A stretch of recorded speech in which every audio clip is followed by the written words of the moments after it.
I love coming in here. Everybody is always super welcoming. They always greet me by name. You can tell that everyone here actually likes working here. My favorite thing about Walla Walla Orthodontics is how nice the staff are. They're funny, fun, and they're helpful. I had what was called 3D braces. They were the same color as my teeth. People would say, "Oh, you have braces?" They didn't even know that I had braces. I highly recommend this orthodontist office. Whatever your printing needs, Abbott's Printing does it all. Signs and banners, rich, full-colored, high-quality commercial and digital printing, direct mailings, full-color business cards, and postcards. If you want a printing job done right, then Abbott's Printing is the place to be. Abbott's Printing provides award-winning quality and outstanding customer service. Visit abbottsprinting.com to view their selection or call 453-8202. That's 453-8202. Abbott's Printing, where the excellence is on paper. Holiday Inn Express Walla Walla is proud to be the official hotel of the Walla Walla Suite. Our guests are sure to get a great night's sleep in one of our recently remodeled rooms, and our 24-hour pool and spa are perfect for round-the-clock relaxation. Each night at Holiday Inn Express Walla Walla is followed by a complimentary breakfast included with every stay. At Holiday Inn Express Walla Walla, you can catch some Z's while the suites catch some W's. Wins, that is.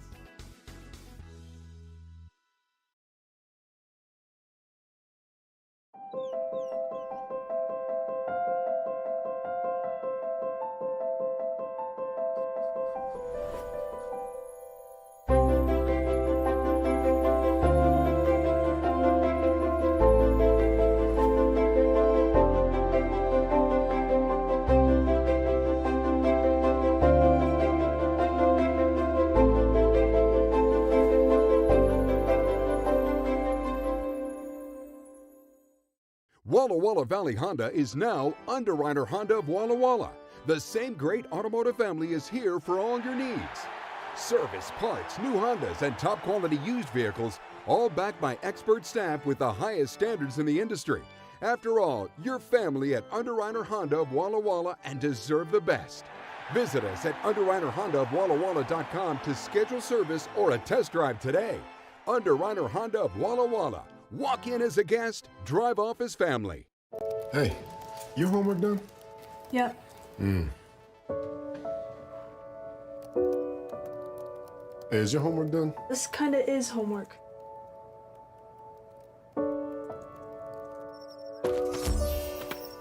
So, what do you think? I'm so proud of you. Can I play some more? Is all your work done? Washington's Lottery is a proud partner in the goal to promote college and career training. Each time you play, you're helping students statewide. Play, stay, get away at Clearwater River Casino in Lewiston, Idaho. Owned and operated by the Nez Perce Tribe. Experience Namipu hospitality with 600 gaming machines, comfortable lodging, dining, and sports bar. Excitement is everywhere. The region's premier destination for events and entertainment. Win big with unforgettable concerts, comedy shows, and live sports action. Discover your next play, stay, get away. Visit crcasino.com and start your adventure today.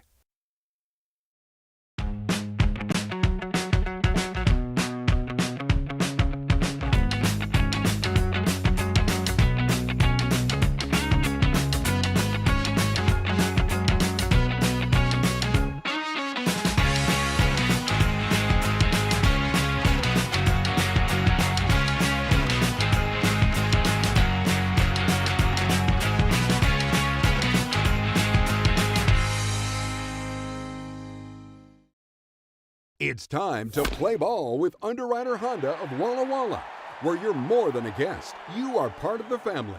And here's an exclusive offer for all you Suites fans. Show us your Walla Walla Suites ticket at your next service visit and receive 10% off any regular price service performed.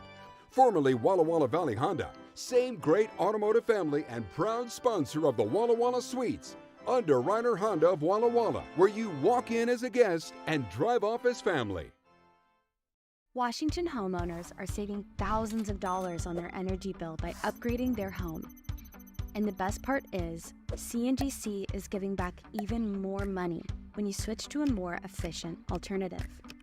So you can enjoy increased property value, a higher quality of life with better appliances, and greater comfort for your family. Scan this QR code or go to cngc.com and save money on your energy bill.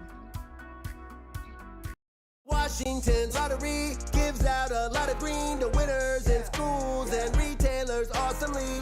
Nearly 600 mil to people that play. Another 180 mil to vocational training and education from preschool to college. Now you got the knowledge, a win-win for all of us. Play Washington lottery, lottery, lottery. Play Washington lottery, lottery, yeah. Visit walllottery.com. Who benefits to learn more.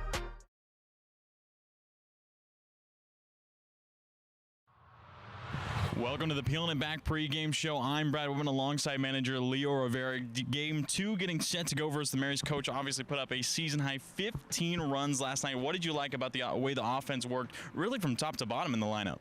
I think the first thing that I liked is the hit by pitches. I think we got hit by pitch 5 times last night.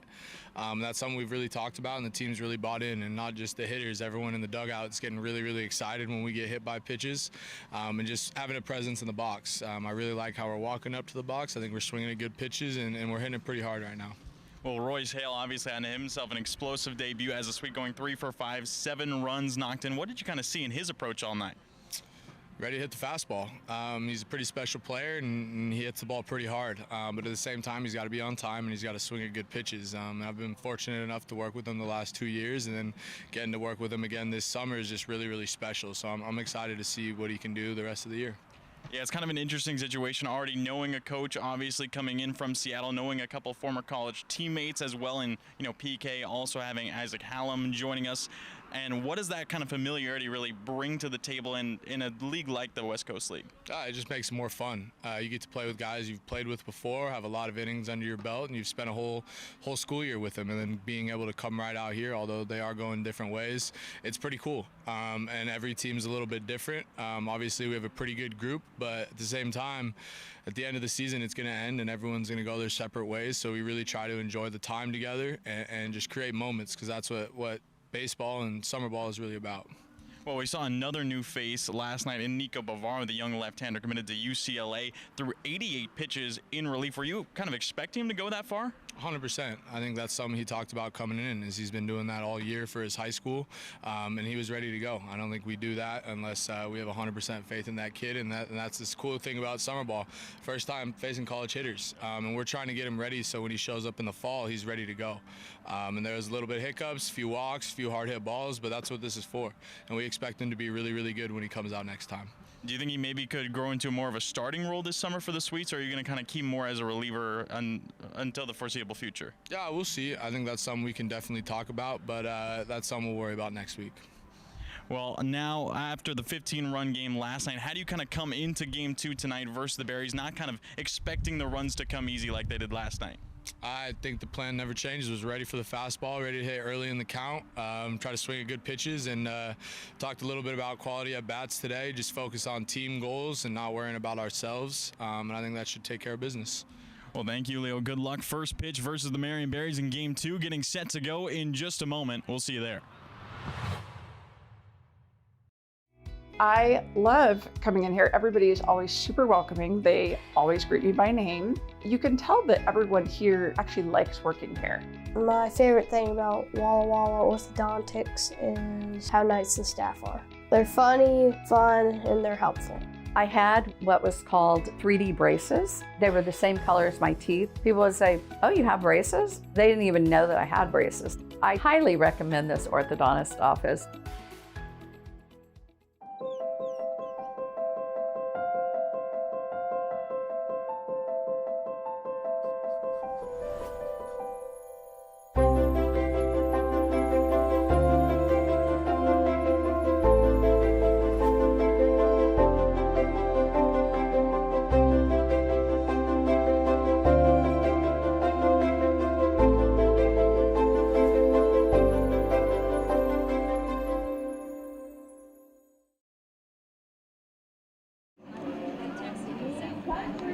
Back in Borleske, it is another beautiful day here in Walla Walla, Washington, as 82 degrees, not a cloud in the sky, wind slightly gusting here, and they're sitting around 5 miles an hour as we get set for game 2 between the Sweets and the Marion Berries out of Salem. Again, Walla Walla claimed game 1 yesterday, set a new season high of 15 runs versus the Berries. Marion were able to stack up 9 of their own, but Walla Walla matched that in just the 7th inning alone.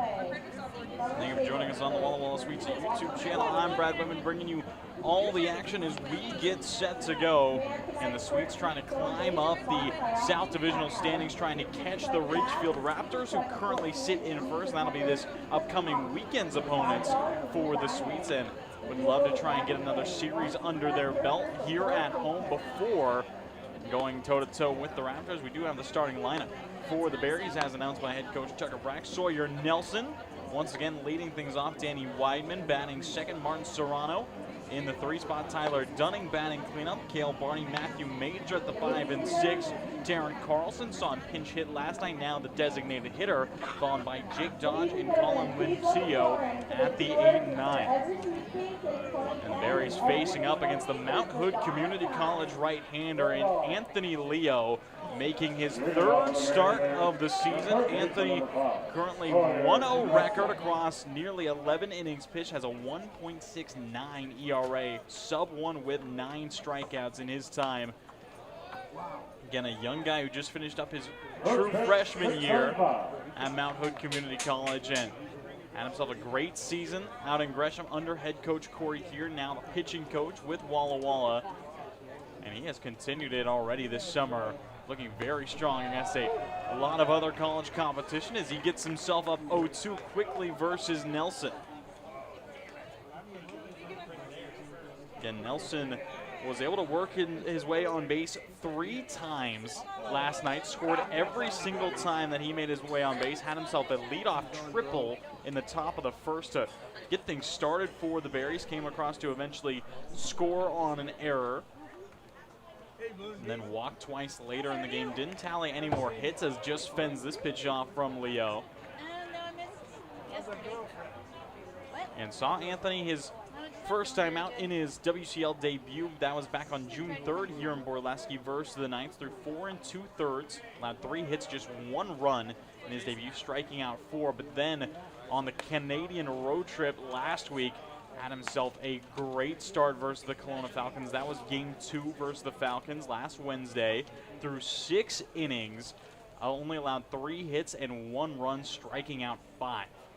Quality start as this ball is going to get torn, fouled out towards the sweet spot and all the way back towards Martin Field as was lifted well by Nelson.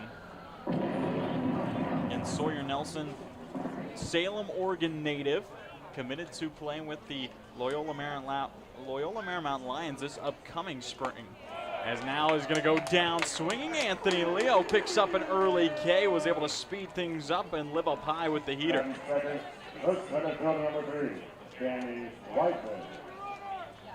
Leo, solid strikeout pitcher, but he usually hasn't had to lean on it all too much, can really let the defense work behind him. Finds a breaking ball for strike 1 versus Danny Whitman. Whitman, another guy who kind of got up to a late start last night, was retired back-to-back times up, then walked in his 3rd plate appearance, then had back-to-back singles to tally 2 RBIs. So ending the night 2 for 4 with 2 ribbies. Looking to get started a little bit quicker here versus Leo, as has to fend off another bender from Anthony. Do take a quick look at in the field for Walla Walla. Out in left field, Mateo Rickman getting his first start in the outfield this season. Sam Kane saw in center. Isaac Ricky Torres out there in right field. Gaines Hawson sporting the hot corner. Trevor T over at short. Logan Nakamura at second. PK over at first. And Troy Osborne, the Portland pilot, behind the plate. And was curious to see who was going to take over the catching duties tonight for Walla Walla. Again, the Sweets have a ton of talented catchers on the roster. Ground ball left side. Hawson is on it. Toss across is well in time. Again, the young right-hander in Anthony Leo just looking ever so comfortable in his time. Gets the early strikeout, then gets a ground out to retire 1-2, and that'll bring up Martin Serrano, who had one of the louder swings of the night last night, all the way back in the top of the 8th inning, had himself a 3-run homer. It was just a hanging breaking ball that he was able to smoke over the right field fence. And that was his one hit on the evening. Other than that, went 1 for 4 with a walk, but of course ended with 4 RBIs, had an RBI walk, and then the 3-run homer. Fouls back. Back-to-back pitches, gets himself into an 0-2 count. Leo in the driver's seat. And Martin Serrano just finished up his sophomore year at Iowa Western Community College. Originally started his career at Oregon State with the Beavers, got limited time in his true freshman year, then transferred to Iowa Western CC, where continues playing.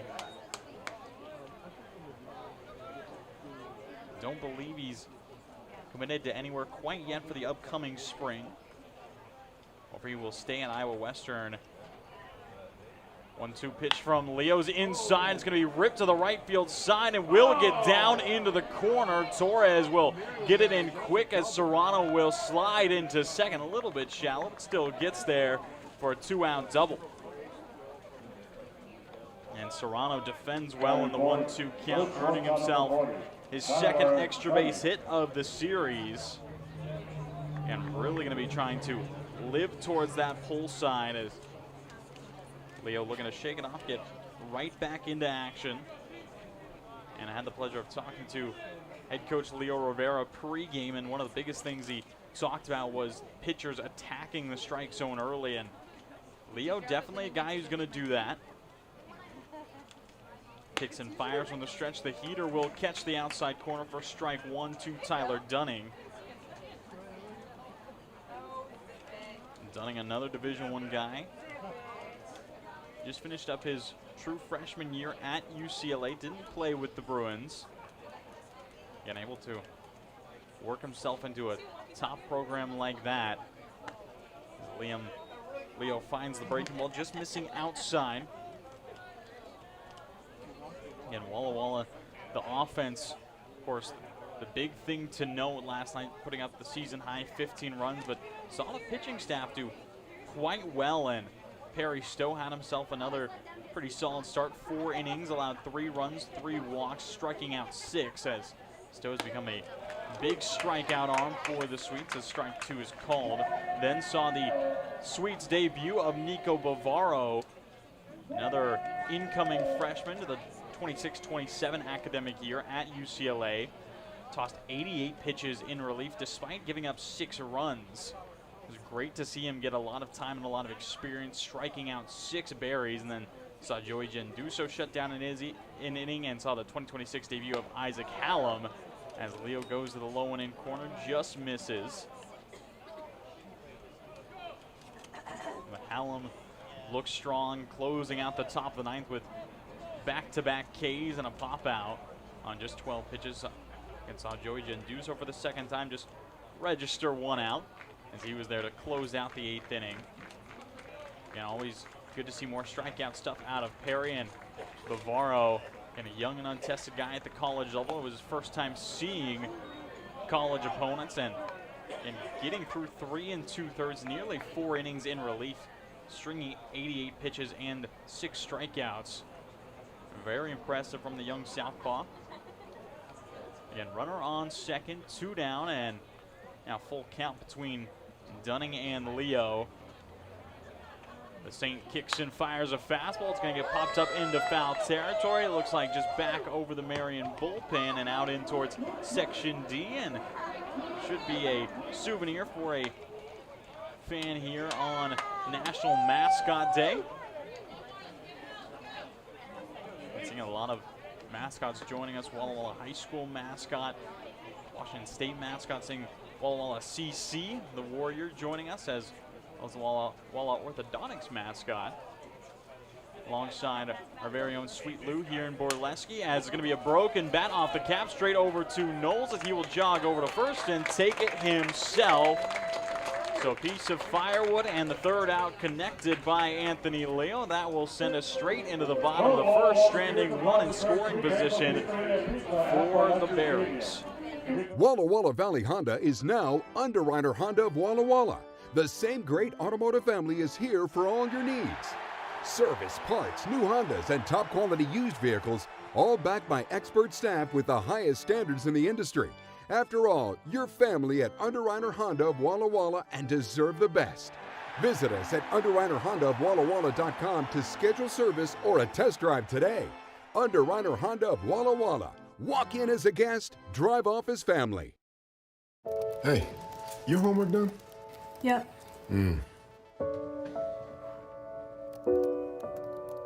Hey, is your homework done? This kinda is homework.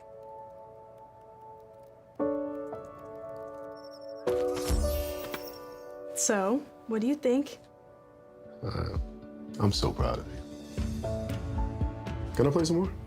Is all your work done? Washington's Lottery is a proud partner in the goal to promote college and career training. Each time you play, you're helping students statewide. Washington homeowners are saving thousands of dollars on their energy bill by upgrading their home. And the best part is, CNGC is giving back even more money when you switch to a more efficient alternative. So you can enjoy increased property value, a higher quality of life with better appliances, and greater comfort for your family. Scan this QR code or go to cngc.com and save money on your energy bill.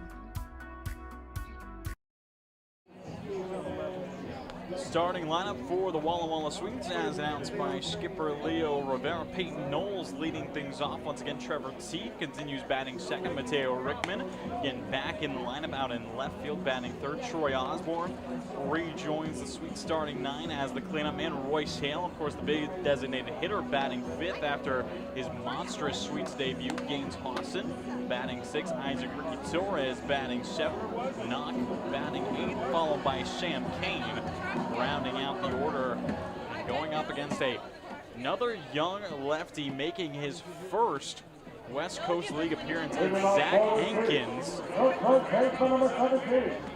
Hankins out of Taft High School, originally from Otis, Oregon.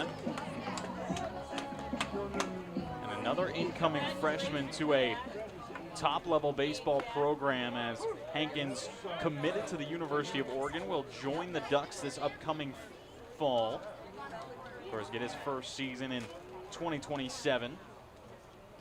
He's a good lefty two-way guy out of Taft High School. Left-handed pitcher, first base, outfielder. As the Berries looking to use him primarily as a left-handed pitcher, but again, making his debut here in Borleske and going up against the new Troy commit in Peyton Knowles. And Knowles just finished up an incredible year at Seattle University, capturing all West Coast Conference honors. Now gets up 3-1 in the count versus Hankins. And PK started his career at Gonzaga, got some all-conference honors, transferred to Seattle. Now big swing and a miss at pitch towards the back ankle.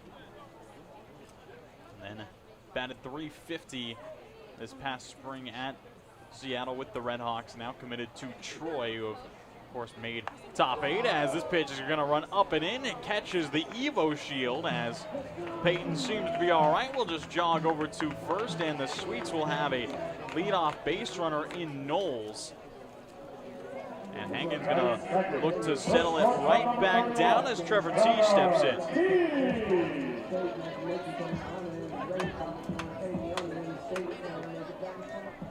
Knowles does, of course, have himself a good bit of speed over there on first base.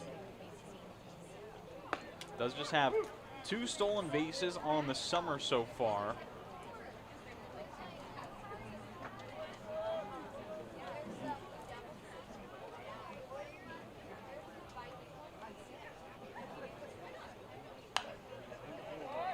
Donaway did have 4 stolen bases this past spring at Seattle.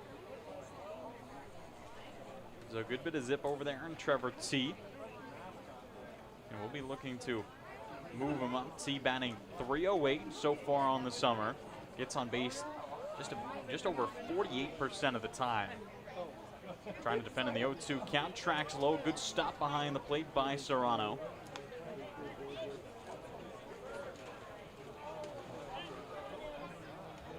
Serrano has continued to work behind the plate for Marion. Again, saw a lot of pitchers tossed by the Berries last night, and Serrano was there on the back end of that battery. As we take a look at the rest of the field, Matthew Major out there in left, Danny Whitman returns to center field, and having Cale Barney out there in right, Sawyer Nelson still at third, Tyler Dunning at short, Colin Lentillo at second, as T will go down the third base line, staying fair. PK is going to get waved all the way to third. T will settle up at second, and it's a double for Trevor T, putting 2 in scoring position, and Trev, that being his first extra base hit of the summer.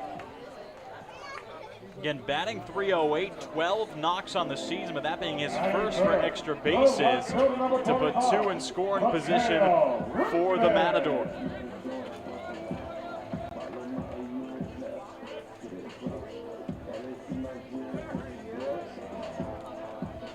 Again, Mateo Rickman out of Cal State Northridge, making his first appearance on the series. Didn't see him yesterday, as takes ball 1 up and in towards the letters. Well, Mateo, another guy who had a breakout freshman season with Cal State Northridge and has really continued that momentum into the summer so far. Batting .300, logging 3 doubles, and has knocked in 5 runs. Definitely a guy who can put a charge into something. I myself am particularly waiting for that first Sweets home run for Rickman. He does seem due for one as he gets up 2-1 in the count. And saw him have a pretty good road trip out in Canada. Played in 5 of the 6 games last week and logged a hit in 4 out of 5 of those games. Takes a breaking ball for a strike at the knees. Count will go 2 balls, 2 strikes. It was so hot, and the wind didn't even help. It was just like muggy wind, gross. He batted 6 for 22 the past week up in Canada. Now trying to defend in the 2-2 count. Just put something in play. Heater misses way outside from Hankins. The count goes full. First base is open for Hankins, but would be careful with it as Troy Osborne, big Portland catcher, waiting on deck. Breaking ball is going to be sent out to center by Rickman. Very well, maybe doing a job as Whitman settles behind it. PK tagging the throw on its way. Not going to be in time. Knowles upstanding on the sac fly from Mateo Rickman, and the sweet strike early. It's 1-0. And doing a job well, as Rickman will immediately go to Osborne and pass on a little bit of wisdom. And Trevor T remains out at second base on the sac fly. So 1 down, 1 still in scoring position for Rickman. Excuse me, for Osborne, as Rickman brings in that run. First pitch on its way, fastball living upstairs. Troy Osborne out of Grants Pass, Oregon, stands at 6'4", 210 pounds. Does have himself 1 bomb on the season so far, batting .333 as the breaking ball drifts in for a strike. And Troy played in 9 games so far, this being his 10th out of 17. And the Sweets have just had so many catchers to get time that a lot of the catchers don't qualify for a lot of the hittings rankings just because there's so many. As Osborne floats it out to center, Weidman tracking in. He'll make the catch. T will hold up at second. Did force a throw out of Weidman. Had no intention of going. So after the fly, there'll be 2 down with a runner on second for Royce Hale. Batting fifth, the designated hitter, number 34, Royce Hale. Yeah, Royce Hale, one of the guys to watch after his incredible Walla Walla debut last night. Went 3 for 5, a single, a double, and a homer, knocking in 7 runs on the evening. Talked to both Royce and his head coach in Leo Rivera and asked what he was kind of looking for, what his approach was, and how he was able to stay consistent throughout the night and knock in 7 runs in multiple different situations. And he is a fastball hunter. He's going to go after that heater time and time again as swings away at one here. So that'll be the key for Zach Hankins. If he's going to throw a fastball to Hale, needs to be cautious with it.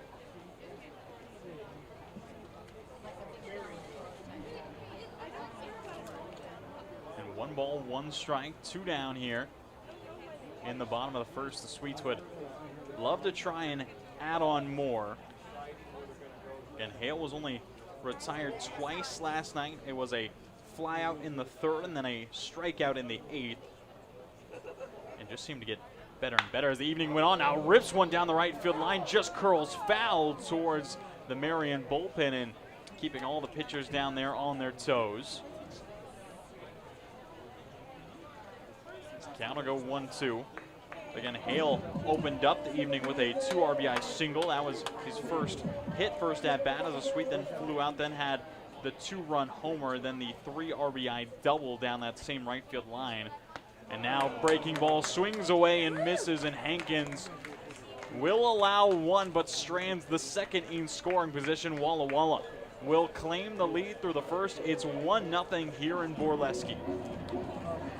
Washington's lottery gives out a lot of green to winners in schools and retailers awesomely. Nearly 600 mil to people that play. Another 180 mil to vocational training and education from preschool to college. Now you got the knowledge, a win-win for all of us. Play Washington lottery, lottery, lottery. Play Washington lottery, lottery, yeah. Visit walllottery.com. Who benefits to learn more.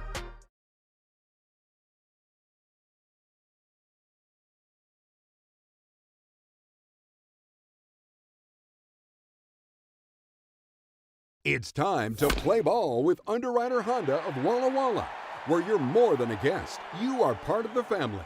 And here's an exclusive offer for all you Sweets fans. Show us your Walla Walla Sweets ticket at your next service visit and receive 10% off any regular price service performed. Formerly Walla Walla Valley Honda, same great automotive family and proud sponsor of the Walla Walla Sweets. Underwriter Honda of Walla Walla, where you walk in as a guest and drive off as family.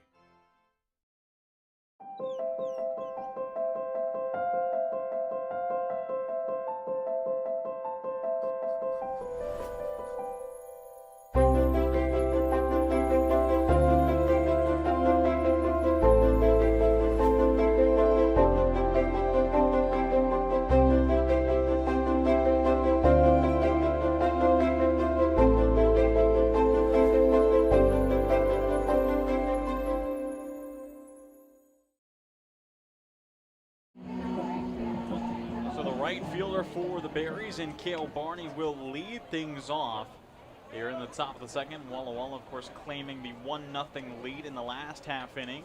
Now Anthony Leo and the defense looking to defend as the first pitch misses away.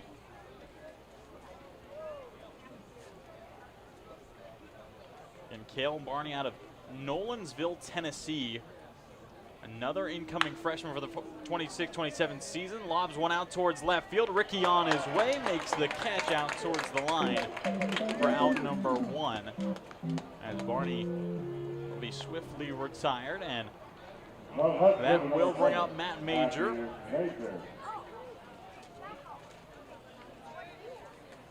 As Major just finishing up his true freshman year at Tulane.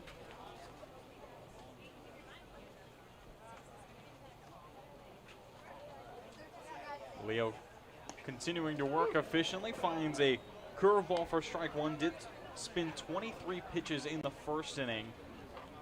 Know that the coaching staff and Anthony himself would like to keep that number a little bit lower, try and stay more towards 15. Same pitch this time, just tracks outside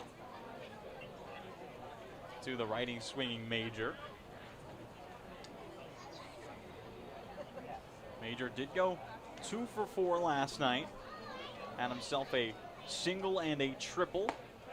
Also got hit by 1 pitch, got on base 3 out of 5 times, and it looked like Major might have caught Osborne on the backswing there, and Matt checking in on Portland catcher. Troy seems to be all right, as Osborne, definitely a tough guy behind the plate, took a hit by pitch to the face in the Canada road trip and seemed to be just okay, as a good glove from Hawson down the line, throws all the way across in time.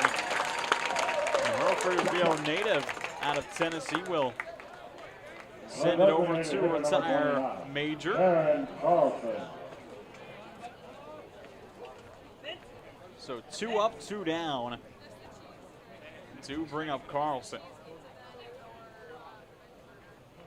Again, talked about all the commits on the side of the Berries and just have themselves a very young roster all around. A lot of players just finishing up their freshman seasons, wherever it may be, and a lot of guys who haven't even started their college careers yet. And in just the starting lineup alone, there is 3 out of the 9 who have not begun their college careers. Have Sawyer Nelson committed to Loyola Marymount, have Cale Barney committed to Oregon State, and then you have Taryn Carlson, the designated hitter here, who's committed to Washington State. 1-1 pitch on its way, tracks just below the knees, and the count will go 2-1 as the home plate umpire, Michael Gray, giving just not enough of the edge.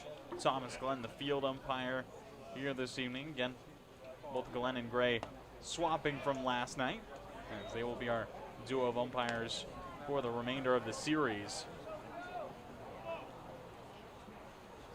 As 3-1 count, 2 outs. Jake Dodge waiting on deck for the Berries. Leo kicks and fires the heater, and again just misses low. So Carlson will be walked, and that'll be the first walk administered by Anthony Leo to bring up the big Jake Dodge. Dodge, one of the oldest guys you will see on the roster. Just finished up his junior year out in Colorado with MSU Denver. Again, spent 2 previous years in Oregon, Adlin Bend Community College in Albany, before transferring to MSU Denver to play with the Roadrunners, and will continue there for likely his senior year. Playing out in the Rocky Mountain Athletic Conference. Has himself a 1-1 count, 2 outs, and he's going to rip it down the first base side, straight at Knowles, who will take care of it, and that is back-to-back solo putaways from PK over at first to close out the top halves of the first and second. So the Swedes will remain up 1-0 heading to the bottom half. Play, stay, get away at Clearwater River Casino in Lewiston, Idaho. Owned and operated by the Nez Perce Tribe. Experience Namipu hospitality with 600 gaming machines, comfortable lodging, dining, and sports bar. Excitement is everywhere. The region's premier destination for events and entertainment. Win big with unforgettable concerts, comedy shows, and live sports action. Discover your next play, stay, get away. Visit crcasino.com and start your adventure today. Hey, your homework done? Yep.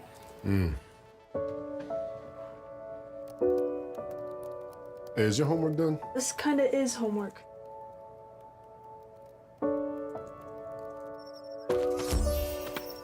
So, what do you think?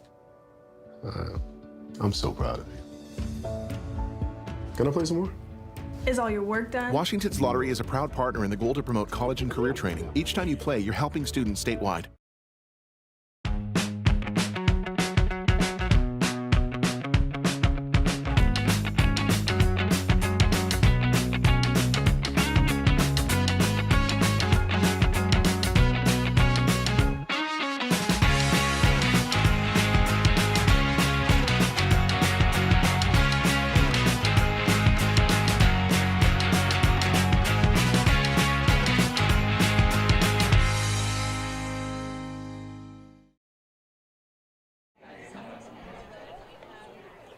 Walla Walla lead 1-0 here in the bottom of the second, as trivia will finish up on the field here at Borleske.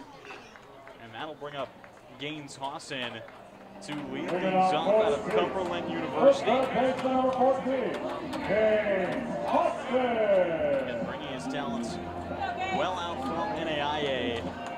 Debating here for the Swedes again, batting 184 so far on the season. Has logged nearly half his hits for extra bases, 9 hits on the season, and has 2 doubles, a triple, and a homer.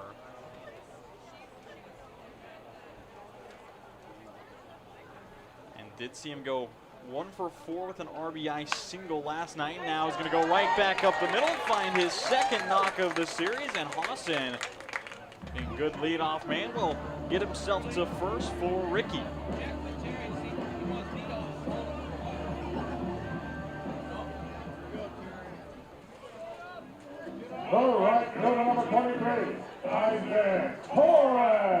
So Torres steps in for another at-bat again. Saw him pinch hit last night, and I believe Torres did end up getting hit by a pitch in that at-bat. And then he did hit by pitch, then stole back-to-back bags. Didn't quite score, ended up getting stranded on third.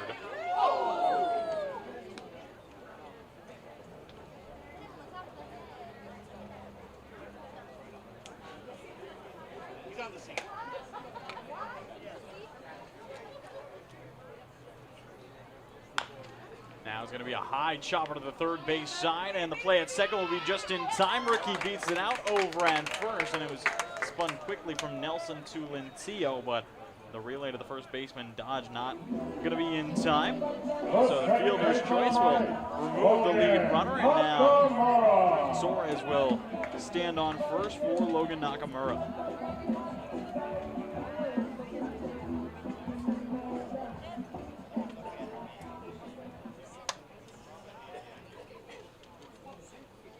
Looking to have himself a big day. Did end up going 0 for 3 last night, but did score twice. As got on once through an error, once through a walk.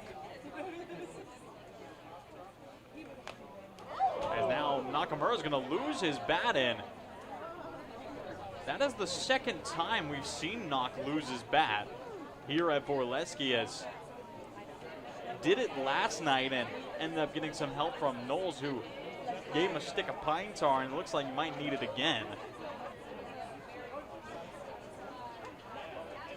Again, the last time he threw his bat, ended up swinging and missing for strike 2, and then got struck out on the very next pitch. And again, it is always going to stick in your head a little bit, pun not intended, as throw your bat once and do not want to cause any more danger to anyone else. You're going to try and squeeze a little bit more, might focus more on holding on to the bat than where it goes to the ball. So 1 ball, 2 strikes. Ricky off of first. Hankins kicks and deals the breaking ball into the dirt. It's going to be a late steal out of Torres as he swipes second base. Ricky has 3 stolen bases on the series. And just a clean take. Saw the breaking ball all the way down the dirt. Serrano was late to grab it, didn't think anything was coming, and aggressive base running out of Torres. Swipes his 4th base of the season. Is now a liner right back up the middle. It's going to be hopped off the glove of Dunning, and Knock will stand over at first with a hot shot single, as that was right at the shortstop, Tyler Dunning, right past the glove first of Hankins. Dunning couldn't quite handle it, so it's going to end up, I believe, being tallied a single for Nakamura, as that ball was smoked up the middle. But regardless of what it scored as, there'll be runners on the corners with 1 down here in the bottom of the second, and a good chance for Sam Kane to try and extend this lead for Walla Walla, and it will be given a single for Knock. And just hard struck ball. Dunning did get a bit of glove on it, but had to do everything he could to keep it in front. I said that. I told everybody that they'd be pretty safe back here. And someone got picked. I agree. And so Sam Kane trying to find himself a big RBI here. Does take a breaking ball that misses. Count goes 3-0. No, he was back yesterday. Yeah. He was back yesterday. And saw Kane go 1 for 4 with an RBI last night before getting pinch hit for, and now it'll just be a 4-pitch walk-in. Kane will walk it down to first, nice and easy, as the lineup card turns over for the Sweets, and we're in a very good spot here with Peyton Knowles getting his second look versus Hankins. And the southpaw committed to the University of Oregon has to get himself out of a tough jam with the bases juiced, just 1 down for Knowles, who will take a strike.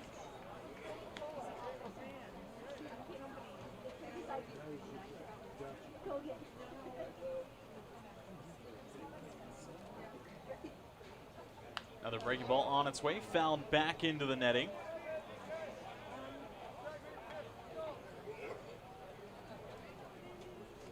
So the count will go 0-2 here for PK. Knowles trying to grind it out versus the lefty. Another pitch on its way, breaking ball down towards that back angle. Knowles lets it go.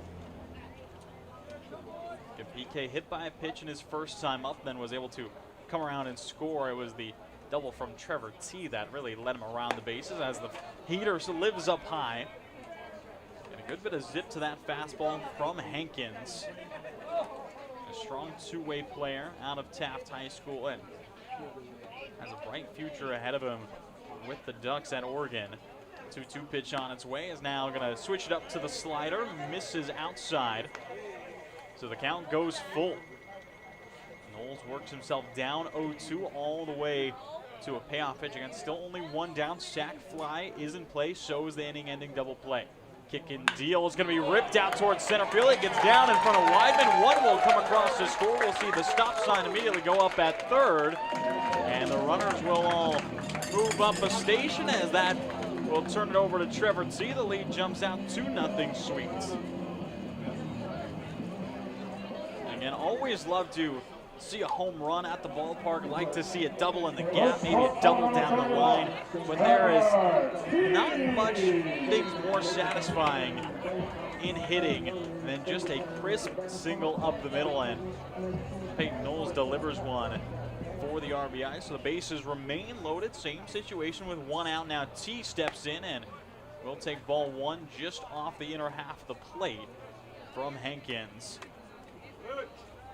And T had a sharp ground ball down the third baseline his first time up for a double that brought Knowles all the way over to third. And it was eventually stranded at second base. Couldn't make it past that, but still a dangerous part of the Sweets lineup. Stepping in now, 2-3-4.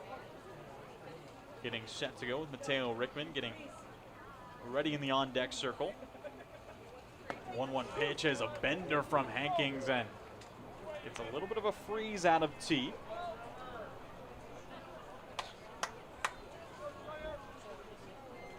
And 1 ball, 2 strikes, 1 out. T looking to put it in play somewhere, finds some outfield grass, will put it in play, just foul, and it's snatched up by Nelson. As T guy again had himself an incredible season at Colorado Mesa. Helped the Mavericks make it a Division II Super Regional. Has a good spot from Serrano. Keeps it in front as wearing in on that chest protector a little bit.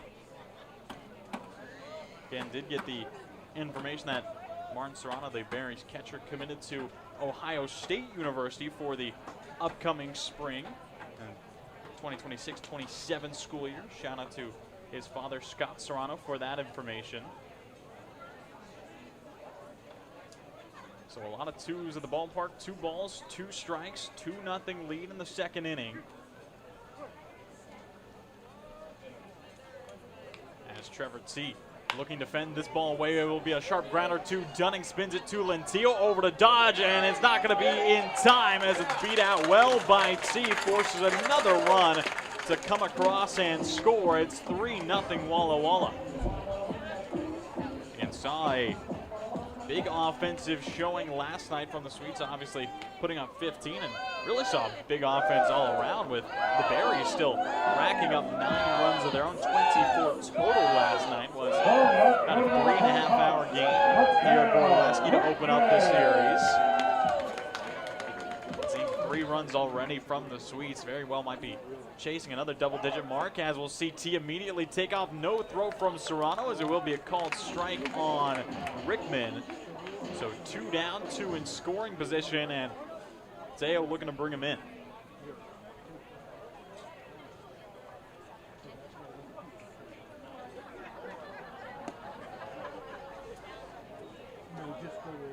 Missing low, so did see the stolen base out of T, so another stolen base on the evening already for the Swedes.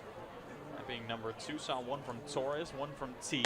The heater missing upstairs from Hankins. And Peyton Knowles retired in the fielder's choice. Sam Kane leads off of third. T off of second, fastball, and looked like Mateo was just a little bit behind it, fouls it back, and of course got the barrel just underneath.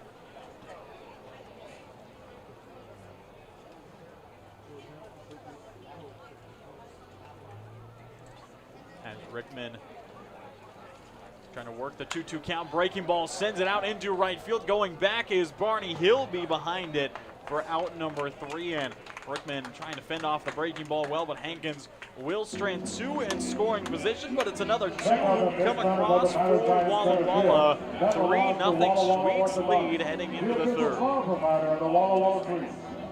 Whatever your printing needs, Abbott's Printing does it all. Signs and banners, rich, full-colored, high-quality commercial and digital printing, direct mailings, full-color business cards, and postcards. If you want a printing job done right, then Abbott's Printing is the place to be. Abbott's Printing provides award-winning quality and outstanding customer service. Visit abbotsprinting.com to view their selection or call 453-8202. That's 453-8202. Abbott's Printing, where the excellence is on paper.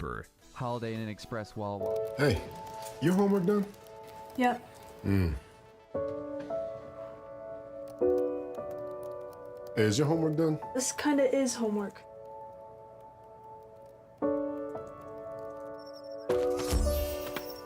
So, what do you think? I'm so proud of you. Can I play some more?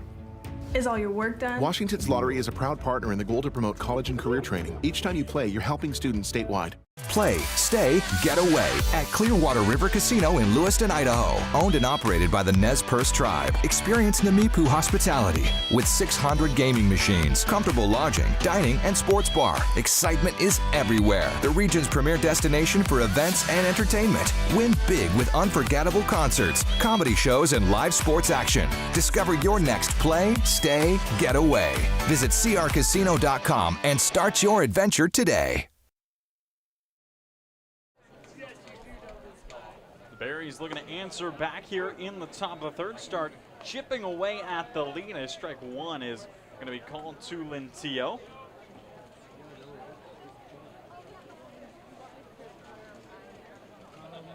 Oh, 1 pitch on its way. It's going to be popped up, foul territory, right side. Chasing after it is Ricky. Can't reach it out towards the bullpen. It will be a long strike 2 from Anthony Leo, as first look of the evening at Lintillo.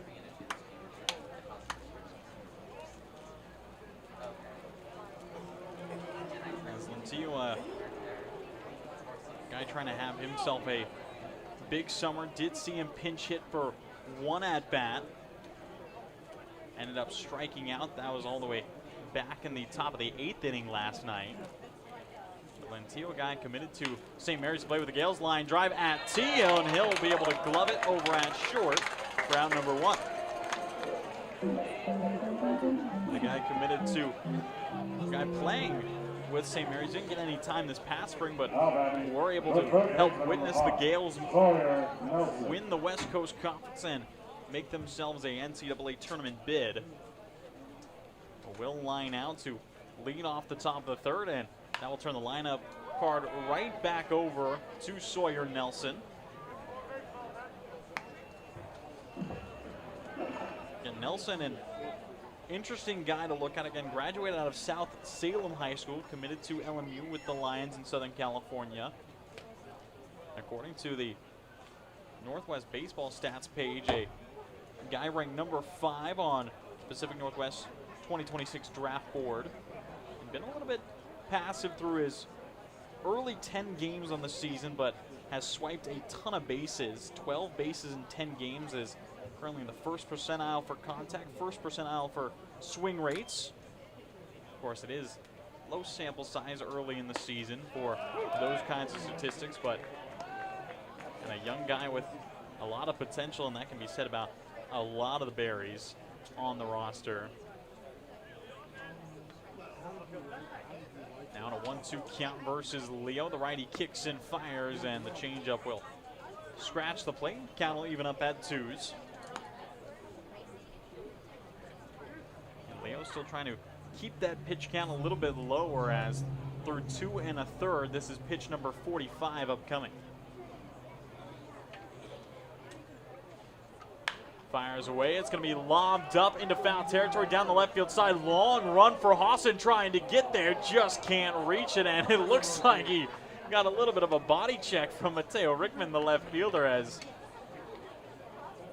it didn't look like there was a collision as the ball dropped. It was a little bit more. Rickman is a big guy out there in left field. Couldn't quite slow the momentum in time.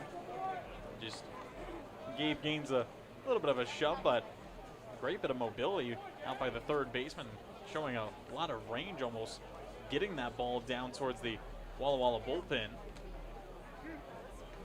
So the count remains 2 balls, 2 strikes here in the top of the third. Leo still trying to find that out number 2 as the breaker moves inside towards that back hip.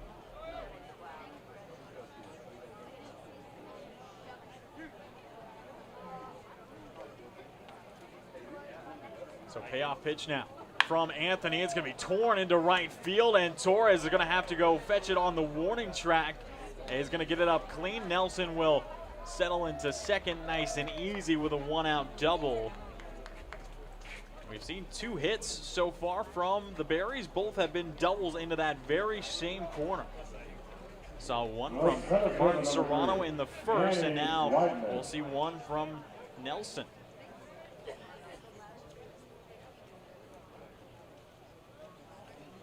So that brings up Danny Whitman to try and take advantage. A runner in scoring position with only 1 out.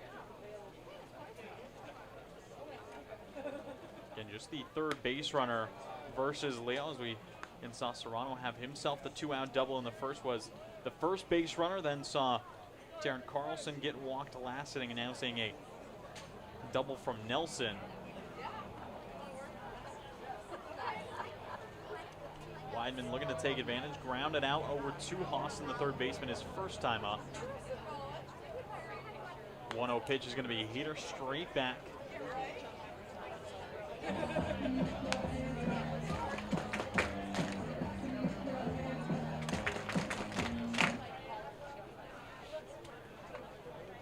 But the coaching staff for Walla Walla very much trying to likely get at least 4 innings out of Leo. Would love to get 5. Know they can get 6. That's going to be a little bit of a longer stretch, as again that pitch count has really tracked up early.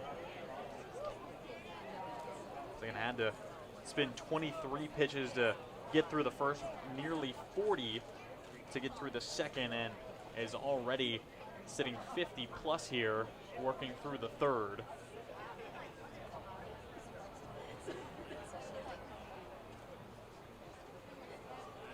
One-two pitch on its way to Whitman. Another breaking ball that just misses outside.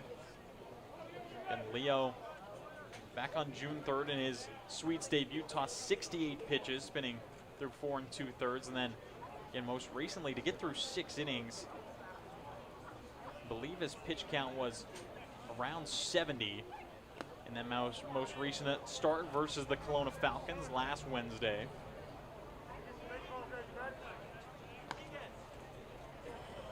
Now the count goes full again as the Berries are really making him work. And the Berries offense has been a little bit up and down this season, have flexed a great amount of power with 10 homers on the season, but only batting .219. Leo kicks and fires, and it's up towards the chin. It gets out from Osborne. We will see the swift advancement up to third from Nelson. Takes advantage of the pass ball. And Whitman will stand on first. So runners on the corners with one down for Serrano. And Whitman, even in the two-strike count, able to work his way out of it, as now we'll see Corey Kier, the pitching coach for the Sweets, head out to talk to the Saint again. During the spring times, Corey Kier, the pitching coach for the Sweets, is the head coach at Mount Hood Community College out in Gresham, Oregon, and attending his program is Anthony Leo. So again, gets to work with him during the spring, gets to get in some extra work with him during the summer.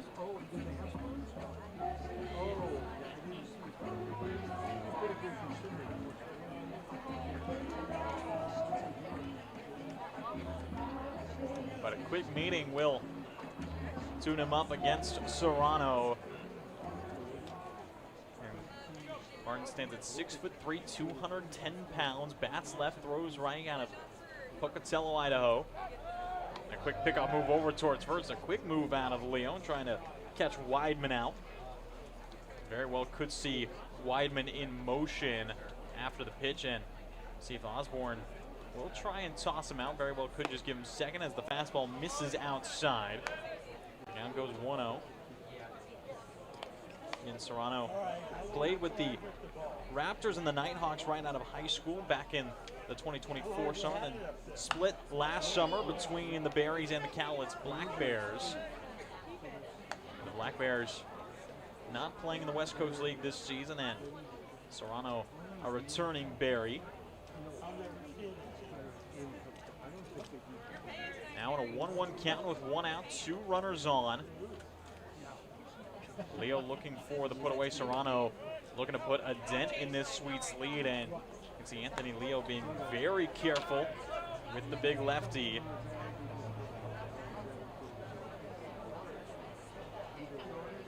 And not seeing much of a shift in the infield, though Serrano has been pulling a ton so far this series, as up and in towards the letters, the count will go 3-1. And do have Tyler Dunning waiting in the on-deck circle for the Berries.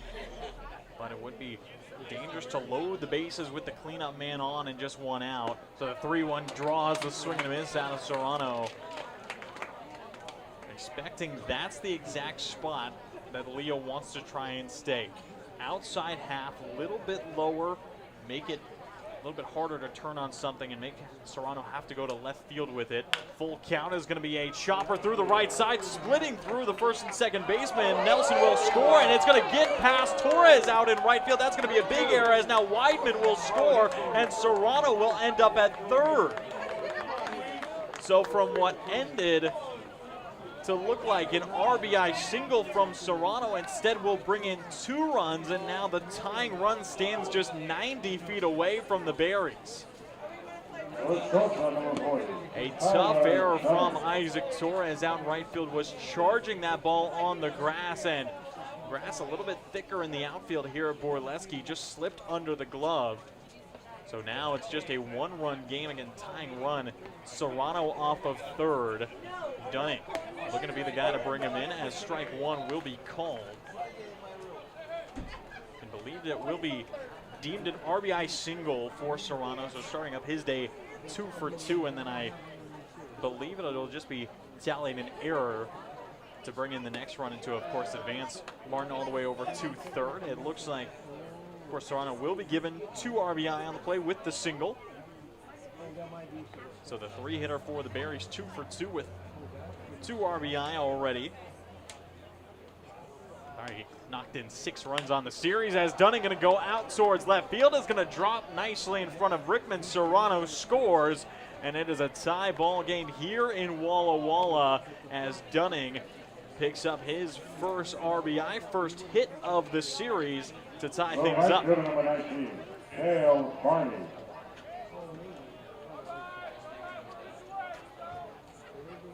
Now the Swedes really trying to defend as the Berries have gotten themselves rolling.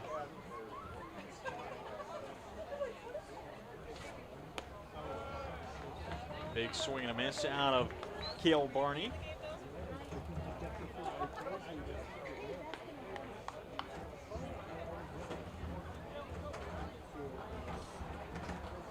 So 0-1 count, 1 out, and Leo doing his best to limit the damage as this ball is going to be shot down to right center field. That's going to get down into the gap. Torres will cut it off, gets it in quick as we will see the holdup from Dunning at third. But a double laced by Cale Barney as he finds his first hit of the series, and it'll be a double, a walk, a single, and back-to-back singles and another double. And it looks like we'll see the players call a meeting on the mound for Anthony Leo as it's a tie game. Go ahead run for the Berries. Now awaits as Walla Walla have just not been able to settle it down. Again, saw this inning start with a quick line out of the 9-hitter in Lentillo, and then saw Nelson have himself a double to right, then a walk right after it. Didn't look like too much trouble.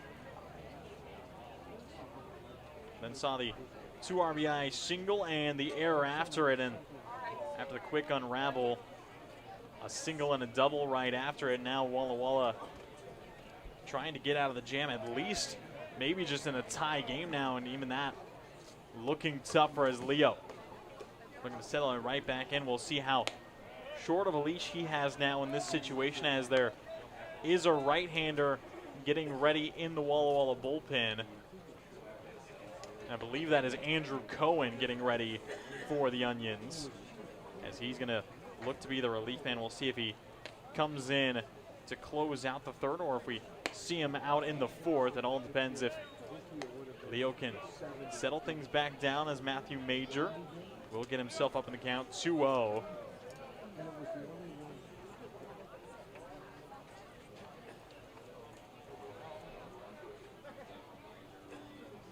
Leo kicks and fires at the knees, will get a called strike. And trying to work himself right back into contention, and looking to be another offensive battle tonight between the Sweets and the Berries. Leo taking his time, looking in. And Dunning off of third, Barney off of second. It's going to be a chopper straight back out to the shortstop in T. The run will score. The play is made, but Marion take a lead here in the top of the third inning, as the RBI found by Matt Major. 4-3 up go the Berries. They have turned this game around quick, and it looks like that will be it for Anthony Leo. The right-hander out of Mount Hood will jump out, and it will be the Grand Canyon right-hander and Andrew Cohen who will come in to toe the rubber for the Sweets. Looking to close out the third. Again, the Berries have themselves a 4-3 lead. Whatever your printing needs, Abbott's Printing does it all. Signs and banners, rich, full-colored, high-quality commercial and digital printing, direct mailings, full-color business cards, and postcards. If you want a printing job done right, then Abbott's Printing is the place to be. Abbott's Printing provides award-winning quality and outstanding customer service. Visit abbottsprinting.com to view their selection or call 453-8202. That's 453-8202. Abbott's Printing, where the excellence is on paper. Holiday Inn Express Walla Walla is proud to be the official hotel of the Walla Walla Suite. Our guests are sure to get a great night's sleep in one of our recently remodeled rooms, and our 24-hour pool and spa are perfect for round-the-clock relaxation. Each night at Holiday Inn Express Walla Walla is followed by a complimentary breakfast included with every stay. At Holiday Inn Express Walla Walla, you can catch some Z's while the Sweets catch some W's. Wins, that is.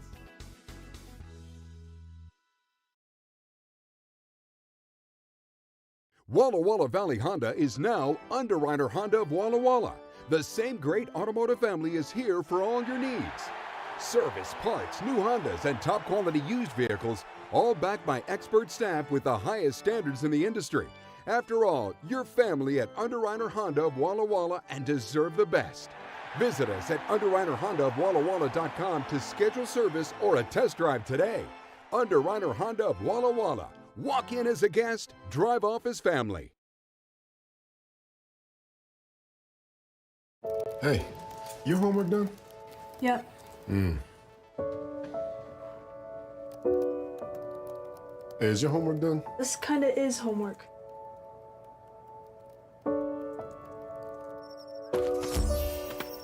So, what do you think? I'm so proud of you. Can I play some more? Is all your work done? Washington's Lottery is a proud partner in the goal to promote college and career training. Each time you play, you're helping students statewide. So again, Andrew Cohen out of Grand Canyon University will take over for his 5th pitching appearance of the season. And trying to strand the 5th run for the Berries over at third base. And first pitch is going to be a little bit of chin music for Taryn Carlson, the designated hitter, walked his first time up. And the Berries have already pushed themselves across all 4 of their runs in this inning. And it was an early line out, and then saw 5 hitters get aboard in a row. And out of those 5 hitters, saw 4 knocks, including 2 doubles. A double from Nelson, then saw a walk from Whitman. Saw Martin Serrano have himself a 2 RBI single, followed by an error. Then saw Dunning have an RBI single, followed by Cale Barney.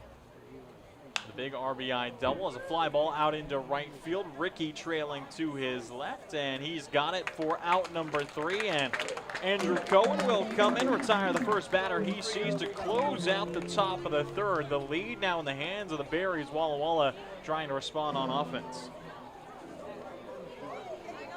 Play, stay, get away at Clearwater River Casino in Lewiston, Idaho. Owned and operated by the Nez Perce Tribe. Experience Namipu hospitality with 600 gaming machines, comfortable lodging, dining, and sports bar. Excitement is everywhere. The region's premier destination for events and entertainment. Win big with unforgettable concerts, comedy shows, and live sports action. Discover your next play, stay, get away. Visit crcasino.com and start your adventure today.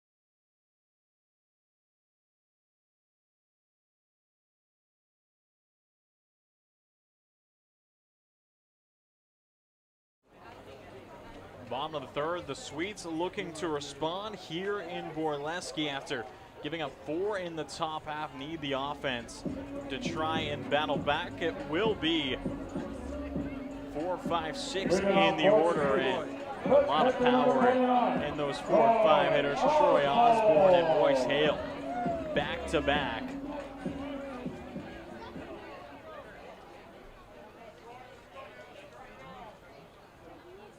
Osborne, first pitch he sees, he's going to flare out, foul out towards Section B here at Borleske. Again, Troy flew out to center his first time up.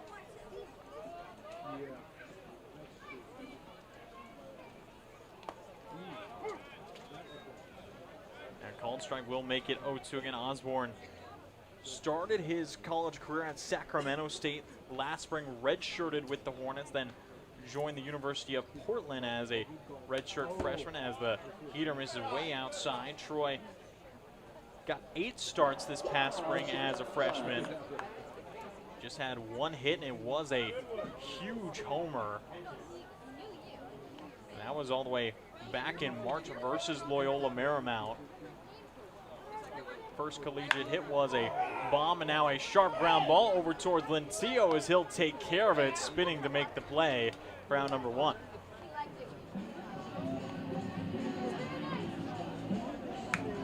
The dominated hitter number 34, Roy Hale.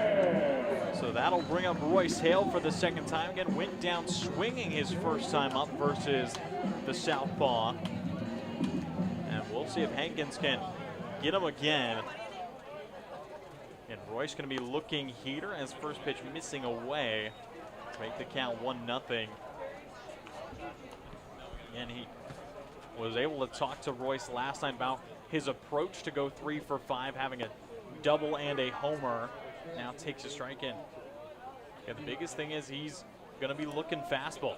He will sit back and protect on breaking balls, and he will try and kind of push him to the opposite's field, but really likes to just look fastball, swing fastball.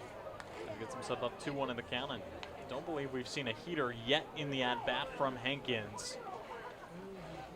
We'll see if that stays the course, or if he tries to speed Hale up, misses another breaking ball, and Royce turns the front shoulder to make the count 3-1.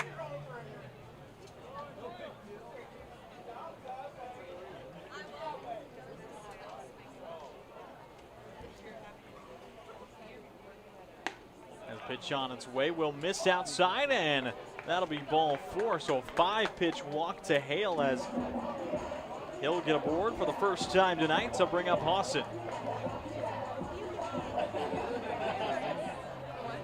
Gaines had good solid up the middle his last time up. That was to lead off the second inning.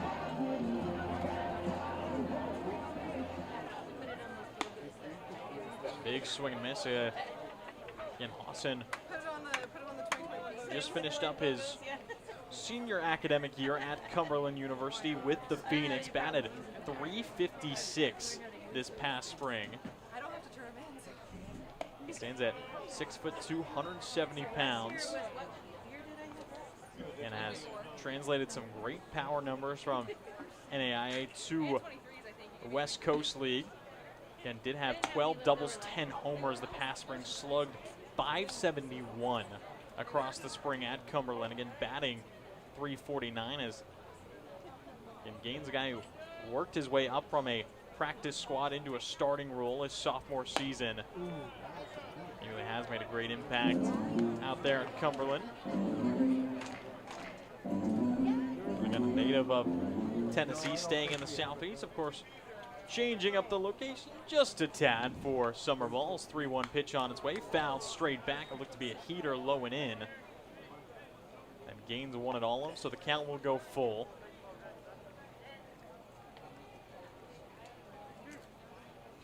Hawson to return back out to Tennessee after this summer. Payoff pitch is going to miss up and in towards the letters, and back-to-back walks will put 2 aboard. So runners on first and second for Ricky. 1-run lead for the Berries. The Sweets having a pretty solid chance here to try and strip it away. And a hit from Torres would be huge in order to do it. Isaac did get on and score through a fielder's choice last inning. It was just a ground ball over to the third baseman in Sawyer Nelson. And he was able to relay to second.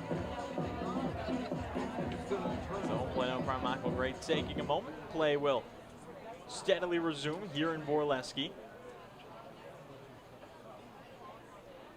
Pitch looking in is going to be a fastball called for a strike.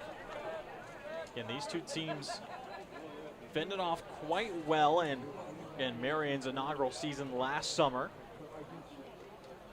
Clashing for the first time in history in 2025 as Torres is going to rip it through the 5-6 pocket. Stop sign will go up for Hale, and runners will move up a station, so the bases go loaded with 1 out for Knock. After back-to-back walks, the first hit of the inning is found. Walla Walla now 5 hits on the evening, matching the 5 hits from the Berries. The second baseman, number 8, Logan Nakamura. But again, last summer, Walla Walla claimed the very first series versus the Berries 2-1 in Salem, Oregon after back-to-back one-run games. Then the following week, the Berries came here to Borleske, ended up sweeping the Sweets, as it looks like that'll be it for Zach Hankins. We'll see another pitching change early. Saw one from the Sweets, now see one from the Berries, as Hankins will end his night 72 pitches, 2 1/3, striking out 1, allowing 3. And the Berries will bring themselves aboard a new arm here in the bottom of the third. Sweets trail by 1, looking to break even. Walla Walla Valley Honda is now Underwriter Honda of Walla Walla. The same great automotive family is here for all your needs. Service, parts, new Hondas, and top quality used vehicles, all backed by expert staff with the highest standards in the industry. After all, you're family at Underwriter Honda of Walla Walla and deserve the best. Visit us at UnderwriterHondaofWallaWalla.com to schedule service or a test drive today. Underwriter Honda of Walla Walla. Walk in as a guest, drive off as family.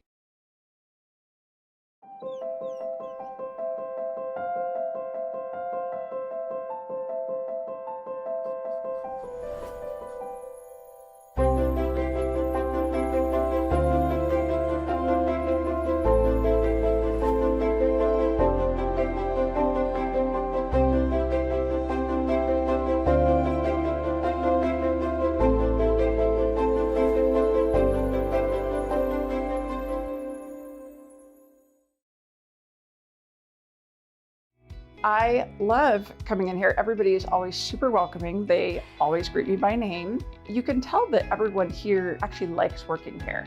My favorite thing about Walla Walla orthodontics is how nice the staff are. They're funny, fun, and they're helpful.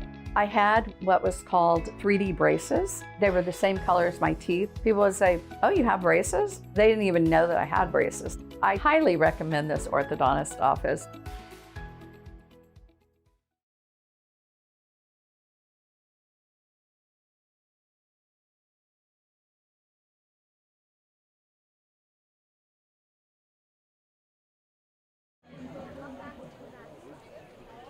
So back in the bottom of the third, Walla Walla have the bases loaded, trailing by 1. Trying to break themselves even as Logan Nakamura will head up against the new arm and Brendan Boyer out of Lower Columbia College.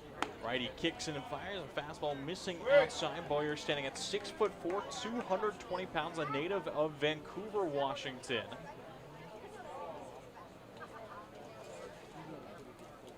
Boyer first team All-League in the NWAC, and a strong arm to have in the bullpen, as this past spring with Lower Columbia as a true freshman made 10 appearances, spun 13 innings with a 1.38 ERA. Now making his third appearance of the summer as a Berry, has struggled in his limited time, has tossed an inning and a third, giving up 6 runs. I saw him back-to-back times in the Ridgefield Raptors series last weekend. Threw an inning on the series opener, allowed 3 runs on 1 hit, and then on the 14th allowed 3 runs, 3 hits, and now will miss to Nakamura again as Logan will walk his way in, and that will bring in the tying run here in Borleske, and that being a tough walk to give up early on in the appearance, bringing about that 4th run. So the bases remain loaded for Sammy Kane. And Kane will take a strike. And still 1 down, inning-ending double play is still available for the Berries, and love to try and get through this inning. Through it as the breaking ball will stay inside to Kane. And Sam walked and made his way all the way over to third base in his last time up. Now is going to send a hard ground ball over the shortstop side. The play will be made over to second for out number 1, but the double play not going to be turned. It will bring about the go-ahead run for the Sweets, so Marion claimed the lead in the top half. Walla Walla responded by snatching it right back in the bottom of the third.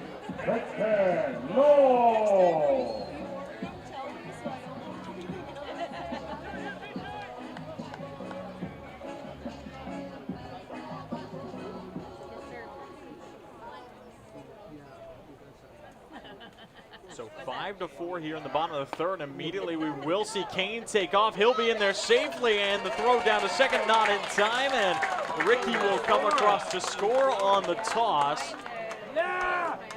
As Serrano really tried to gun down Kane at second, but instead will just swipe the bag clean. Another stolen base for the Sweets, as I believe that is number 3 on the evening so far.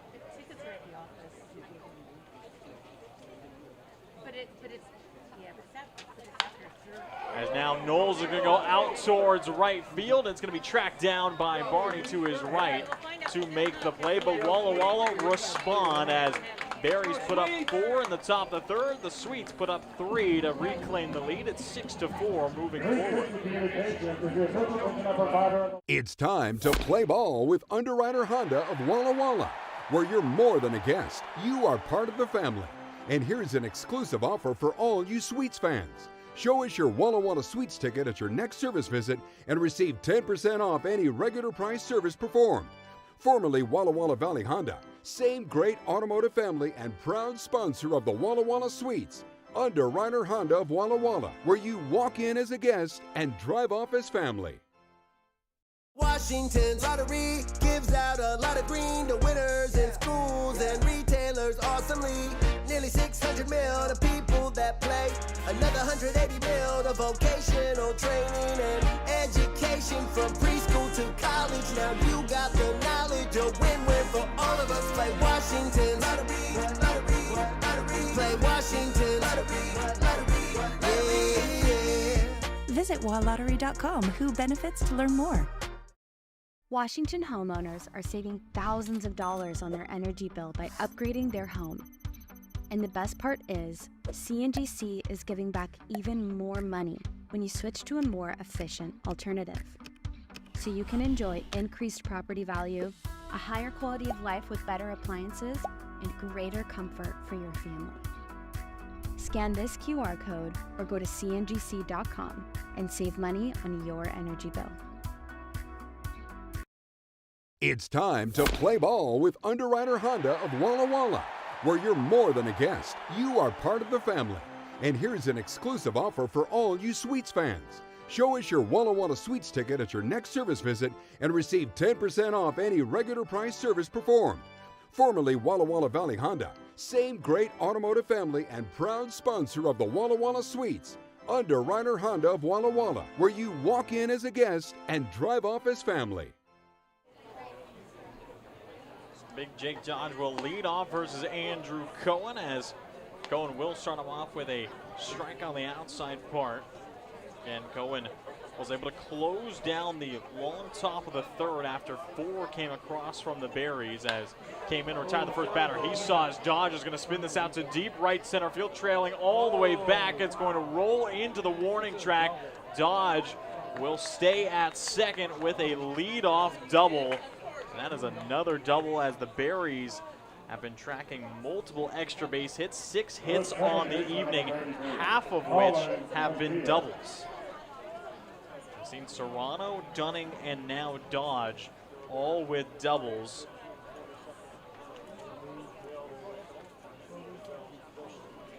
And so another run already early in scoring position for the Berries, as Lentillo will get his first look, showing bunt, plays it right back to Cohen. Andrew scoops it up, makes the throw over to first, and it's going to be picked up by Knowles, as PK will give the young right-hander a little bit of a smile, as saved his hide there a little bit, digging that one out. Also have to mention that that was Dodge's first extra base hit of the season. And was batting 143, that being his first Extra base knock as now stands on third after the sac bunt.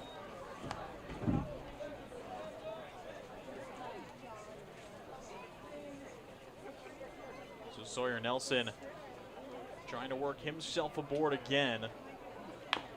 It's going to be fouled off his own back leg. Again, Nelson his last time up had himself another big double out to right field. Excuse me, it's Serrano, Nelson, and Barney alongside now Dodge, who have doubles. Now the middle part of the lineup a little bit mixed up as Nelson will take a ball down low. Count goes 2-1.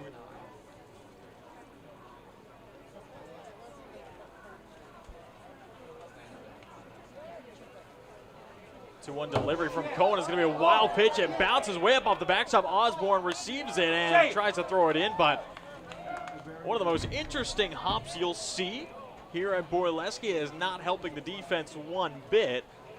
Blaze bounced again all the way up off the backstop and about 20 feet in the air, and Osborne had to wait for it to come down and allow Dodge to take home on the wild pitch. And now it's a one-run ball game.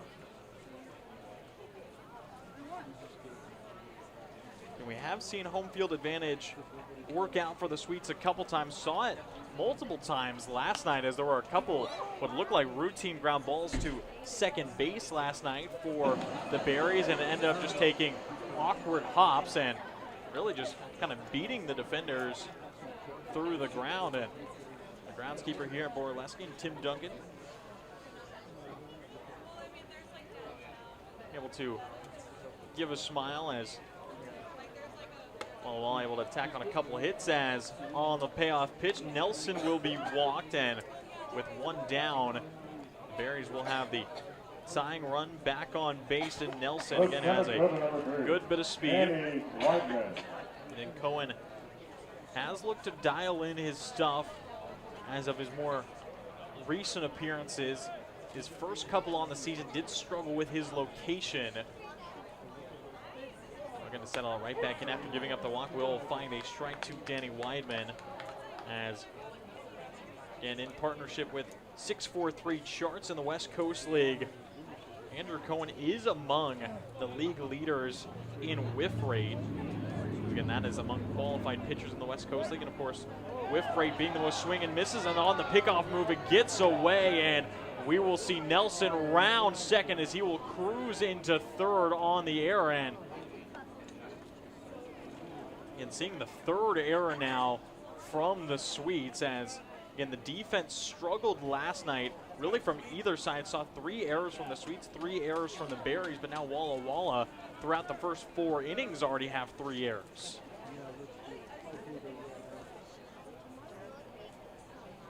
So the tying run goes from sitting on first now standing on third.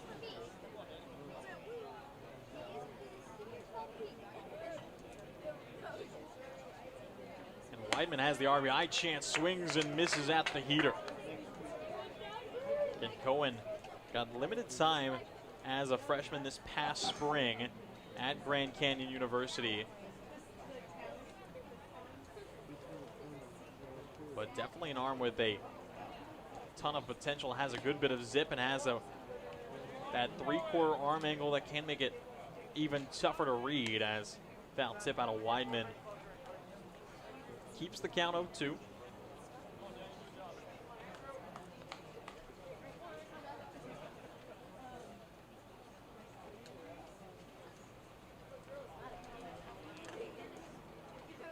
Cohen kicks and deals, breaking ball is going to be fouled straight back by Whitman. Saw it early, but couldn't quite keep the hands back as much as he needed to.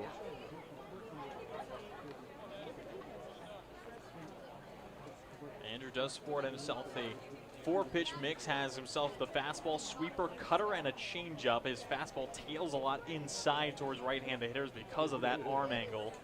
Now it's going to be a line drive out into left. It drops in front of Rickman, and the game is all tied up again, 6-6 here in the 4th inning, as Whitman locks down his first hit of the day. and locks down his third ribby of the series.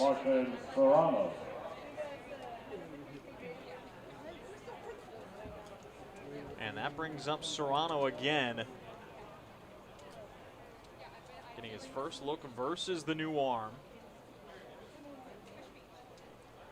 Cohen kicks in towards the back ankle, and Whitman faking a steal over there on first. Turn to take off and quickly reshuffled the feet.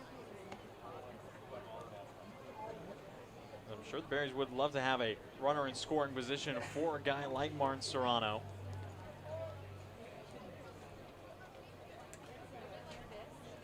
And Serrano 2 for 2 with 2 RBI already on the evening.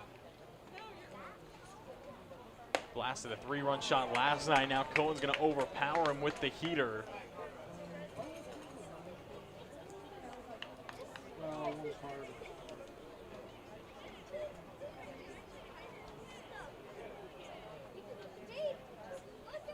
And Serrano just batting 3 for 6 as now Whitman will take off, and the pitch is going to run inside, gets away from Osborne. So Whitman will have the stolen base, moving up into scoring position as the Berries seeming a lot more aggressive now that they've been able to find a little bit more success in. And Cohen struggling to locate here and there, and I'll be curious to see how far Andrew goes into this game. As will step off and reset Serrano, staying locked in the box.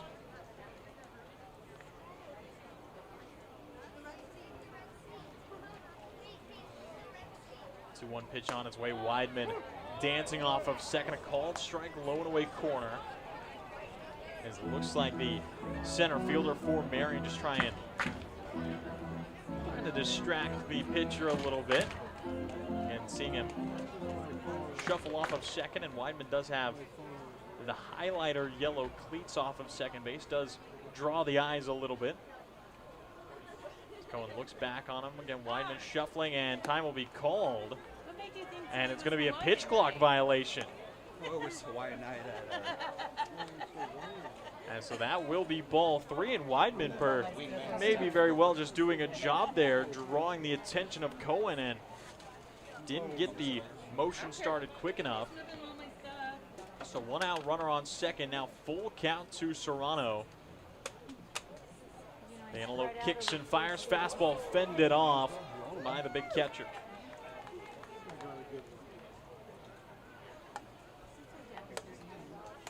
And Serrano, a guy I think you need to live a little bit more up in the zone.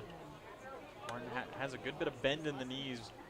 Guy who's going to put his legs into something and reach low, and definition of a guy who also try to elevate and celebrate. Saw it last night as Cohen will step off, and it looks like it's going to be another pitch clock violation on Andrew Cohen, and back-to-back pitch clock violations will walk Serrano, and that brings up Tyler Dunning. And Troy Osborne is immediately going to go out and talk to his pitcher and try and settle Andrew down, as again Cohen continues to look back towards second at Whitman, just not getting the motion going quick enough, and Serrano gets the free base, so he has now reached all 3 times, a single, a double, and a walk. And Serrano has gotten 8 plate appearances so far on the series, and he has reached in 5 of them.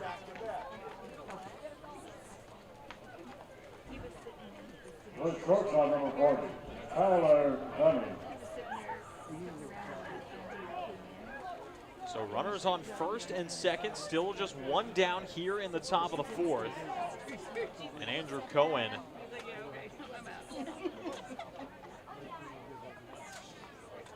trying to get out of the jam, and the cleanup man in Dunning, who had a single his last time up.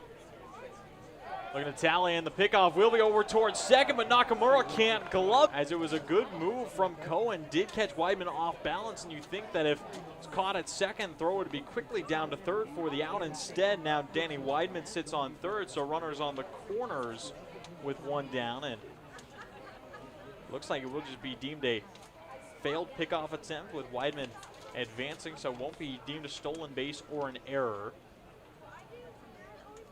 Cohen kicks and deals, finds a strike at the knees to open up the at-bat versus Dunning.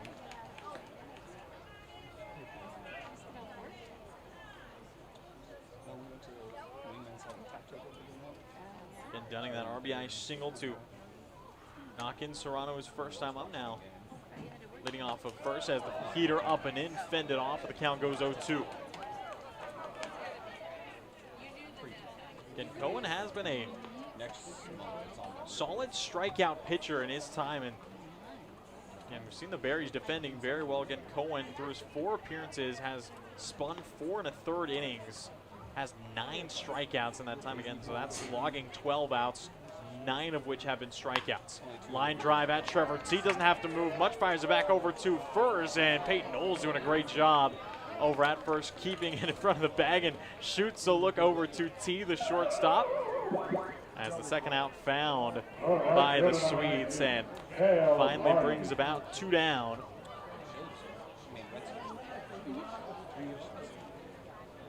And 2 runs across in the inning, 2 still on base, 2 outs.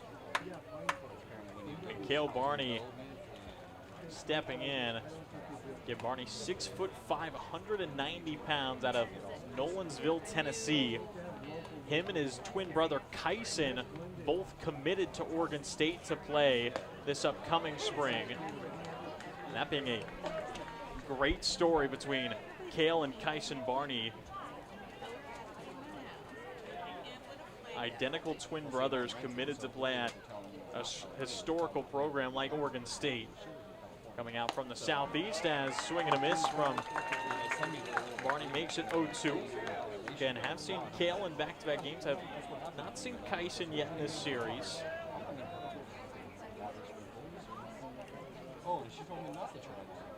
As Cale batting .214 on the season. Takes the ball low and away. I myself did get a little bit confused when looking at the roster for the first time for the Berries, as and you have both Kyson and Cale Barney, both KB, both freshmen at 6'5", 190 pounds.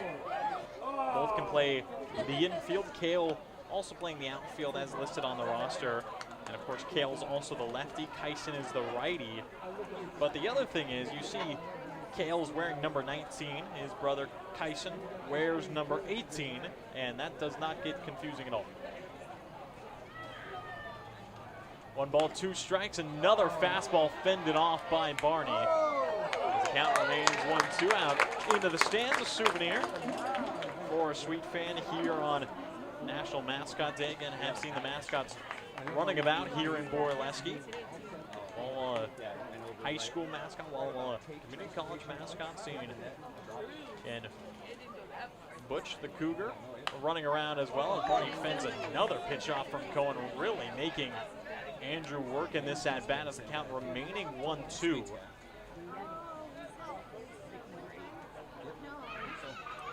And of course, have seen our own Sweet Lou bumbling about in the ballpark.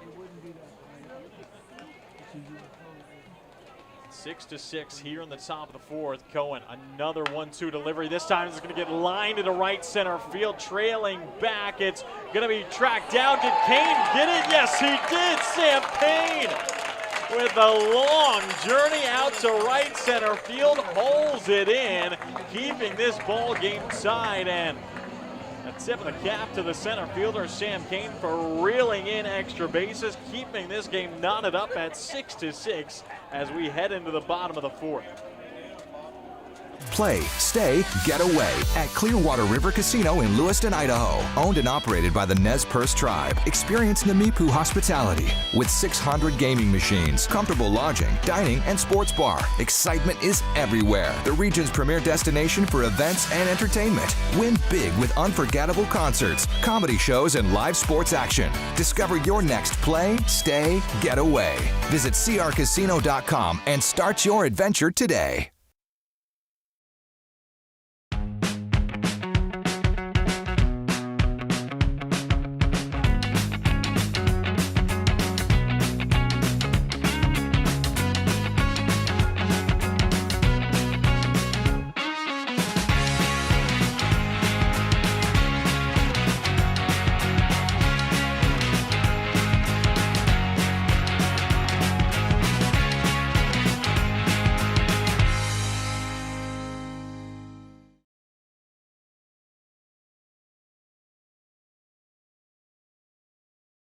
It's time to play ball with Underwriter Honda of Walla Walla, where you're more than a guest. You are part of the family.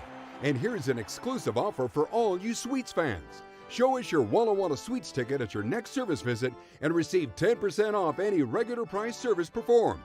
Formerly Walla Walla Valley Honda, same great automotive family and proud sponsor of the Walla Walla Sweets. Underwriter Honda of Walla Walla, where you walk in as a guest and drive off as family. The tight game continues here in Walla Walla. Sweets and Berries knotted up 6-6 in the bottom of the fourth, as we have seen 4 half innings in a row with runs being scored spanning back to the bottom of the second. The Sweets scored 2, Berries responded with 4, Walla Walla came back with 3, and then Marion 2 in the top half of this inning, and we'll see if Sweets can keep the offensive roll going as T fouls off the first pitch he sees versus Boyer. And saw some good games around the West Coast League last night. Walla Walla, of course, opened up the season here, or opened up the series here versus Marion. The 15-9 win. Bellingham had an 8-1 victory over Port Angeles as they are climbing the North Divisional standings, as field umpire Thomas Glenn will say that T holds up. Kind of go 1-1. Kelowna with a big 11-10 victory over the Corvallis Knights. The Falcons taking a huge one off the Knights. Ridgefield extend their lead over the South 11-9 with a victory over Portland. And now T is going to go to the 5-6 hole. Tough hop. Dunning gets all over it, and the throw is going to be offline. And ultimately a great stop out of the UCLA shortstop in Tyler Dunning to keep that ball in front. And even more impressive just to get a throw over to first, but it is going to be a leadoff single for T. Saw Victoria have themselves a big non-league victory versus the Redmond Dudes. Wenatchee with a 5-4 victory over Edmonton as they remain atop the North Division. And then Yakima Valley with a South Divisional victory, 5-2 over the Elks. As this pitch to Rickman runs up and in, it's going to go off the glove of Serrano, and T will move up to second. So after the leadoff single, immediately gets into scoring position on the wild pitch.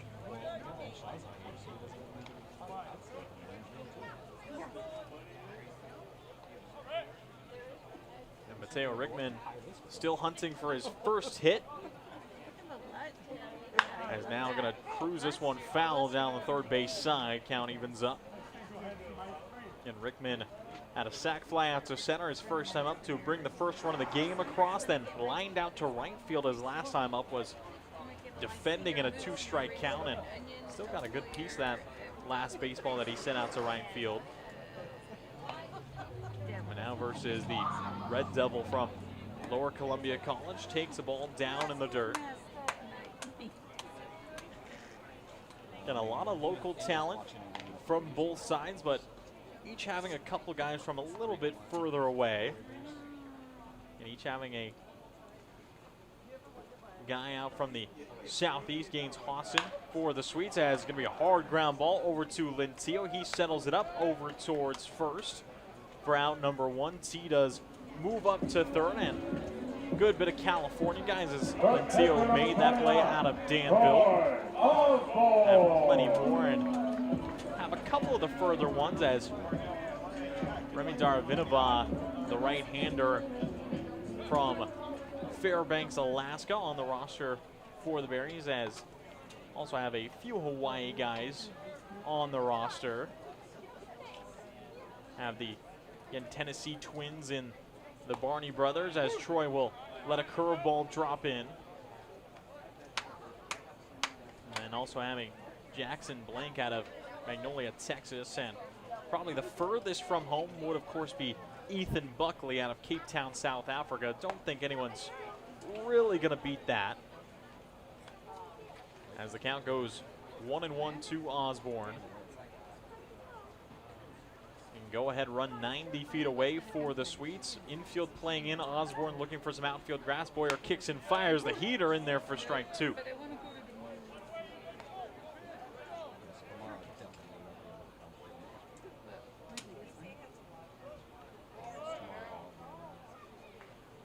Osborne looking to protect Boyer Very well might go to the off-speed. That he does. Fended off well into Troy, out in towards right field. Might drop down the line. Does it stay fair? It does. Home plate umpire Michael Gray saying it does stay fair. It's going to be an RBI double for Osborne as he swoops into second. And just a blooper down the right field line and counted for extra bases as Troy Osborne takes the lead for Walla Walla. 7-6 here in Borleske, and the scoring spree just does not stop. And that brings up Royce Hale as, again, Troy Osborne tallies another extra base hit on the season. That is his 6th extra base hit, as Osborne 12 total hits, 5 of which are doubles, and then has 1 homer. So Royce Hale steps in with 1 down, a runner in scoring position. First pitch misses outside as, again, right now Hale sitting 0 for 1, a strikeout and a walk.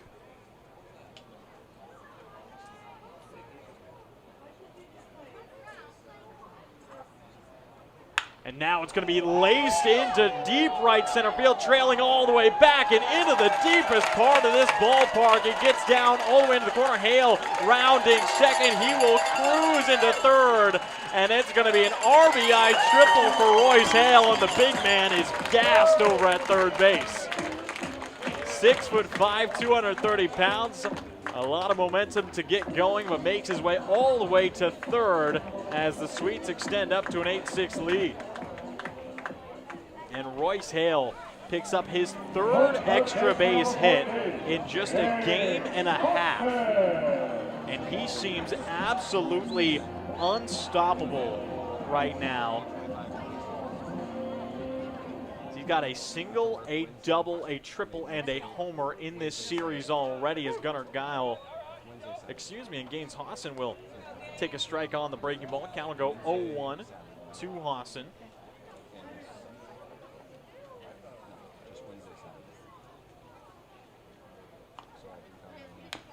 And now Hawson will foul this pitch away. Count goes 0-2 again.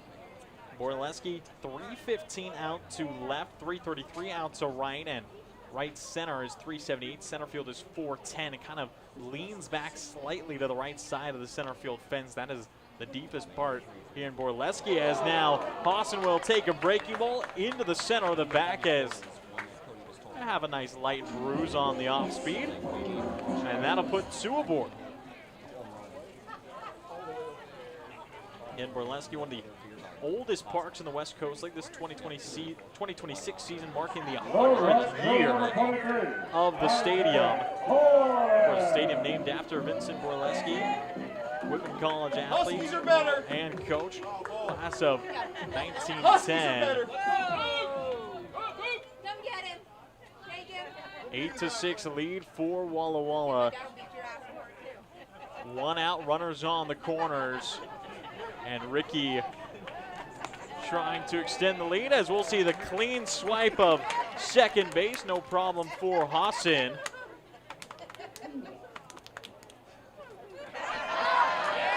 As slightly distracted as Butch the Cougar winning a game of rock, paper, scissors about 3 feet in front of me.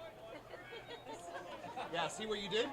That's on you. Now foul tip out from Ricky again. Runners on second and third, 1 down. Sweets trying to extend the lead over top the Berries. The pitch on its way. Torres, a chopper over the third baseman, and does it stay fair? No, it's going to be deemed, and a little bit of confusion as it is going to be deemed a foul ball, and it looked like home plate umpire Michael Gray kind of threw his hands up, a little bit to the side, and it looked like caused confusion for everyone as all the players seemed to think it was a fair ball initially. And then the play slows, and now Torres will return to the batter's box in a 1-2 count.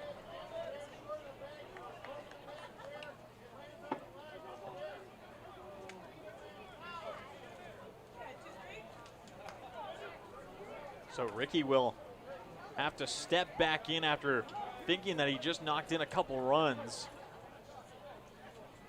Instead, the count goes 1-2 versus Boyer. Right-handed kicks and deals, and now it's going to be lined down the left field side. Again, this time it's sure of extra bases. Torres will cruise into second and knocks in 2 more runs, back-to-back double-digit games for the Sweets. 15 runs last night was their new season high, tracking down potentially another new season high, as it looks like we will see a mound visit from head coach Tucker Brackett. Looks like that is going to be all from Boyer. He's going to hop out as Torres delivers 2 more in for the Sweets. He's 2 for 3 on the day with 2 runs knocked in. And the Marion Berries are going to turn to another lefty here in the bottom of the 4th as the Sweets jump out 4 already across in the inning. It's 10-6. I love coming in here. Everybody is always super welcoming. They always greet me by name. You can tell that everyone here actually likes working here. My favorite thing about Walla Walla Orthodontics is how nice the staff are. They're funny, fun, and they're helpful. I had what was called 3D braces. They were the same color as my teeth. People would say, "Oh, you have braces?" They didn't even know that I had braces. I highly recommend this orthodontist office.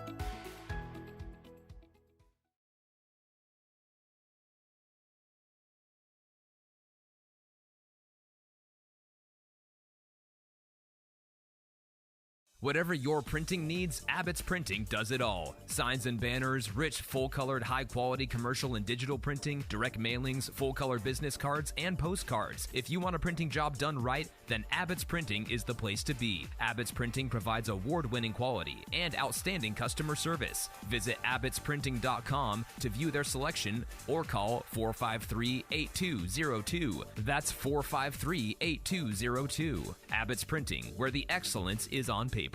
Holiday Inn Express Walla Walla is proud to be the official hotel of the Walla Walla Suite. Our guests are sure to get a great night's sleep in one of our recently remodeled rooms, and our 24-hour pool and spa are perfect for round-the-clock relaxation. Each night at Holiday Inn Express Walla Walla is followed by a complimentary breakfast included with every stay. At Holiday Inn Express Walla Walla, you can catch some Z's while the Sweets catch some W's. Wins, that is.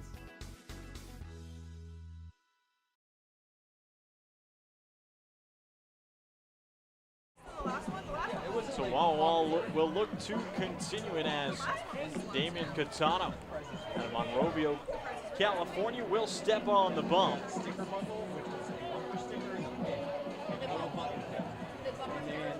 As Catano committed to play with the St. Mary's College Gales in the upcoming 2027 season.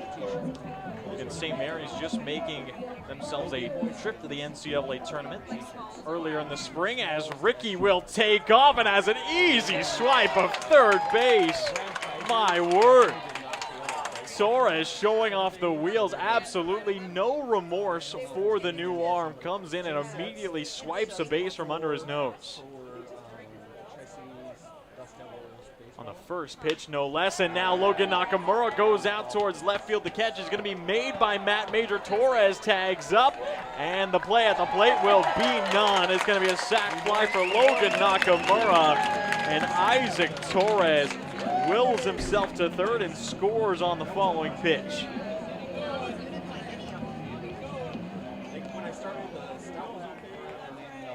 So the second RBI of the evening for Nakamura, as the lead extends for Walla Walla 11-6, and the offense is just unceasing from both these sides, and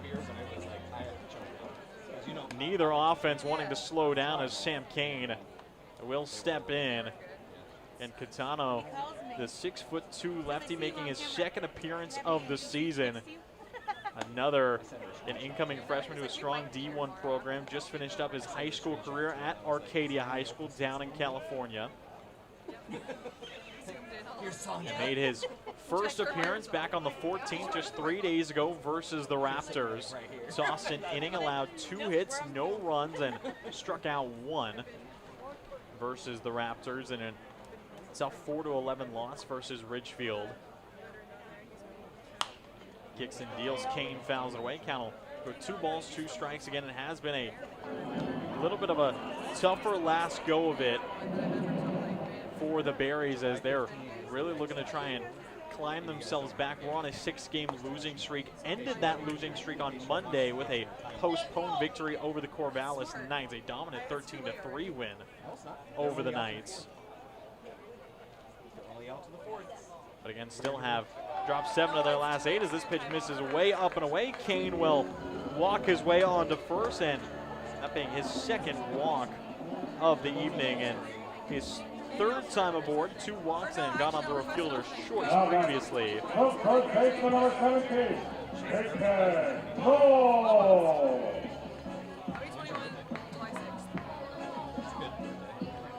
So PK steps in, and the Sweets have officially batted around here in the 4th inning as, again, Trevor T led off this inning, now is waiting on deck. So Sweets getting every single batter in their lineup a time up, as did see the Sweets bat through the lineup in the 7th inning last night. And again, if you missed it last night, bottom of the 7th here in Borleske last night took a little long as it was a 9-run inning for the Swedes, and that was really what packed a punch towards the win as another pitch missing inside towards Knowles. Count will go 2-0. Again, PK 1 for 2 with a hit by pitch so far on the night. Love to tally some more hits. Again, good to see PK back in the lineup. Again, did not have Knowles for the Canadian road trip up to Kelowna and Kamloops in British Columbia, but returns now. And recently announced his commitment to Troy University after in his great spring season this past spring at Seattle U. Fouls this pitch away, and there go 2 balls, 2 strikes, 2 outs. Usually there are like, but it's usually a 7 because it's usually a new. They usually have fireworks. Again, Knowles went 2 for 3 last night with 2 hit by pitches. And now he's 3 for 5 with 3 hit by pitches on the series so far.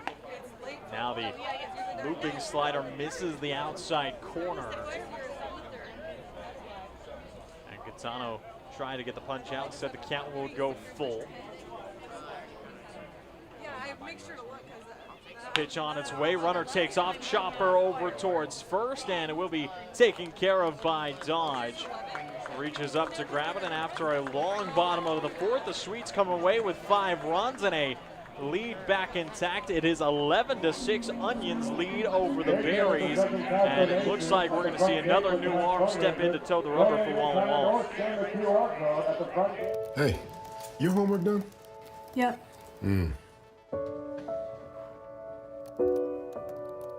Hey, is your homework done? This kind of is homework.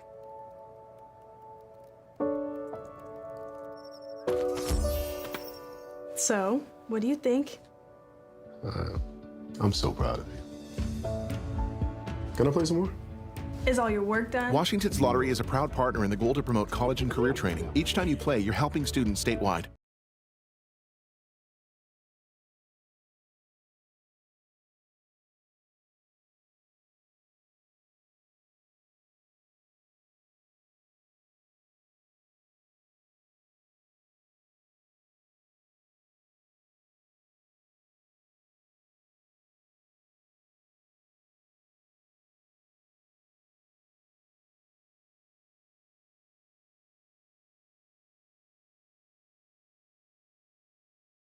It's time to play ball with Underwriter Honda of Walla Walla, where you're more than a guest, you are part of the family. And here's an exclusive offer for all you Sweets fans. Show us your Walla Walla Sweets ticket at your next service visit and receive 10% off any regular price service performed. Formerly Walla Walla Valley Honda, same great automotive family and proud sponsor of the Walla Walla Sweets. Underwriter Honda of Walla Walla, where you walk in as a guest and drive off as family. Welcome back to Borleske Stadium on National Mascot Day. Trace Green, recently committed to Bushnell University, will toe the rubber for Walla Walla. As the Marion Berries looking to respond offensively. Again, it has been no shortage of offense so far tonight as We have gone through, of course, 8 half innings with the 4 regular innings. That meaning 8 half innings. Of those 8 half innings, 6 of them have had runs scored. And the only half innings where we have not seen runs were the top of the first and the top of the second for the Berries. And they put up 4 in the top of the third and 2 in the top half of last inning. And Matt Major will lead things up to try and add on more with the team out of Salem, as Trace Green will spot a strike for pitch number 1.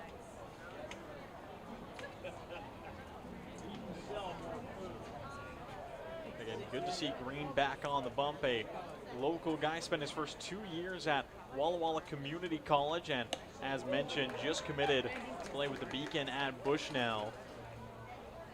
Originally out of Clarkston, Washington, now making his 4th appearance of the summer as a Sweet. Has a 1-1 record, 7.11 ERA. That's just being across his first 6 innings and a third, as now will find 3 straight strikes past Major, and that being a quick out number 1. And Trace Green does have himself the standard 4-pitch arsenal: fastball, curveball, slider, changeup.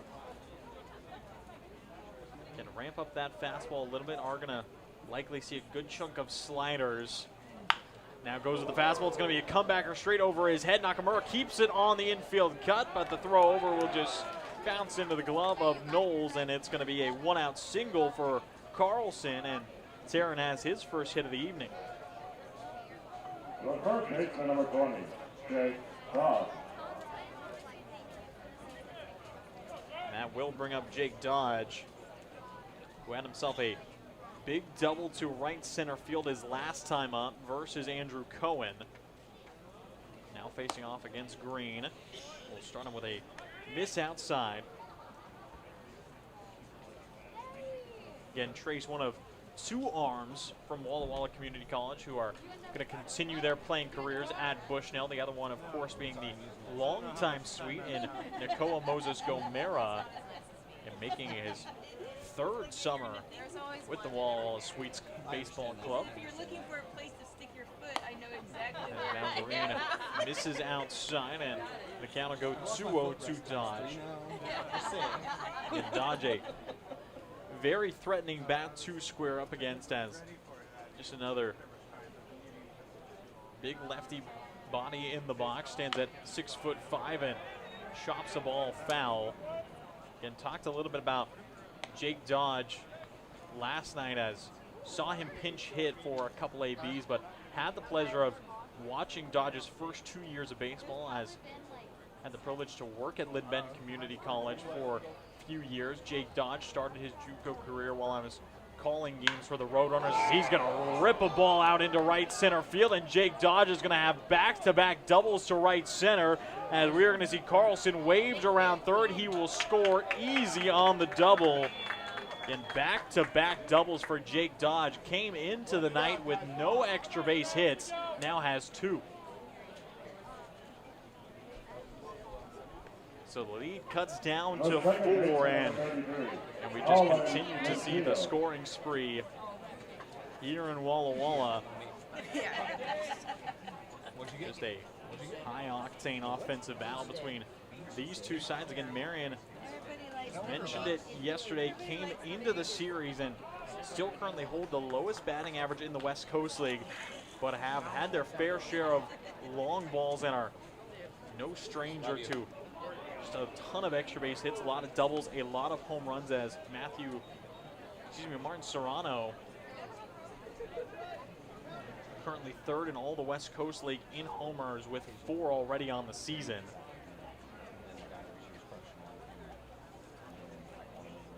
One-0 pitch from Green, misses up and in towards the hands of Lentillo. As last time up, did see Colin Lentillo lay down a sac bunt to move Dodge over towards third. Don't believe that is going to be in the cards for this plate appearance, as Green kicks and fires another fastball, popped up back in, out of play to make the count 2-1.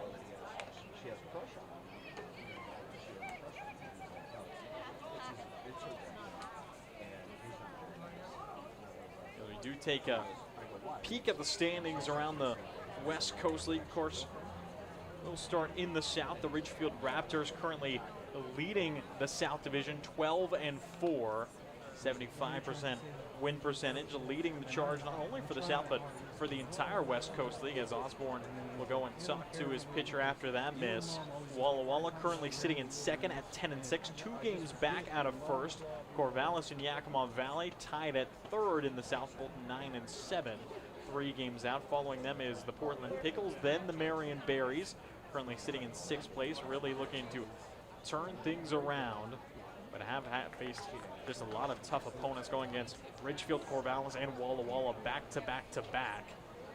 And then followed by Bend at 4-9, and the Springfield Drifters rounding out the bottom of the South at 4-11. Of course, up top the North, Wenatchee leading things up there, 10-4, as Green fires low, and it's going to be a 5-pitch walk to put Lentio aboard. So runners on first and second with 1 down as the lineup card flips over. The Bellingham Bells currently second in the North Division, followed by Nanaimo in third. The Night Owls are 9-7. And then the North Paws, Falcons, and Victoria all currently tied at 7-8 for 4th place. And then Edmonton, 7th, Port Angeles, the lefties, 4-12 to round out the North.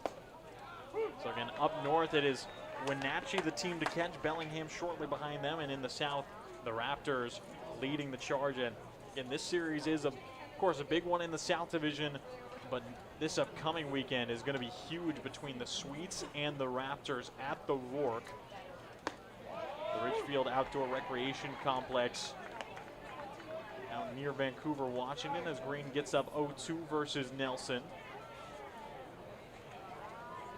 Nelson 1 for 2 with a double, has scored twice. The other time was through walk. Green looking back to dodge now the breaking ball, and saw the hands twitch out of Sawyer, and was able to keep him back.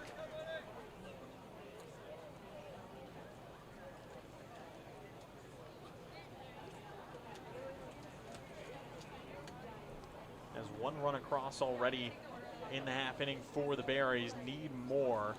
Again, the wind has really settled down. Almost no wind around Borleske, and the light shining down as the sun continues to set.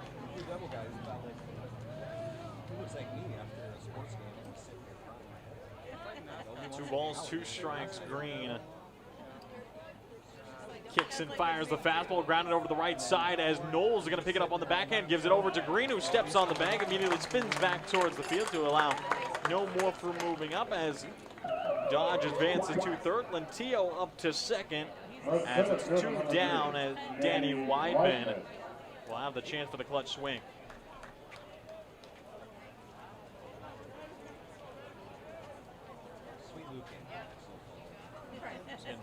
Just the second time tonight that Sawyer Nelson is retired.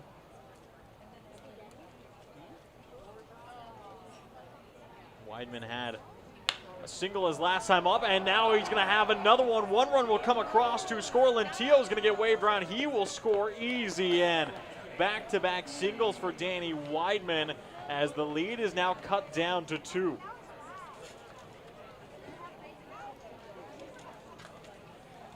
Again, thought we had an offensive showing last night. 24 total runs last night. Now we're not even through 5 full innings, and there's already 20. So Weidman 2 for 3 with 2 ribbies now to bring up Serrano. Takeoff move from Green, just keeping Danny honest over there at first.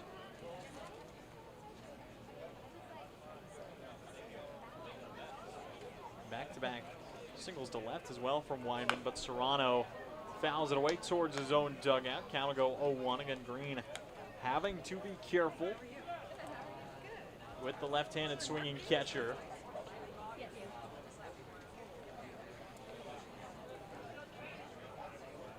And Serrano, the Buckeye commit, looking forward to joining Ohio State and has already had himself really such an interesting line, starting his career with the Beavers down in Corvallis, Oregon at Goss Stadium and transferring to Iowa Western.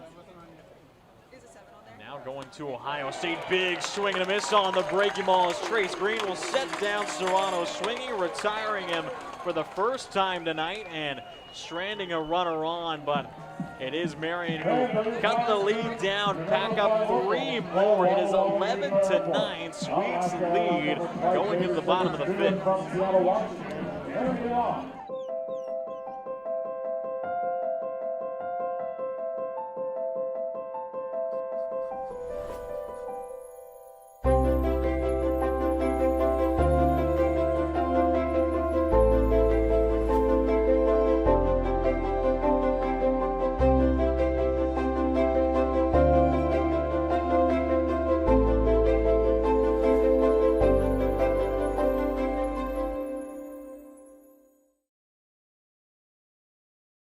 Walla Walla Valley Honda is now Underwriter Honda of Walla Walla.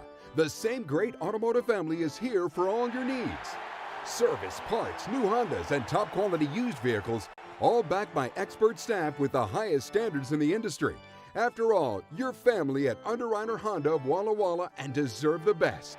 Visit us at UnderwriterHondaofWallaWalla.com to schedule service or a test drive today.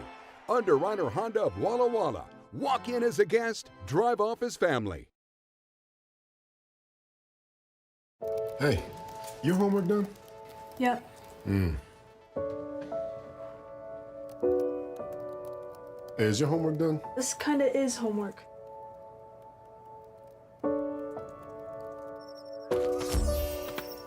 So, what do you think? I'm so proud of you. Can I play some more? Is all your work done? Washington's Lottery is a proud partner in the goal to promote college and career training. Each time you play, you're helping students statewide.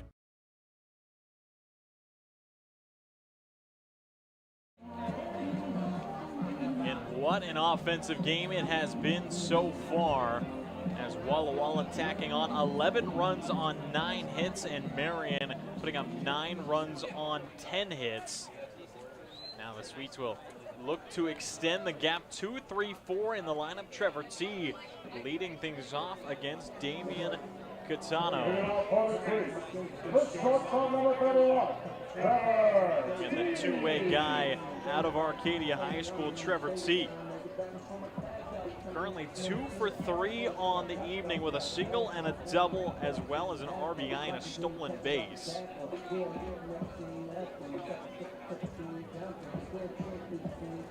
That's taking his time settling in again. Both teams having to really dig into their pitching staff for these games. A strike one is called to T.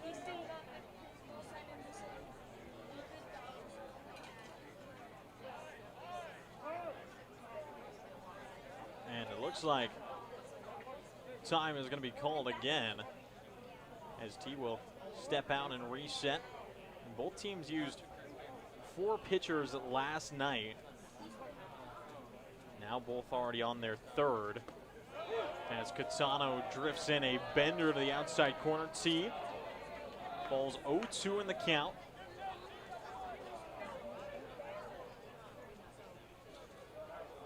As Catano came in now, floater out towards center field. It's going to drop in front of Whitman, and it's going to be a leadoff single for Trevor T. He's got 3 knocks on the night.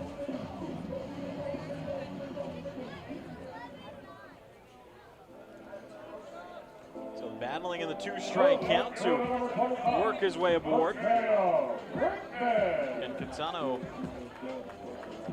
got through the first 2/3 of an inning in relief on just 14 pitches to shut things down. Did administer 1 walk and a run that did not count against him, as Whitman, first pitch he sees, he blasts over top the warehouse with the cages.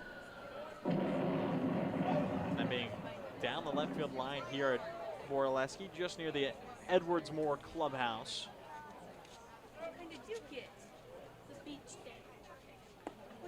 As another breaking ball tracks low to Rickman. Again, the Edward Moore clubhouse, new 3,300 square foot facility to the Whitman College baseball program that was built back in 2024, will finish back in April of 2024 as Rickman swings away. Count will go 1-2.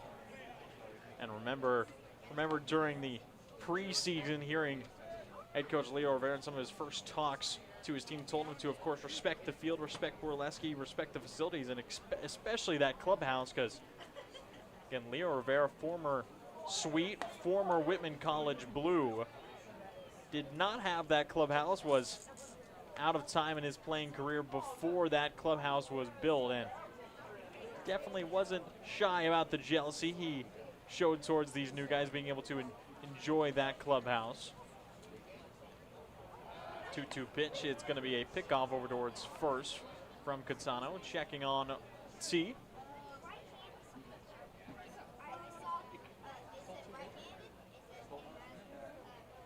And Rickman trying to battle through 2 strikes versus Catano. That he will. Lines the ball into right field. That is going to get down. T is going to wind up on third. Easy. Rickman is going to stop short. Does not want to test second as Cale Barney gets it in quick, and back-to-back singles from the Sweets will put them to 11 hits on the night. 2 on base for the cleanup man in Troy Osborne.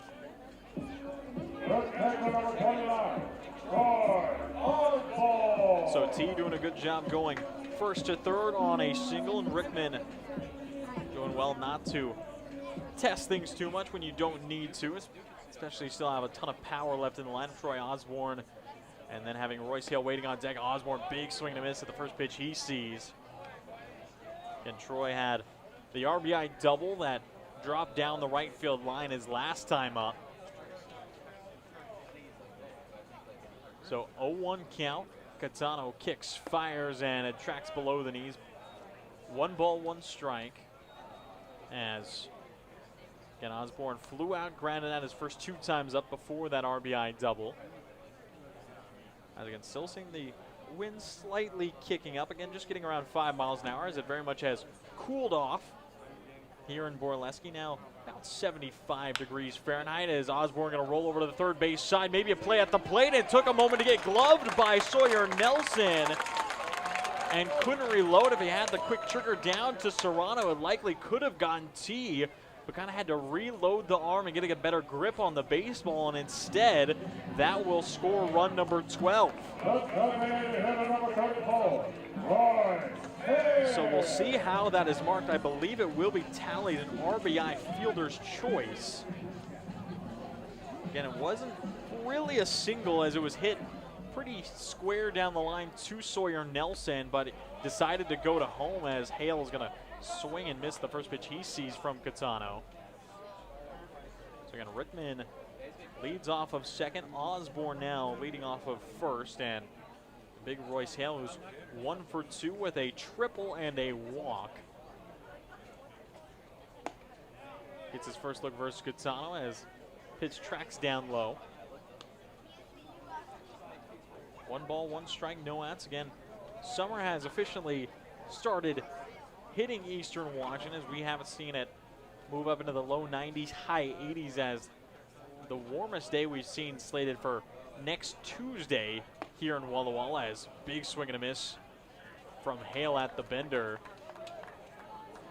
And should reach a high of 96 degrees next Tuesday here in Walla Walla. And that will be slated for the series opener versus the Springfield Drifters back here at Borleske the 23rd. Another pitch down in the dirt. Serrano keeps it in front well. And again, flashing back to that last play, it does look like they're actually going to give Troy Osborne the single down the third base line, so will not be deemed a fielder's choice, and instead just an RBI single to Osborne, as that is 3 singles in a row now for the Sweets. And I myself just go with what the official scorekeepers go with, as their word is law for myself. I do not dare go against it, as it is full count, 2 on, no outs. On its way from Catano as Hale is going to lift it to shallow right center field. Under it is Lentillo. He'll make the catch for out number 1. So Hale retired for just the 2nd time this evening strikeout and a pop-up along with his triple and a walk as Gaines Hawson steps in with 2 on.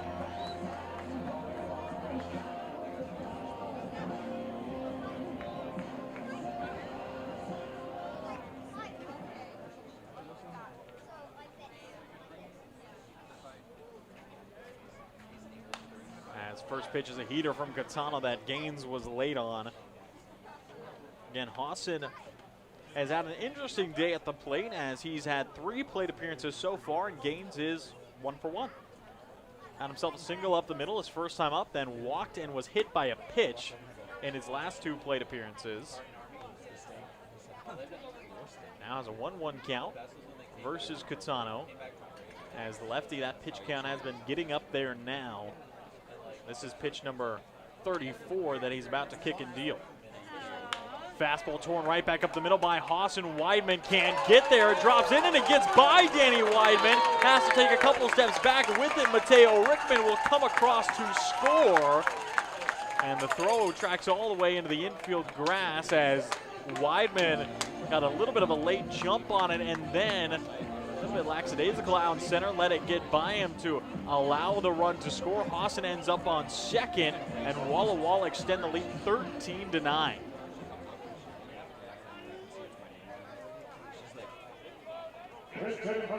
As we will see a pinch hitter now, and it's going to be Bo Stinson, who's going to step to the plate in place of Ricky.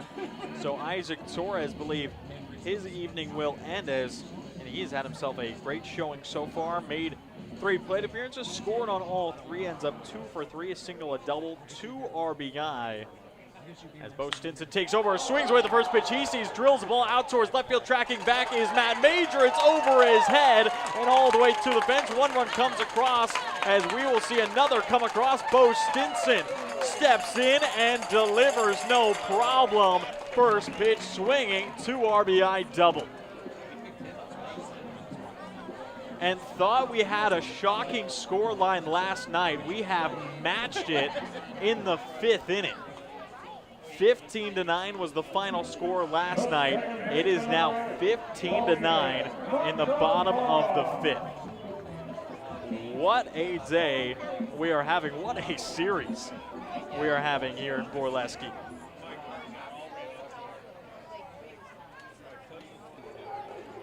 And trying to identify who that is for you. Unfortunately, don't think my binoculars go that far. They are rather cheap. I actually do believe that is going to be Dax Texeria, the Beaverton sophomore, getting ready in the pin. As never mind, great binoculars, would recommend.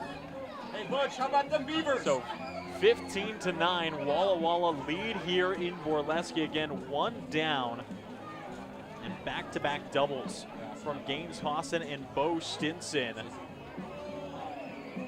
to get the Sweets up to 15.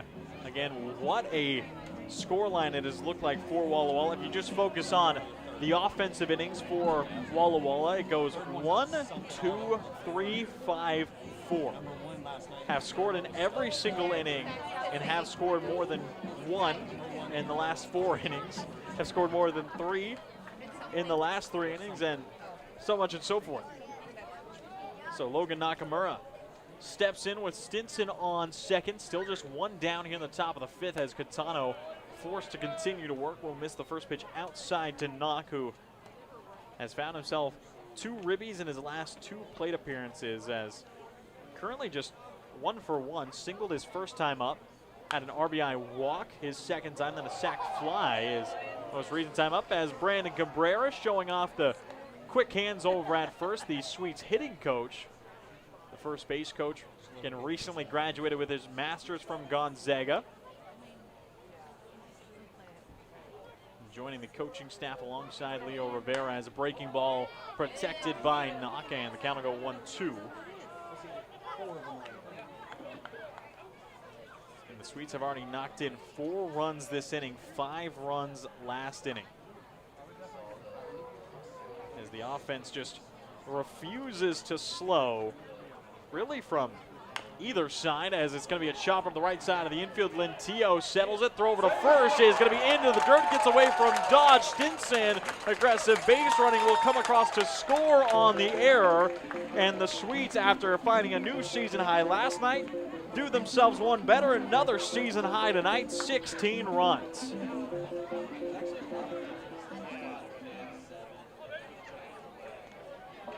So it was kind of a tough play on the chopper for Colin. Lentillo ends up just rushing it, spikes the throw to Dodge, and first baseman couldn't dig it up.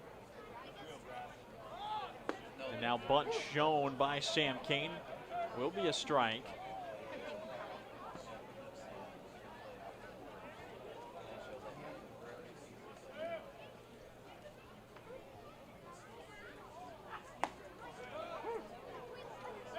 As the count will go 0-2, Kane will step out, try and reset the mental, falling early here to Catano. Yeah, Catano has tossed 40 pitches in the relief appearance so far, has just gone through a full inning, allowed 5 runs, 1 walk. And the Sweets have 16 runs on 15 hits now. 1-2 delivery. Gonna live up high and count will even at 2s.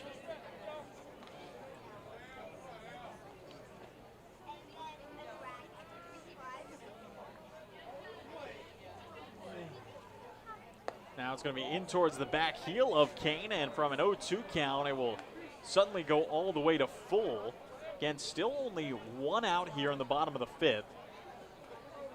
As the Berries just trying to finally escape this inning and get on into the 6th. Catano kicks, and Sam Kane lifts one to deep left field, tosses the bat way over the board of education. Sam Kane goes yard for the 2nd time this summer.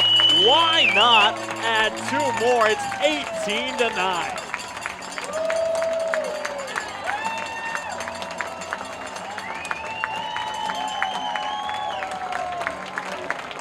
The crowd loud here at Borleske. It's been a long 5th inning, but the fans not deterred as Sam Kane delivers a big 2-run shot for Walla Walla, clearing the bases 18-9 as the Sweets have put up 7 runs in this inning.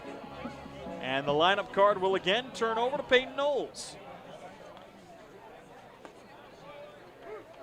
who will take strike 1. As Damian Catano has struggled to work his way out through the lineup. And that is now all 7 earned against Catano. Grounder from Knowles over to the 2nd baseman. Lentillo picks it up on the hop, gets it over to first. And finally the Berries will connect with out number 2. As that'll bring up Trevor T for the 2nd time. First shortstop number 31, Trevor T.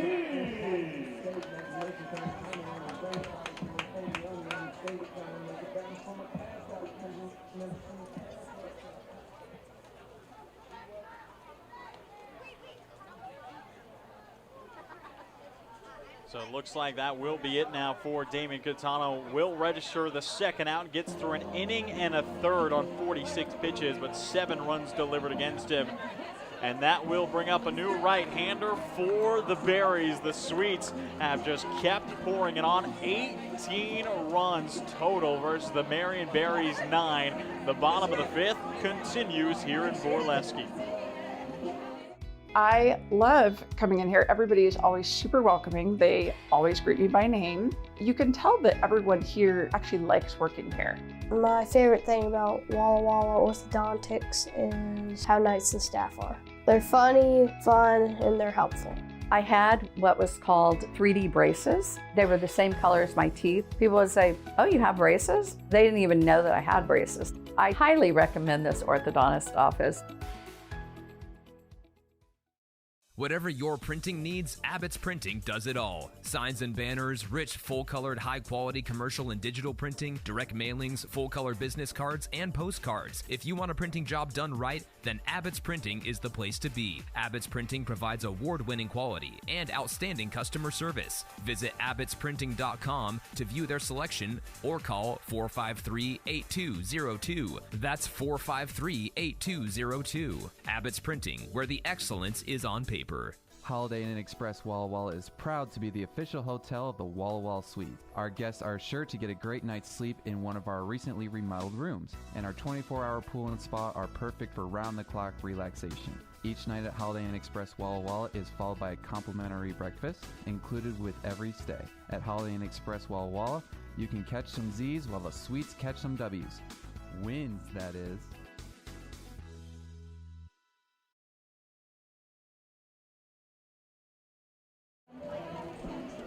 So the bottom of the fifth inning continues here at Borleske. Walla Walla lead 18-9 over the Marion Berries.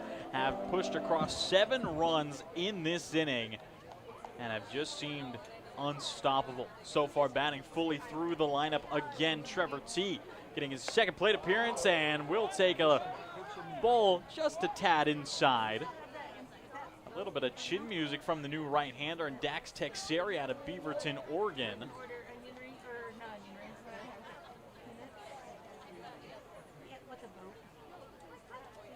As Texeri, another Lynn Benton Community College guy, just finished up his freshman year at LBCC in Albany, Oregon.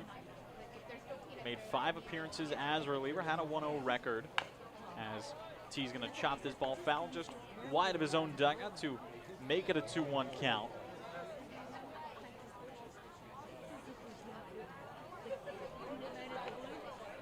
But Dax has been one of the most go-to guys out of the bullpen so far for this season for Marion, as now he will plunk Trevor T, and T will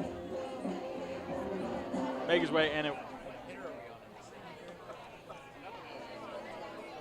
T will work his way on to first, and that'll bring up Mateo Rickman.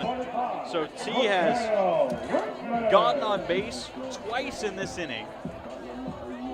And Mateo Rickman will step up for his second time. Had himself a single earlier this inning.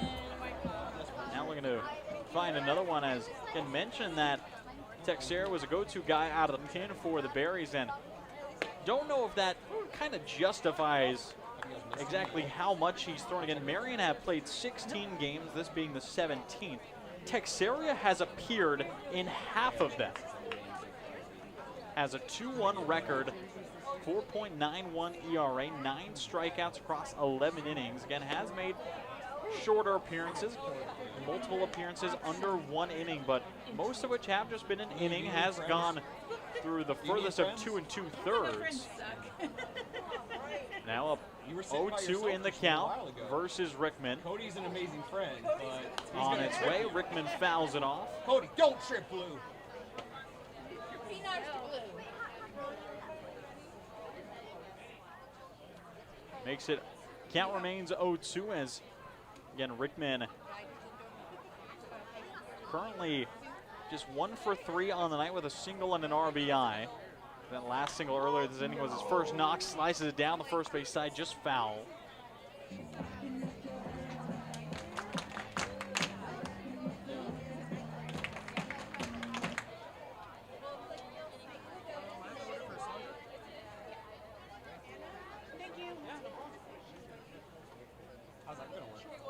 So another 0-2 pitch, upcoming swing and a miss, and down goes Rickman swinging, and that will close up the 5th inning. Walla Walla pick up 7 runs and get themselves out to a monstrous 18-9 lead over top the Marion Berries. Going into the 6th inning, gonna be looking to hold on to it. Walla Walla Valley Honda is now Underwriter Honda of Walla Walla. The same great automotive family is here for all your needs. Service, parts, new Hondas, and top quality used vehicles, all backed by expert staff with the highest standards in the industry. After all, you're family at Underwriter Honda of Walla Walla and deserve the best. Visit us at Honda of WallaWalla.com to schedule service or a test drive today. Underwriter Honda of Walla Walla. Walk in as a guest, drive off as family. Hey, your homework done? Yep. Hey, is your homework done? This kinda is homework.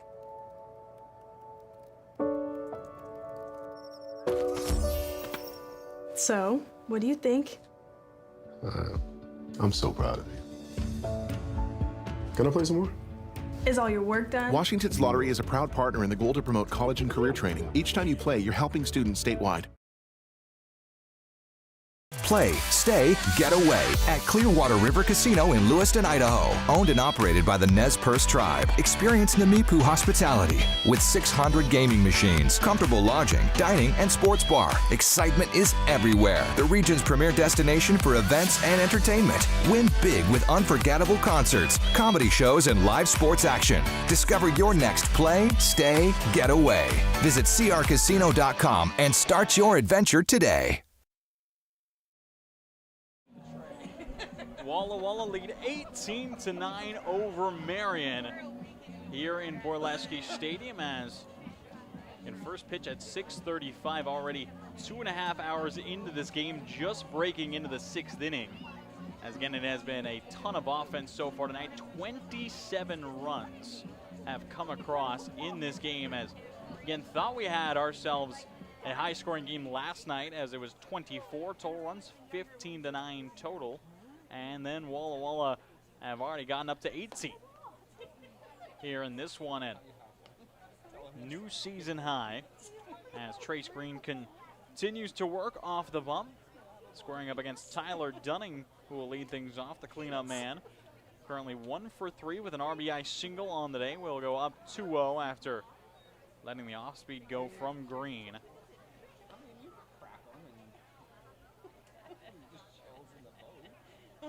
And we mentioned a lot of big matchups happening all across the West Coast League. And Walla Walla trying to chase down Ridgefield, as swing and a miss from Dunning. I've already seen a couple of games happen so far, as Wenatchee and Edmonton had themselves a doubleheader that has already concluded. They started at 3:30 p.m. in Wenatchee, as this pitch is going to run up and in and get Dunning. He will be hit by a pitch and work his way onto first for the second time.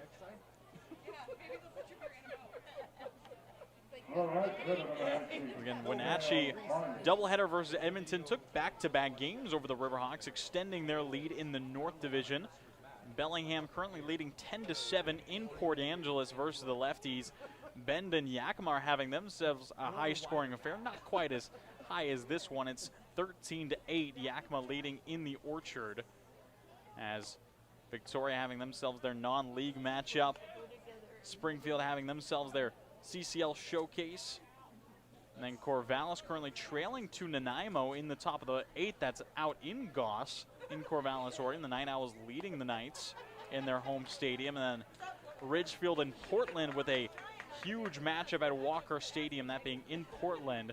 As currently the Pickles leading 7-5, and the Sweets are going to be slightly rooting for Portland in that matchup, as they want Ridgefield to drop a game here and there, try and chase them down out in first place. As Green gets up 1-2 over Cale Barney.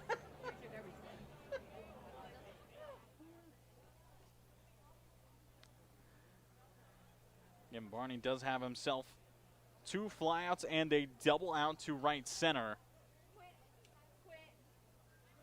1-2 pitch on its way, breaking ball, swing and a miss out of Barney, and another K picked up by Trace Green, and that's his 3rd of the appearance. Again, has tossed an inning and a 3rd, and out of those 4 outs, 3 of which have been strikeouts.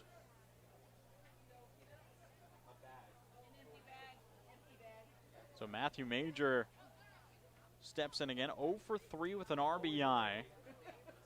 Still trying to get aboard first base, as the curveball drops in from Green. And is going to breaking ball back to back.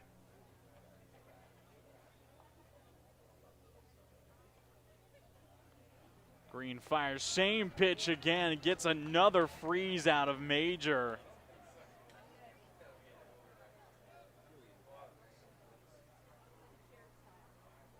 So 0-2, we'll see if Trace goes right back to the well.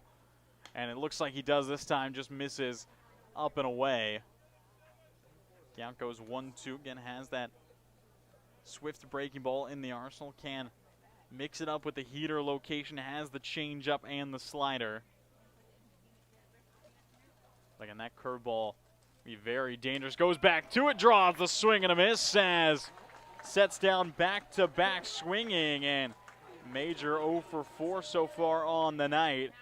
So after giving up the leadoff hit by pitch, back-to-back strikeouts to bring up Carlson. And again, the Washington State commit still trying to extend this 6th inning. Big swing and a miss there. Again, we have mentioned, was talking about the half innings consecutive scoring, and that has now stretched to 7 consecutive half innings. And all the way since the bottom of the second, we have seen runs scored in every half inning. 0-1 pitch, breaking ball, swing and a miss out of Carlson. The designated hitter trails 0-2 in the count to Green. And Trace gave up 3 runs last inning, and now looks absolutely dialed as, again, the sunset completely gone, wind kicking in slightly from center field. 0-2 delivery from Green, another breaking ball, freezes Carlson, sets him down looking, and after the hit by pitch, Trace Green strikes out 3 in a row to shut down the top of the 6th, and our first half inning in about 2 hours with no runs scored. The Sweets keep the 18-9 lead intact.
Bottom of the 6th inning here in Borleske.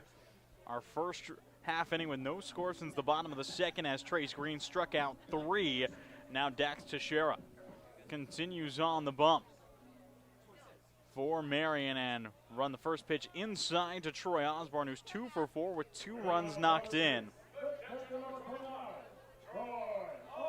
As Osborne in his last 2 plate appearances, a double and a single, both picking up a run. And now is going to crack another single through the 5-6 hole, and Osborne picks up his 3rd hit of the evening, and that being the 17th hit for Walla Walla on the game so far, 18-9, and Sweets trying to break even 220. As good to see Butch the Cougar in the press box. A lot of Wazoo fans in the stands, of course, here in Eastern Washington. And likely cheering on several, as a lot of Wazoo guys going to be seeing on the field. A lot of young guys might end up playing at Washington State as Royce Hale takes a ball outside. And Walla Walla trying to break 20 runs for the first time. Had the season high 15 last night. Now would love to get back to 20 runs as pitch missing outside from Teixeira. Royce Hale looking to deliver another big swing. Again, 1 for 3 on the evening so far. And that one hit was a triple back in the bottom of the 4th inning. As Teixeira kicks, fires, breaking ball, check swing out of Hale up in the zone, and 2 balls, 1 strike.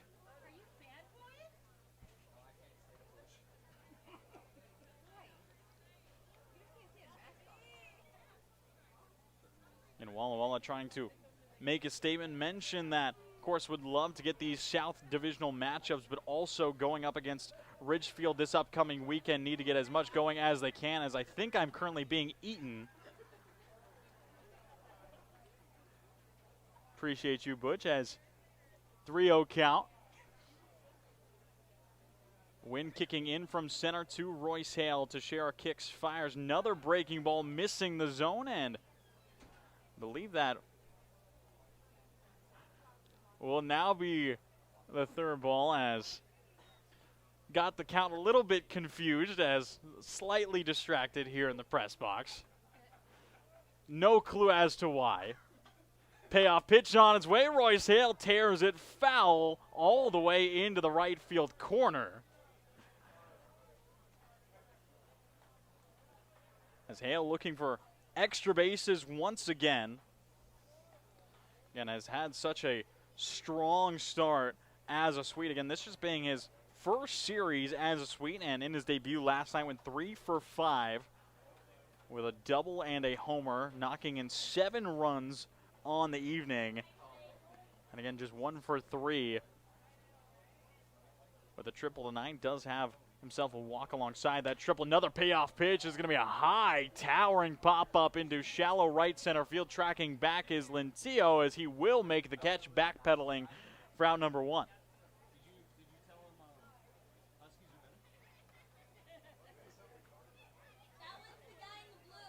So that is back-to-back pop-ups for Troy Sale, and that'll bring up Gaines Sawson once again.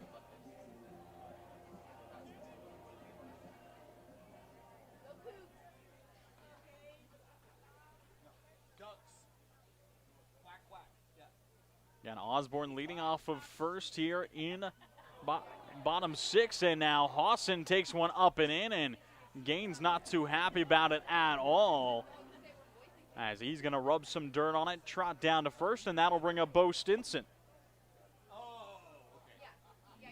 As Hawson reaches again, as he's currently 2 for 2 with a walk and 2 hit by pitches. What a night it's been for Hawson. And now Bo Stinson will get another look, as, again, Bo came in as a pinch hitter in the 5th inning. And the first pitch he saw, he ripped for a 2 RBI double. Now second pitch, he's going to send a sharp grounder over towards the shortstop. Dunning spins it to Lentillo, gets it over to Dodge to complete the double play. 6-4-3 to close out the 6th inning. And this being the first inning of the night that the Swedes have not scored. It remains 18-9, Walla Walla lead heading into the top of the 7th here in Borleske.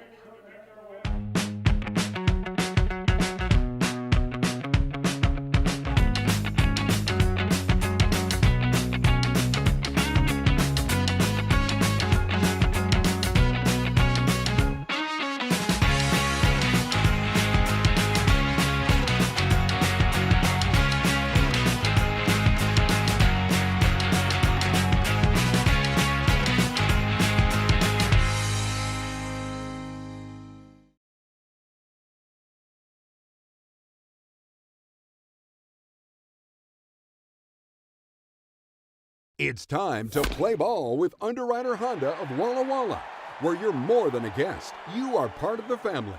And here's an exclusive offer for all you Sweets fans.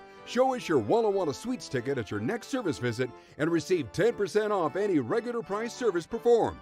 Formerly Walla Walla Valley Honda, same great automotive family and proud sponsor of the Walla Walla Suites. Underwriter Honda of Walla Walla, where you walk in as a guest and drive off as family.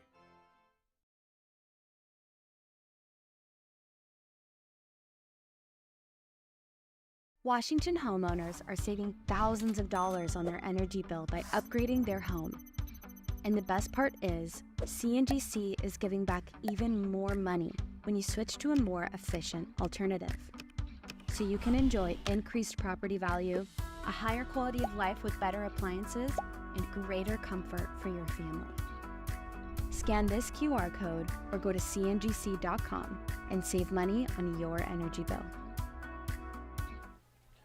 So Jake Dodge will lead things off for the Berries here in the top of the 7th as Trace Green first pitch runs inside towards the hands. That'll be an early 1-0 count. Again, Dodge has had himself probably his best night of the season so far. 2 for 3 with 2 doubles and a run knocked in. There's a big swing and a miss past that pitch from Green. Again, I've already mentioned a couple times, Dodge came into the evening with no extra base hits on the season. Now he's got 2 doubles on just tonight alone. And again, mentioned that had the pleasure of watching Jake in his first couple of years at Lynn Community College and is the definition of a power guy.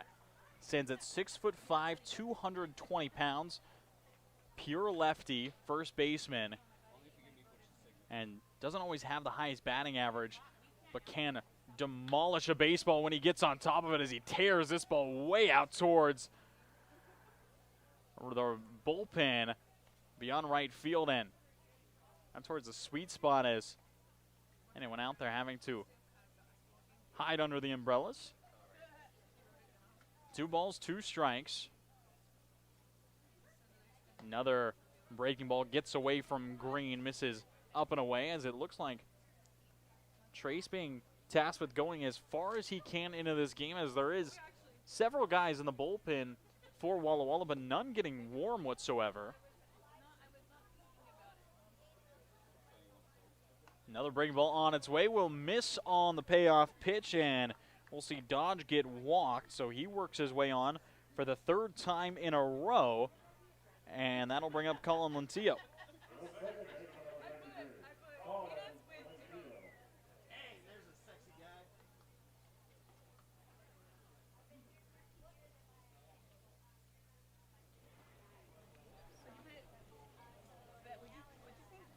So 1 on, no outs here in the top of the 7th. The Berries looking to somehow start chipping away at this lead. Again, every time we've seen Marion chip away at the lead, Walla Walla have just responded. A reminder that at one point in this game, the Berries did lead. That was after the top of the 3rd. It was 4-3 Berries. The ball down into the dirt. Osborne keeps it in front. Almost saw Dodge take off. Jake Dodge, not much of a base stealer. But if he's good enough to, if he's able to get a good enough of a jump, he can swipe it. But again, once the Berries put up 4 in the top of the 3rd, the Sweets responded with 3 of their own to reclaim the lead. Then the Berries tied it up through the 4th. Walla Walla tacked on 5. Berries put up 3 in the top of the 5th, and then the Sweets put up 7. No, but you have to pay. There's a difference. So again, 2-1 count. 18-9 Sweets lead. Lentillo still looking for his first hit of the evening. Going to send it right back out to center field. Sam Kane tracking back, trying to get on his horse. It's over his head. Will 2-hop the wall out in center field. It gets down. Jake Dodge waved around 3rd. Lentillo will settle up into 3rd. And it's going to be an RBI triple for Colin Lentillo for his first hit of the night.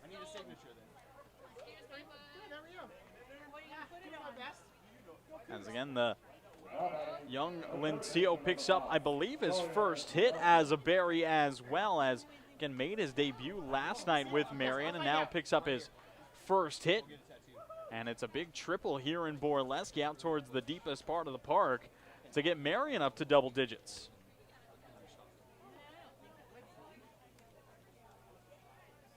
The lineup card turns over to Sawyer Nelson. Green fires, Nelson flies it out to left field. Rickman settling behind it as Lentio tags up, and he will easily come across to score on the sac fly. Nelson does a job to come across in the inning for the Berries, and that gives us an out. First down here in the top of the 7th, and again, Walla Walla, a lot of room to play with, but obviously don't want to get too comfortable, especially with how these games have been looking, as the Berries have shown that their offense can very much compete. So Danny Whitman will take ball 1 off the inside part of the plate.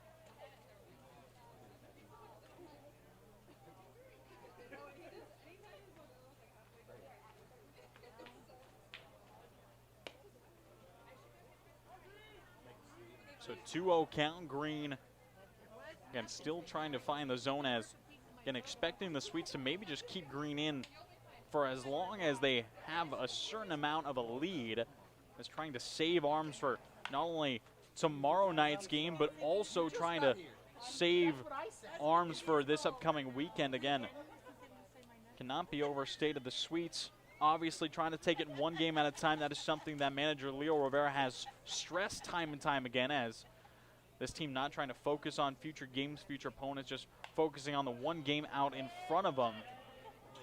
But no doubt has to be something to watch on the horizon, as the Sweets going to be looking to claim this series, can again clinch the series win if they're able to hold on to this lead for the remainder of the game, and then we'll head against the number 1 Ridgefield Raptors this upcoming weekend at the Rourke, and that'll be a big game. Breaking ball from Green will ring up Weidman. He goes down looking. Trace Green finds his 6th strikeout of the appearance, and Trace Green has been really ramping it up.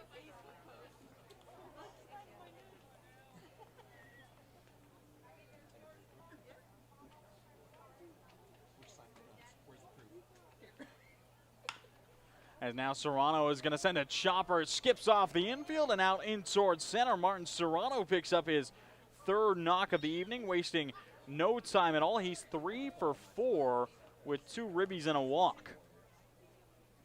2 singles and a double. Again, just not wasting really any time at all, and that'll bring up the UCLA Bruin and Tyler Dunning. Again, 18-11. Here in Borleske, and this game has just been, don't know exactly what you would call it. You could just call it offensive.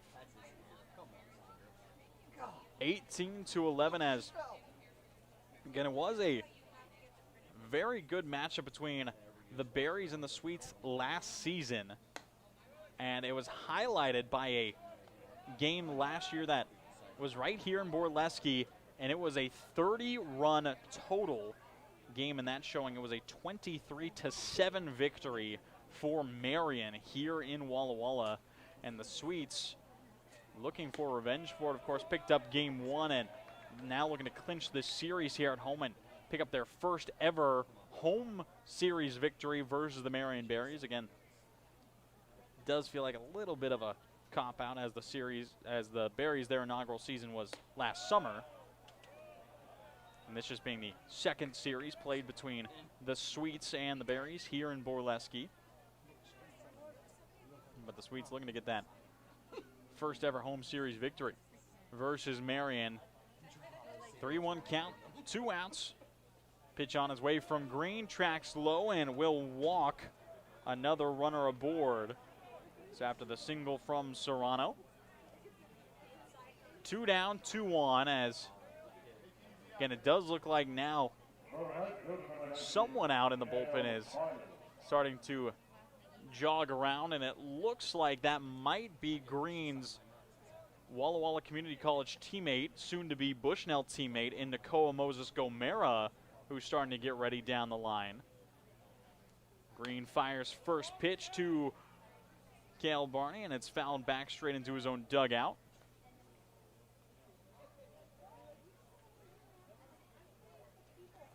As Barney 1 for 4. Found himself a strong double to the right center gap all the way back in the third. Swing and a miss, and frustrated missing that changeup.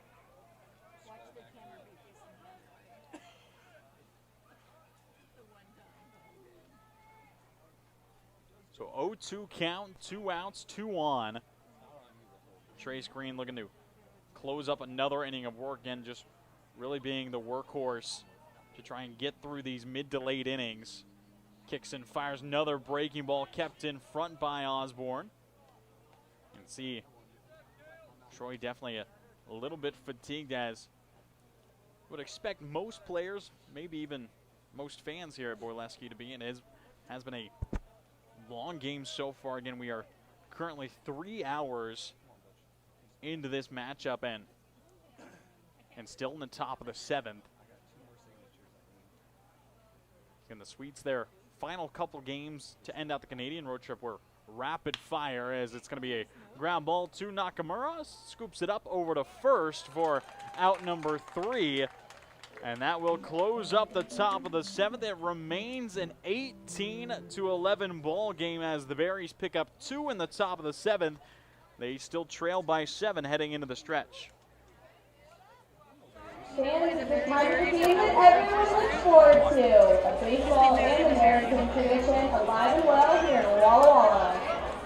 Very sweet Lucy things taking out the ball game. Here we go.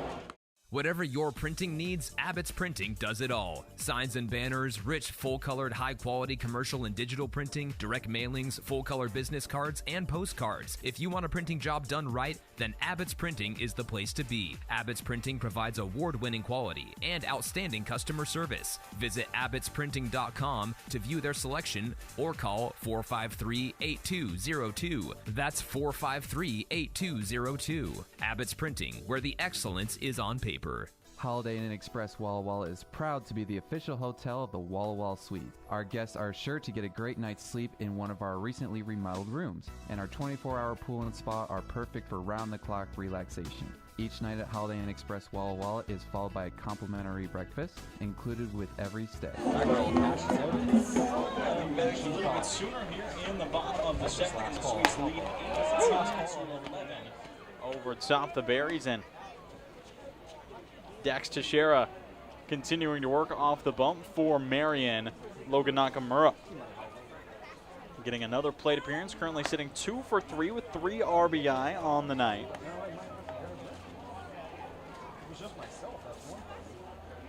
Again, trying to continue working all he can, has 2 singles, both infield singles. Love to find the outfield grass, just might slice it towards the bullpen, and going to head out towards the pitches there, down the left field line.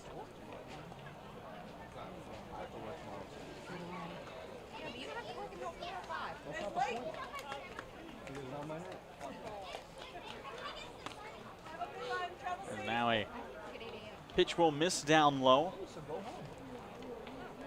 Again, bottom of the 7th here in Borleske. All the other West Coast League games starting at 6:35, currently in the 9th.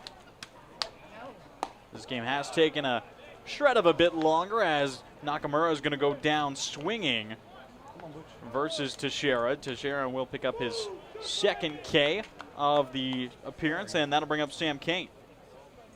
Center fielder number 21, Sam Kane.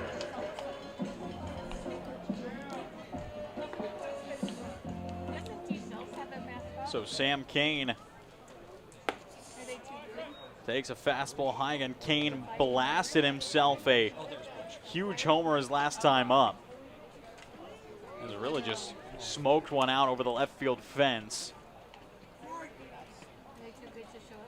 And now he's going to send a towering pop-up back and out of play out towards the food trucks here in Borleske and maybe denting one of them. As the count will go 1-1. Again, Kane, that last homer he hit, sent it over top the Board of Education, that being the slightly uplifted left field wall. Again, the wall around Borleske sits at about, I believe, 8 to 10 feet high, and the Board of Education about twice that. Now a towering pop-up into foul territory, trailing towards the dugout, and the catch will be made by Dodge for out number 2.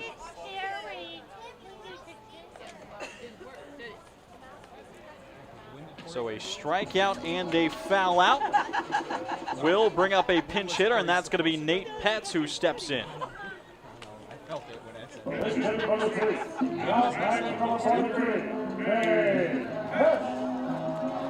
So Petz will come in for PK. Did see him swap in earlier on the field, and now getting his first at-bat in place of Knowles.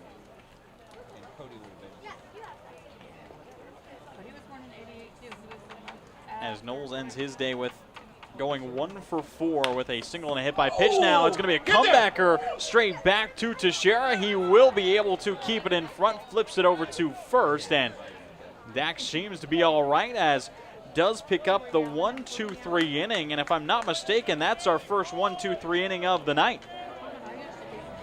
As that sends us along into the 8th. Sweets leading 18-11, still over the Berries. Walla Walla Valley Honda is now Underwriter Honda of Walla Walla. The same great automotive family is here for all your needs. Service, parts, new Hondas, and top quality used vehicles, all backed by expert staff with the highest standards in the industry. After all, you're family at Underwriter Honda of Walla Walla and deserve the best. Visit us at UnderwriterHondaofWallaWalla.com to schedule service or a test drive today. Underwriter Honda of Walla Walla. Walk in as a guest, drive off as family. Hey, your homework done? Yep. Hey, is your homework done? This kind of is homework.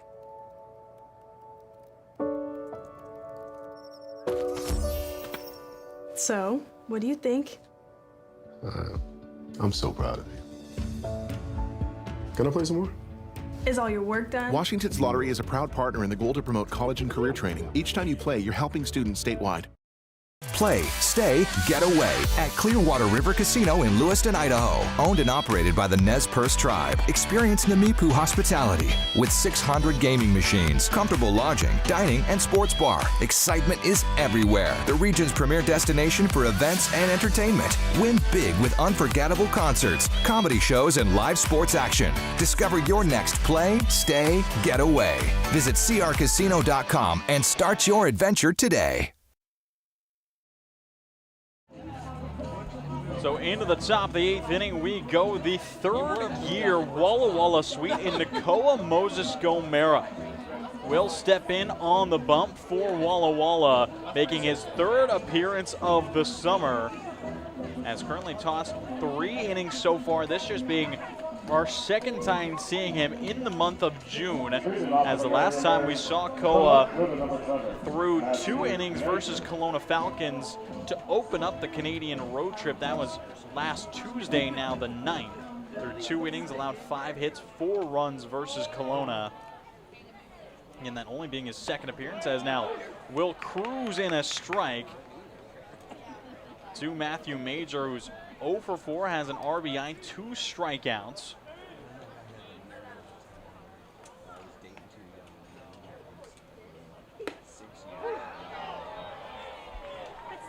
Now the count will quickly go 0-2 for Gomera. Again, Koa, another guy who spent his first 2 years of college here in Walla Walla at CC with the Warriors and transferring to Bushnell University as the heater ramps up and in.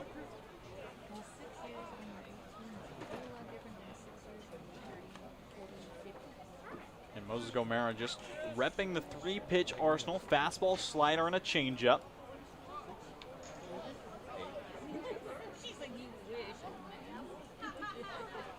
As Koa kicks in, deals the heater, stays up and in, and it's going to shake Major off the plate just a tad. Again, Matthew has struck out in his last 2 times up, and those were both versus Trace Green, now going up against his college teammate at CC and going to be college teammate at Bushnell. Pitch on its way. It's going to be line foul and out towards the sweet spot, keeping the Berries pitchers on their toes. As again, the coaching staff for Walla Walla likely hoping that Nakoa can get through the top of the 8th and the 9th and try and save the rest of the arms for Walla Walla. As a pitch tracking down low, the appeal over to first, and field umpire Thomas Glenn will say that Major held back and the count will go full. And Moses Gomera, the 4th arm we've seen from the suite so far. Anthony Leo again started, then saw Andrew Cohen come in. Trace Green has so far tossed the most innings. And now that'll turn it over to Moses Gomera, and he's going to hit Major on the head with the payoff pitch. And that's why you wear it, but Matthew Major going to take a moment. As immediately all the coaching staff will come out, and as well as the Sweets trainer Sophia Rabe will go check on the left fielder. And that was a fastball from Moses Gomera that he just kind of lost control of, ran immediately up and in on the payoff pitch. Looks like just being looked at quickly here. As Major will work himself to first and seems to be all right after a quick test from the Sweets trainer. Great job, Sophia! As now Major will slowly walk down to first alongside his first base coach. And the left fielder seems all right. And the Louisiana outfielder will now stand on first, so a leadoff base runner for the Berries.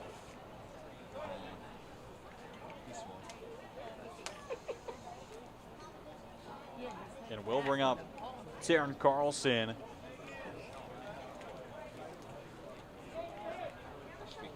And Carlson has seen his future mascot in Butch T. Cougar walking around the stadium. And now the fastball will miss upstairs, and the count will go 1-0. As Carlson, another one of the incoming freshmen for the Berries. And 1-0 count here in the top of the 8th. Gomera ramps another fastball high. Koa still trying to find that location, dial it in, and just toss strikes again. Walla Walla with a strong 7-run here late in the game. The biggest thing coaching staff wants to see is pitching just throwing strikes, letting the defense work, and they're having a big lead to defend. With the count now 3-0.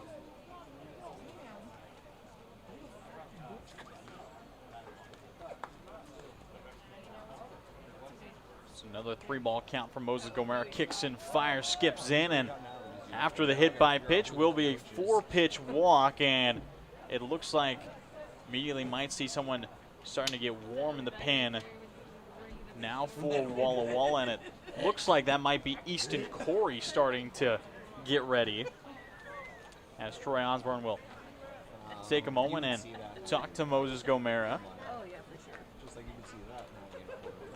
And the co out of Capalejo Weiston, that's 6'4", 220 pounds.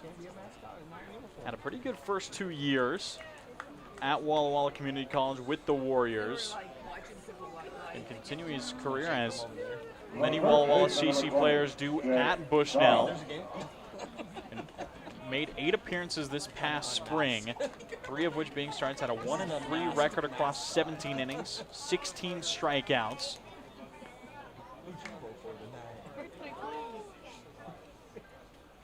Now 2 on, no outs here for the Berries as Moses Gomera will find the zone. Low and away corner for strike 1 versus Jake Dodge. Again, Dodge has proved to be a tough guy to get out in his recent few plate appearances. Back-to-back doubles and then a walk. A 1 pitch on its way at the knees, and the count goes 0-2. Dodge doesn't seem to love that call at the knees.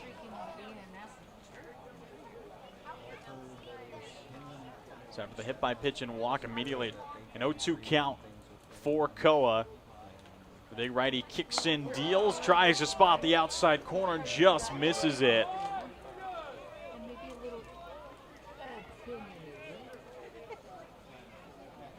And having the fastball, slider, changeup, and pretty easy to identify which is whether you can hit it or not. And the heater blows it by him, and Moses Gomera finds his first strikeout of the appearance, his second of the summer, to set down the power-hitting first baseman, and that'll bring up Colin Lentillo. And a great job to reestablish some control here in the top of the 8th. And still 7-run deficit for the Berries to try and overcome. Thank you. Love you. Please and thank you. And I have seen the scoring slow down here, as I think both teams just a little bit more fatigued as of late. Again, it was 18-9 after 5 innings, and as mentioned, then in the 6th and 7th innings, only 2 runs scored.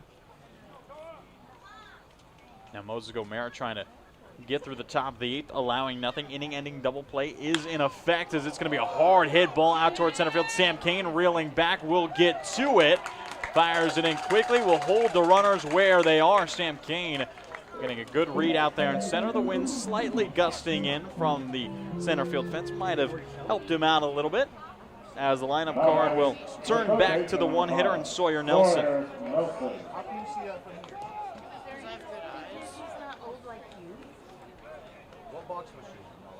As Nelson 1 for 3 with an RBI on the evening.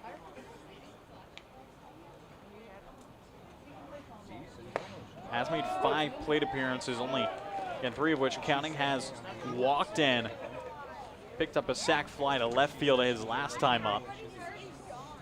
Again, just 1 for 3 with a double, strikeout, and a ground out, and then you tack on the sac fly, RBI, and the walk that he did score on back in the 4th. Trails in the count early 0-1 as Moses Gomera will step off, reset the tempo, and maybe it looks like there's a little bit of miscommunication with the signs, as we'll see Osborne go out and talk to Koa to try and settle things down. Again, the big right-hander Easton Corey is still getting loose in the pan. Likely might see him if things go awry, and very well might just see him in the top of the 9th regardless for Walla Walla.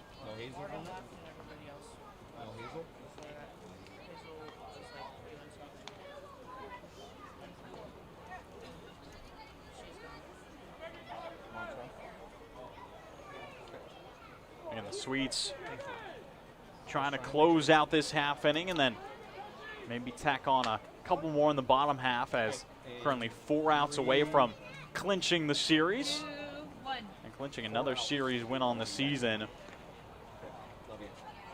You can also hang out if you want to. As the fastball misses up and away. Again, Walla Walla have currently played 5 series, have won 3 of them, lost 2 of them. As again, lost the very first one in the season versus Yakima Valley, and lost the most recent one versus the Kamloops North Paws. But the 3 in between, Corvallis, Bend, and Kelowna, all wins for the Sweets. As fouling it straight back is Nelson. So 1 ball, 2 strikes. And the leadoff man and Sawyer Nelson trying to keep this inning going, bring across some more runs, still keep late hope and a comeback alive for Marion. In the Loyola Marymount Lion commit. Defending in the 1-2 count, Moses Gomera fires low and away corner, rings him up, looking, second strikeout for Koa. And after The leadoff hit by pitch and walk locks it right back down. K fly out and a looking strikeout to send us on into the bottom of the 8th. The Sweets need 3 more in the 9th. Play, stay, get away at Clearwater River Casino in Lewiston, Idaho. Owned and operated by the Nez Perce Tribe. Experience Namipu hospitality with 600 gaming machines, comfortable lodging, dining, and sports bar. Excitement is everywhere. The region's premier destination for events and entertainment. Win big with unforgettable concerts, comedy shows, and live sports action. Discover your next play, stay, get away. Visit crcasino.com and start your adventure today.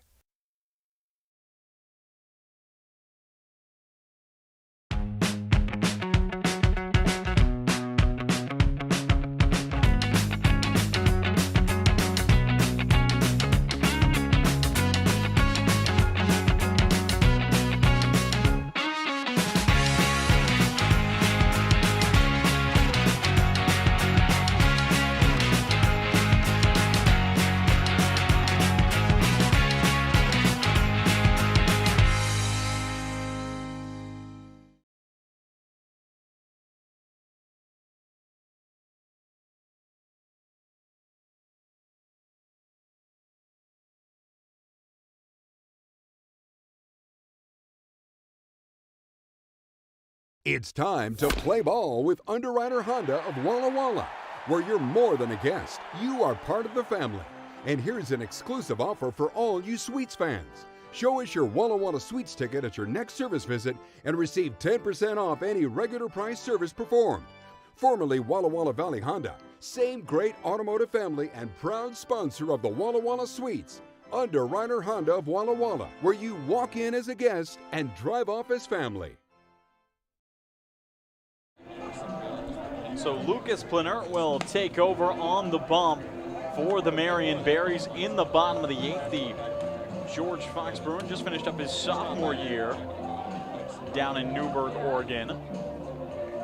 He's 6'2", originally out of Beaverton, Oregon. The younger daughter came by with her boy. Had himself a pretty solid season, moving into a starting role with George Fox. Made 11 appearances, all starts, 4-4 record, 59 innings pitched, and had 77 strikeouts in that time. Now getting his 7th appearance of the season for the Berries, and immediately gets a swing and a miss out of the 2-hitter in Trevor T. And Plenard, out of his 6 appearances so far, sports a 3.0 ERA across 9 innings, 11 strikeouts in that time. And definitely a swing and a miss guy. It was going to be tough to tally regular hits against. And we talked earlier on in the day about Andrew Cohen, about how, and recently partnering with West Coast League, his 6.43 charts, a bunch of high-level statistics as T will fly it out towards center, Whitman under it, and he'll make the catch for out number 1. But again, in those statistics from 6.43 charts, one of them being the top whiff leaders in the West Coast League, and that being pitchers who draw the most swings and misses. Of course, the qualified pitchers have tossed at least 50 pitches so far this season. Talk about Andrew Cohen's currently number 4 on that list, and down at number 7 on that list is Lucas Plenard. Draws a swing and a miss nearly 46% of the time. As we'll register out number 1, goes up and in towards Rickman for ball 1.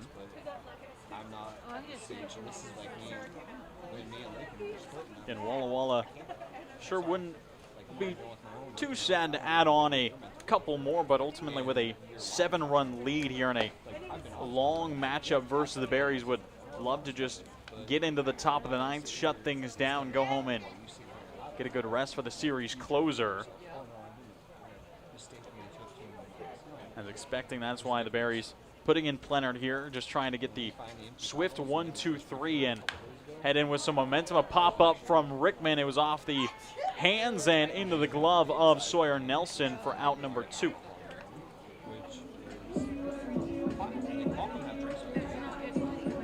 So an early fly out and a pop out. And that'll bring up the cleanup man in Troy Osborne.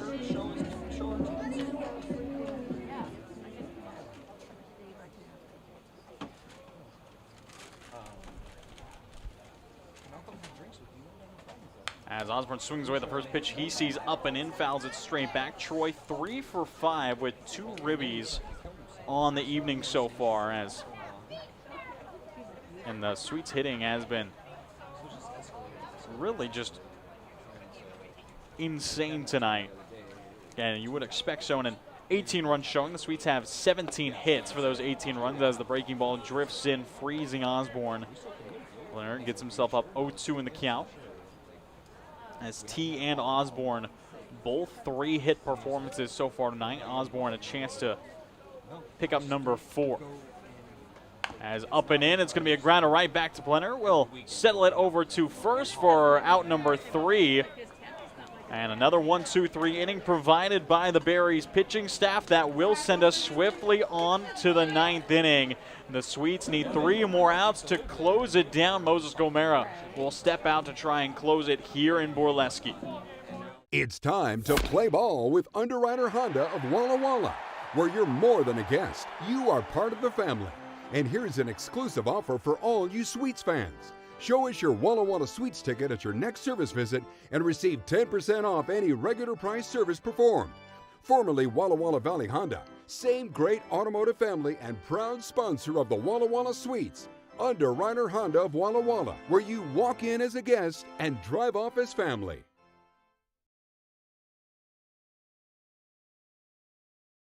Washington homeowners are saving thousands of dollars on their energy bill by upgrading their home.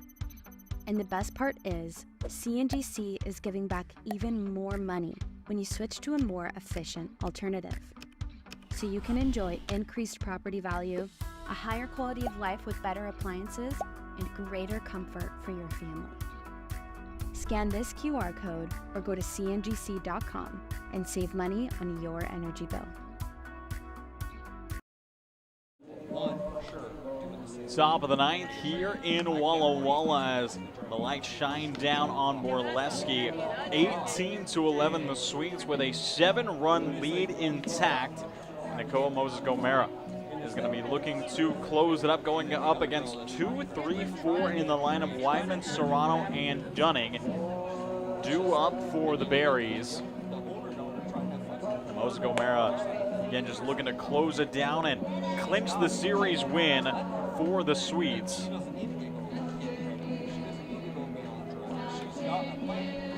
As another series win at hand would be, again, huge for Walla Walla, and especially with the way the offense has been working so far. Put another big W under the belt again, stacking up 15 runs last night and 18 runs tonight. His last statement to me that he's communicated was, "I love you, but you're fucked." The first pitch tracks low from Gomera again. Koa came in the top of the 8th. And the first 2 batters he faced was a hit by pitch and a walk, then picked up 2 strikeouts and a flyout as this ball is going to be popped back out towards section D. And the count will go 1-1. Father's Day, today is Troy's anniversary passing. So like it's tempting to send a message to both of them and just check on them. Today? Yeah. 6:17. As up and in towards the letters, count will go 2-1. No, it was 6:17. 6:17. And Whitman currently 2 for 4 with 2 RBIs and sends it out into the right field corner, trying to track it down in the corner. Diving catch. No, it gets down into the corner. Whitman will be waved around second. Stop sign will go up at third. And it's going to be a leadoff triple for Danny Whitman, as now he's got 3 knocks on the evening. I cannot believe that you even she's fucking depressed. So leadoff triple will bring up Martin Serrano, and another RBI chance for the Berries catcher. Against Serrano, 3 for 4, 2 singles, a double, has knocked in 2 runs and has a walk, has gotten on base 4 out of the 5 times that he stepped into the box. So she's been living in those apartments and she's separated from dad and everything like that. And now the first pitch just kept in front by Osborne, had to settle it in for a moment. Apparently she did.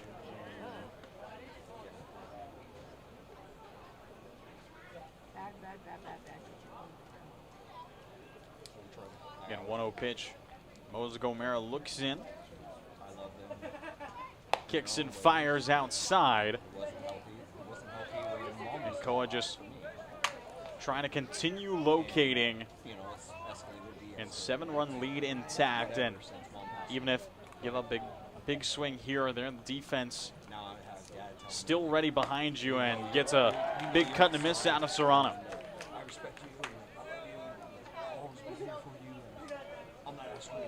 Again, a lot of the other games already coming to their conclusions around the West Coast League.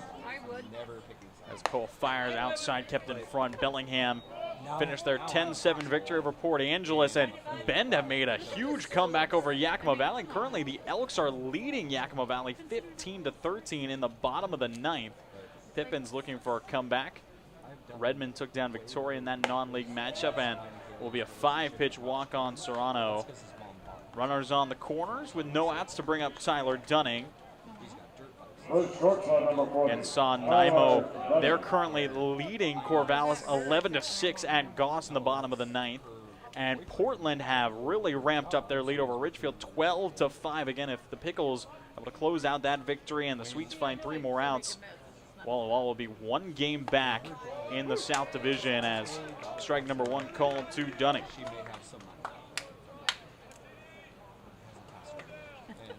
And still seeing Easton Corey getting ready as again, the coaching staff likely will turn it over to Corey if things get too far out of hand. Osborne a good block, keeping it in front.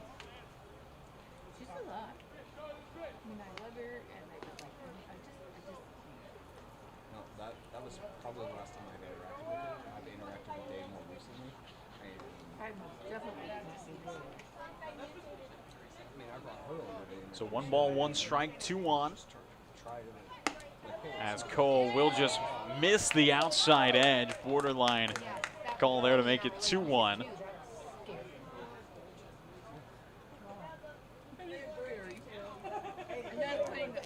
And the Sweets hunting strikes and just need 3 more outs as Koa just misses. 3 balls, 1 strike as home plate umpire Michael Gray making him work for it even in the late goings. I know his wife is not playing the same field. She's playing.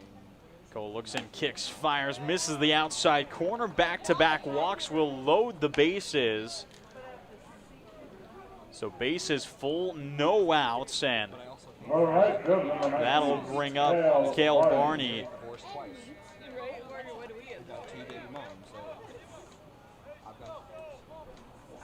And seeing nothing yet from the coaching staff for Walla Walla as manager Leo Rivera wants to see if Koa can get out of it. Moses Gomera kicks, fires way outside.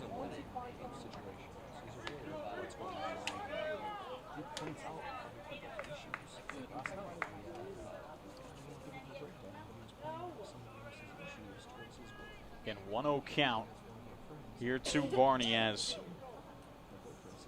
again, Cale Barney, one of the 2 Barney twins, 1 for 5 on the day so far as, again, 1 hit was a double, came all the way back in the 3rd. Koa still kind of struggling to find the zone.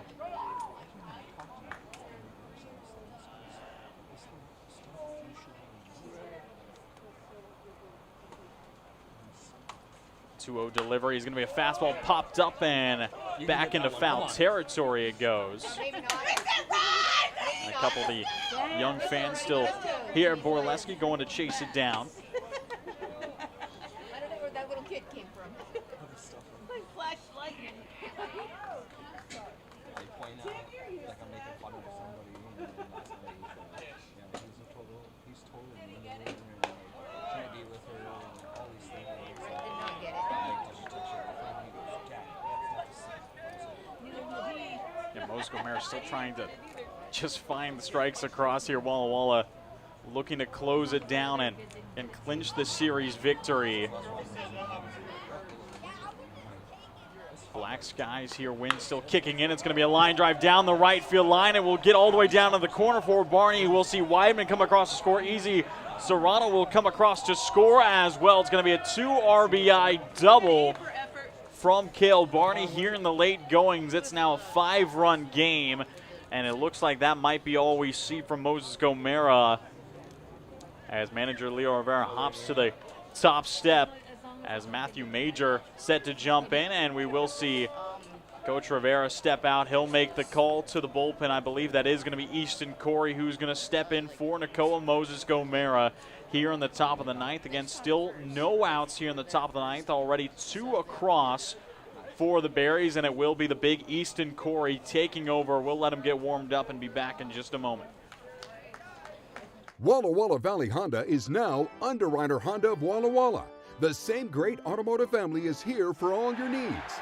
Service, parts, new Hondas, and top quality used vehicles, all backed by expert staff with the highest standards in the industry. After all, you're family at Underwriter Honda of Walla Walla and deserve the best. Visit us at underwriterhondaofwallawalla.com to schedule service or a test drive today. Underwriter Honda of Walla Walla. Walk in as a guest, drive off as family. Whatever your printing needs, Abbott's Printing does it all. Signs and banners, rich, full-colored, high-quality commercial and digital printing, direct mailings, full-color business cards, and postcards. If you want a printing job done right, then Abbott's Printing is the place to be. Abbott's Printing provides award-winning quality and outstanding customer service. Visit abbottsprinting.com to view their selection or call 453-8202. That's 453-8202. Abbott's Printing, where the excellence is on paper. Holiday Inn Express Walla Walla is proud to be the official hotel of the Walla Walla Suite. Our guests are sure to get a great night's sleep in one of our recently remodeled rooms, and our 24-hour pool and spa are perfect for round-the-clock relaxation. Each night at Holiday Inn Express Walla Walla is followed by a complimentary breakfast included with every stay. At Holiday Inn Express Walla Walla, you can catch some Z's while the suites catch some W's. Wins, that is.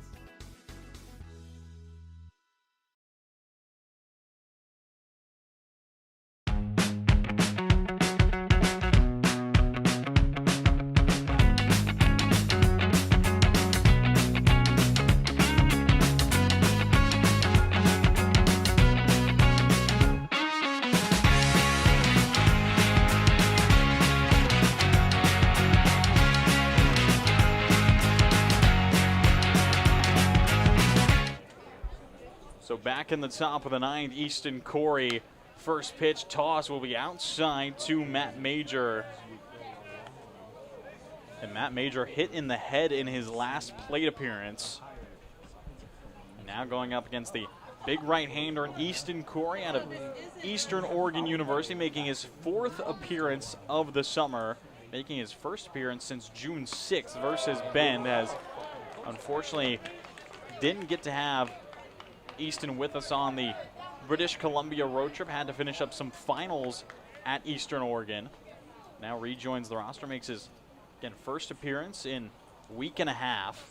Kicks and deals a fastball, fouled straight back as, again, Corey can heat it up into the mid-90s. Has a ton of velocity as expected. And the senior out of Pendleton, Oregon, stands at 6'6", 230 pounds. Has himself a fastball, a slurve, slider, and a changeup. But really going to see him lean on that fastball. Sharp grounder over to Nakamura. Knocks it down, gets it over to first as Major will knock in the 14th run for the Berries. But the first down is found. So an RBI ground out. Hitter number 29, Aaron Carlson.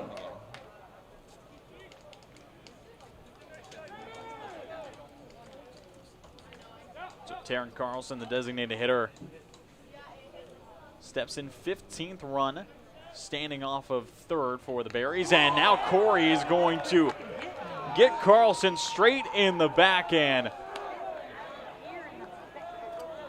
Big welcome from the big right-hander. Corey has struggled with his location at times in his first couple appearances.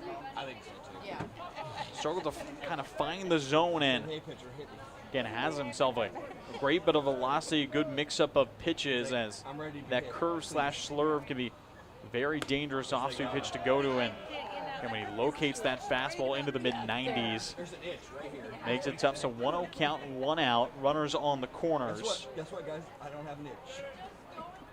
Again, continues to cool here in Walla Walla, now under 70 degrees, as the wind still softly gusting out from center. Big swing and a miss out of Jake Dodge. And again, this is a matchup you love to see. Former Lynn Benton Community College teammates, again, came into LBCC the same year, played for 2 years alongside each other with the Runners, both captured back-to-back NWAC championships as teammates. Now going head-to-head, it's going to be a pop-up into left field, chasing after it.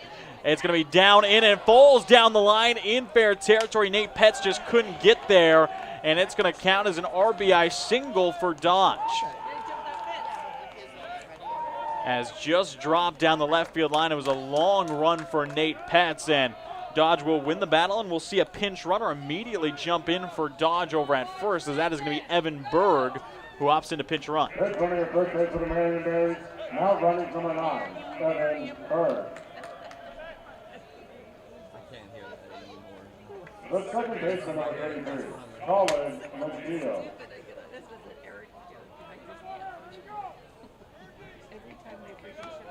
So again, 18-15 here in Walla Walla.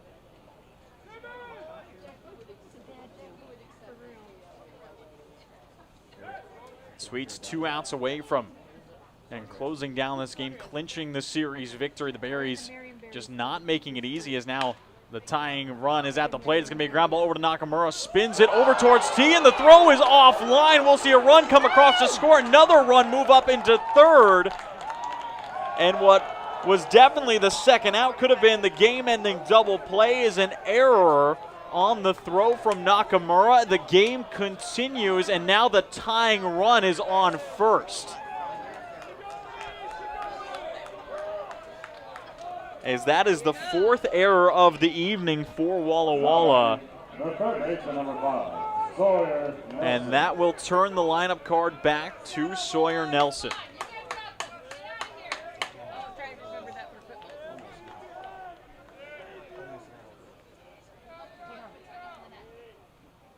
And first pitch can be fouled straight back in the inning, an early 0-1 count.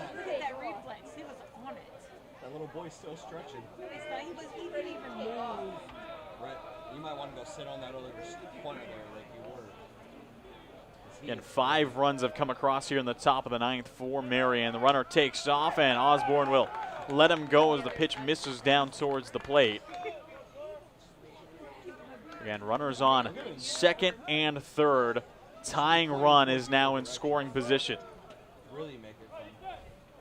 And it looks like another arm starting to get ready for Walla Walla, as Corey trying to shut it down. The changeup drifts in and freezes Nelson.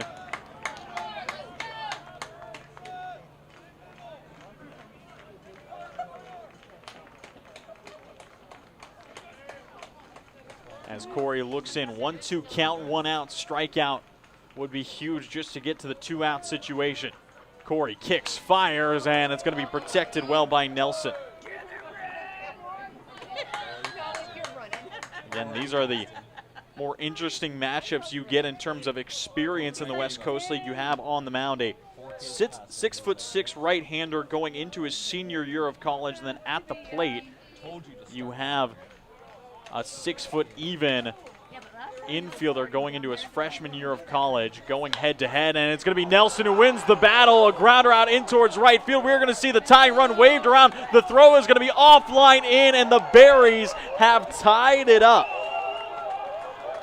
It is 18-18 here in Borleske, and a 7-run comeback in the top of the 9th keeps this game going. And this might be one of the most insane games you will see in the West Coast League this summer. It's pretty early. It's still just mid-June here in the West Coast League. But again, this might be contender for game of the year already. 18-18 in the top of the 9th. The go-ahead run now on base for the Berries and will take off. It's going to be a foul away from Whitman.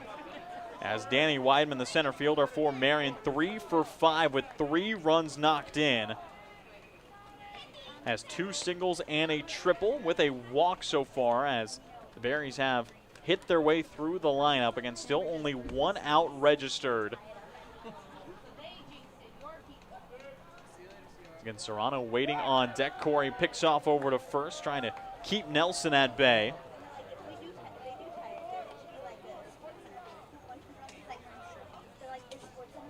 But what a game we are seeing between these two teams. Knew it was going to be a battle, didn't think it was going to be quite like this. 0-1, the runner takes off. The throw down from Osborne, just offline. A great catch and tag by Nakamura. But Nelson just beats it out down at second base.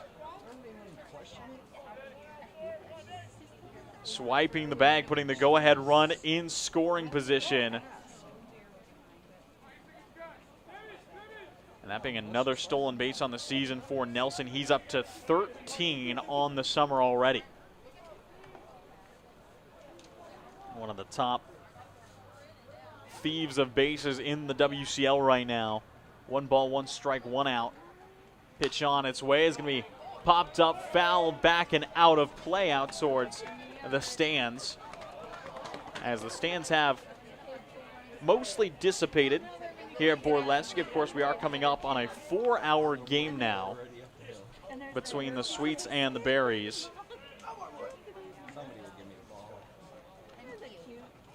As Danny Whitman trying to fend off in the 1-2 count. Corey kicks, deals a good breaking ball that just tracks low.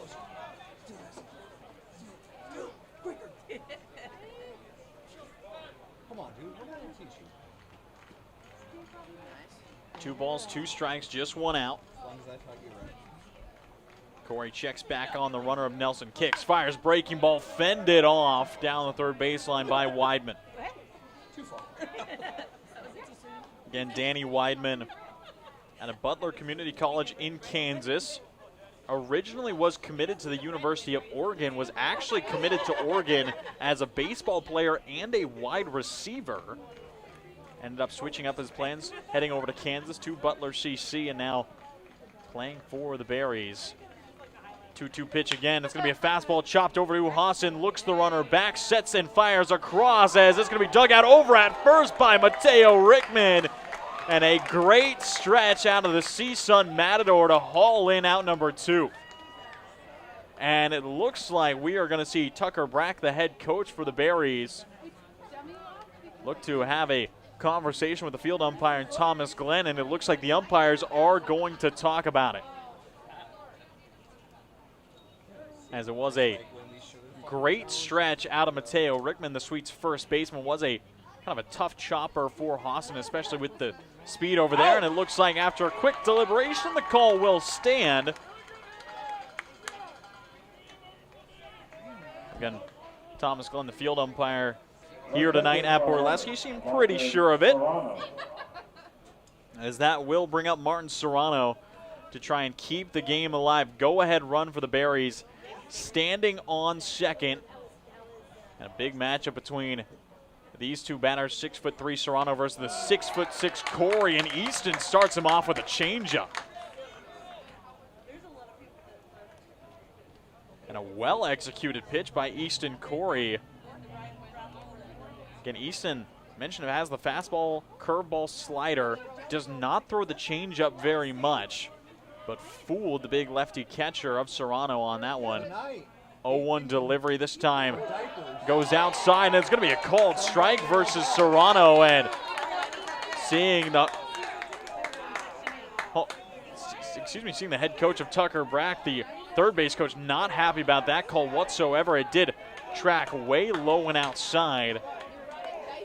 And maybe the Sweets and Corey getting a generous call there to make it 0-2.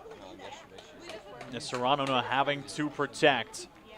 Easton Corey, a lot of avenues to go here. Could heat it up with the fastball upstairs. Does go with the heater up and away. Can get that fastball up to 94, 95. and can generate a lot of torque at 6'6". 1 ball, 2 strikes, 2 outs.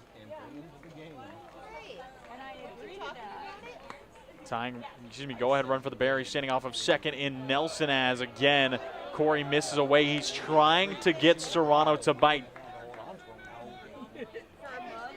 And as expected, not wanting to toss something in the zone to Martin, who's 3 for 4 with 2 RBIs so far on the day, and that not including his 2 walks on the game so far. Has gotten on base 5 times now, missing low and in. The count goes full. From an 0-2 count, Serrano works it full. And Martin Serrano has a chance to get on base 6 times in this game if he walks. 18-18 here in the top of the 9th. Full count, 2 outs. Corey kicks, deals, fastball, fended off, and we'll redo the payoff pitch. So it was a well-executed heater from Corey, up and in towards the hands of Serrano. As Martin, seen it before, likes a ball he can pull. Again, he's had 3 hits on the day. All have been to right field. And that not including his big 3-run homer yesterday. That was, of course, also to right field, as now the heater misses up high, and Serrano wins the battle, gets on base for the 6th time. And that'll put runners on first and second with 2 down for the UCLA shortstop and Tyler Dunning.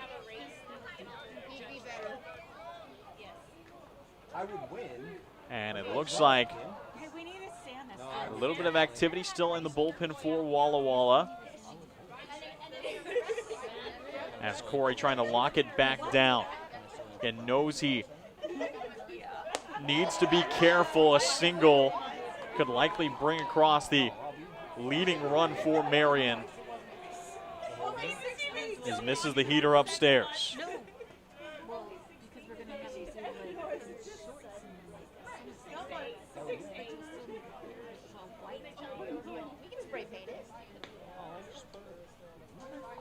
Corey kicks, fires the 0-1. It's going to be lined past the glove of Hawson. Nelson is going to get waved around third. Nate Petz, the throw-in is going to be way offline, and the Berries claim a lead here in the top of the 9th. 8 runs in this inning. Marion are out in front. Tyler Dunning delivers his 2nd hit of the night. 19-18 Berries lead. And this game, nothing short of insanity here at Borleske Stadium.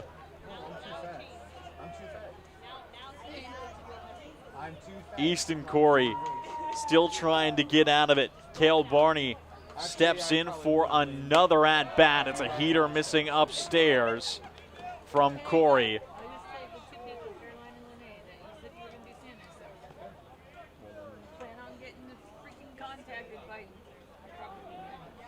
Again, it does look like it is Carson McKinney, a.k.a. Big Tuna, getting ready to come in if this gets any more out, but it's going to be a high fly ball into left field. Nate Petz rushing after it, gains Hawson trying to get there on a slide, but it drops in foul territory, and it's just going to end up being a long strike 1 for Barney. Again, Cale Barney 2 for 6 on the night, this being his 7th at-bat and his 2 hits. He's got 2 doubles and knocked in 2 runs.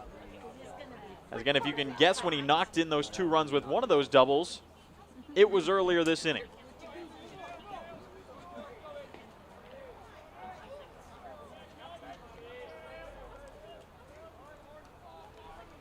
So 1 ball, 1 strike.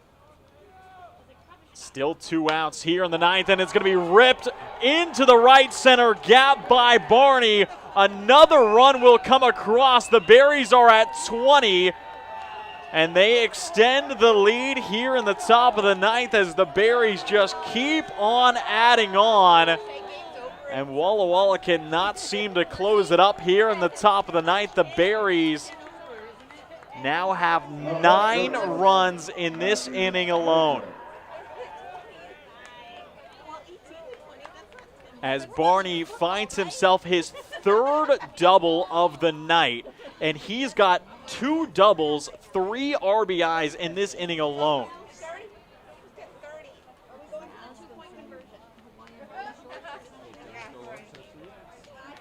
As again, it just does not seem to stop here in the top of the 9th. 20-18, the Berries lead here in Borleske. Again, the Sweets were leading 18-11 going into the 9th. It looked all sealed up, and the Berries have completely flipped the script. 9 runs on 6 hits. As Matt Major up for a second time, as he's already knocked in a run this inning, but he was one of the 2 outs as he grounded out his first time up. As he was the first batter faced earlier on, as again Corey still just trying to close it out. I've still not seen a new arm come in. I believe if Corey doesn't end the top of the 9th here, it will be Carson McKinney coming in for the Swedes. Again, Matt Major 0 for 5 has knocked in 2 runs on the night. Has gotten on through a hit by pitch. Corey kicks, fires the fastball lives up high. Count goes 3-1.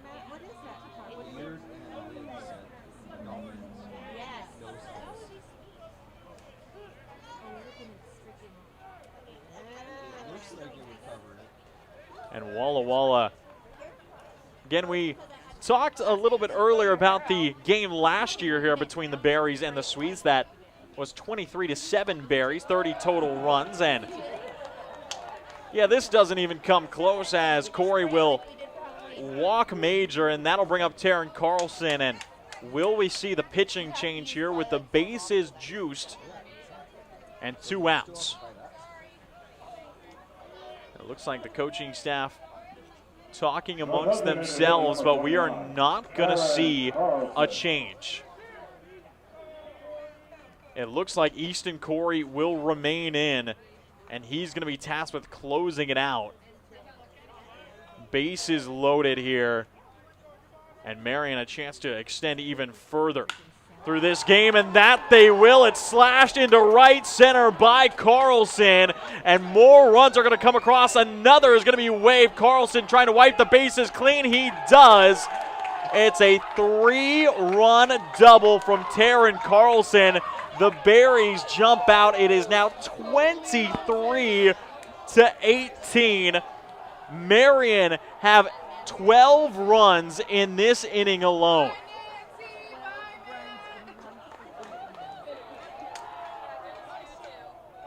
And this easily being the most insane game of baseball I have ever witnessed in any capacity.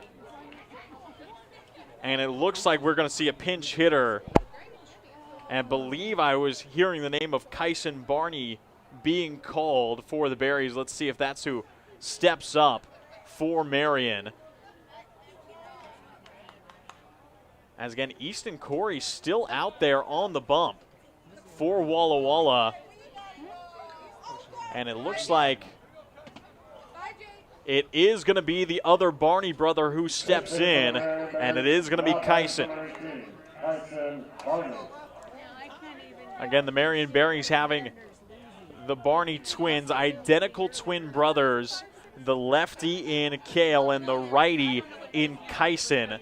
And Kyson making his first appearance of the series, and why not, as, again, the Berries came into this inning trailing by 7, saying, maybe let's just see what we can do. Let's try and start something up, and now they lead by 5. And Corey still remaining in this spot again, as through 2/3 of an inning has given up 7 runs, account of himself. 12 across for the Berries, in one of the most insane comebacks possibly of all time here in the West Coast League. 23-18, the Berries leading in the top of the 9th. Big swing and a miss out of Kyson Barney, and the count will go 1-1. And Kyson, like his brother, out of Nolensville, Tennessee, both committed to play at Oregon State this upcoming spring. Kyson being the 8th game that he's gotten into, batting .286. As now is going to crack a ball out in towards left field, gets down in front of Nate Petz. We're going to see Carlson waved around, play at the plate. The tag applied by Troy Osborne, and a bullet in from left field from Nate Petz. Osborne applies the tag, but don't think anyone's focusing on that. It's going to be the scoreboard that catches everyone's eye. The top of the 9th finally comes to a close. The Berries put up 12, now lead 23-18 here in Walla Walla. Let's see what happens in the bottom half.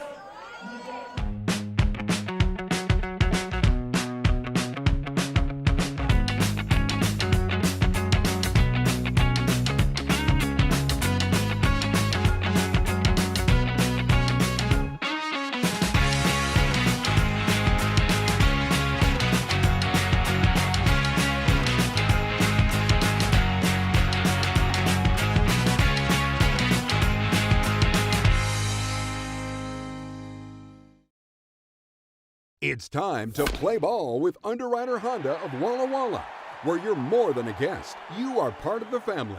And here's an exclusive offer for all you Sweets fans. Show us your Walla Walla Sweets ticket at your next service visit and receive 10% off any regular price service performed. Formerly Walla Walla Valley Honda, same great automotive family and proud sponsor of the Walla Walla Sweets. Underwriter Honda of Walla Walla, where you walk in as a guest and drive off as family. Washington homeowners are saving thousands of dollars on their energy bill by upgrading their home. And the best part is, CNGC is giving back even more money when you switch to a more efficient alternative. So you can enjoy increased property value, a higher quality of life with better appliances, and greater comfort for your family. Scan this QR code or go to cngc.com and save money on your energy bill.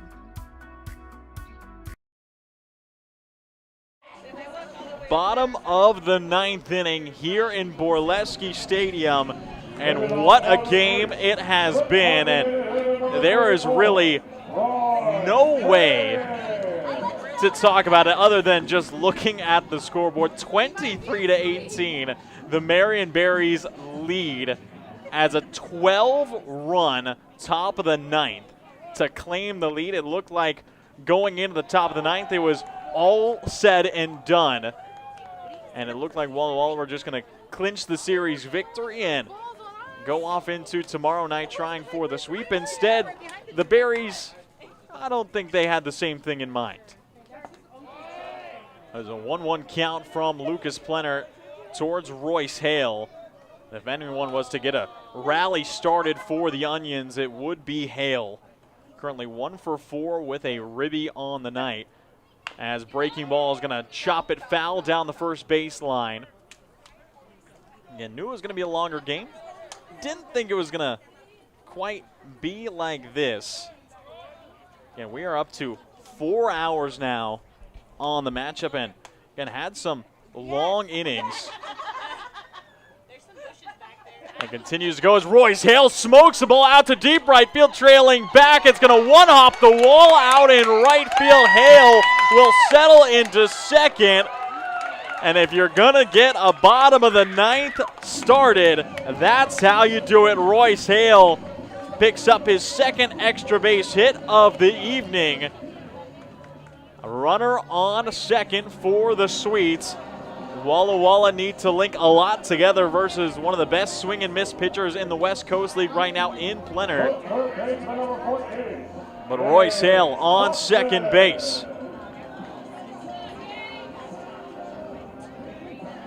Walla Walla looking for a comeback as, again, we have seen throughout this game, every time Marion put up runs, the Sweets have responded. But trying to come up with 5 in a situation like this is completely different. And we saw the scoring really slow down as it was, reminder, 18-9 after 5 innings. Then only saw 2 runs scored all the way through the 8th. And then 12 runs just showed up in the top of the ninth as the hitting just kind of unsheathed from the Berries. Now 1-1 count for Gaines Hawson versus Plenner. The breaking ball misses low and away. Again, saw a couple defensive swaps as, again, both Barney twins now out in the field. Kyson Barney out in right field, Cale Barney out at first. Plenner kicks, deals, gets the heater by Hawson. And Gaines has had an interesting day at the plate as he's 2 for 2 with two hit by pitches and a walk. He's gotten on base all 5 times that he has stepped into the box. Would love to try and extend that streak. 2-2 pitch on its way, and it's going to be a fastball and little chin music for Hawson.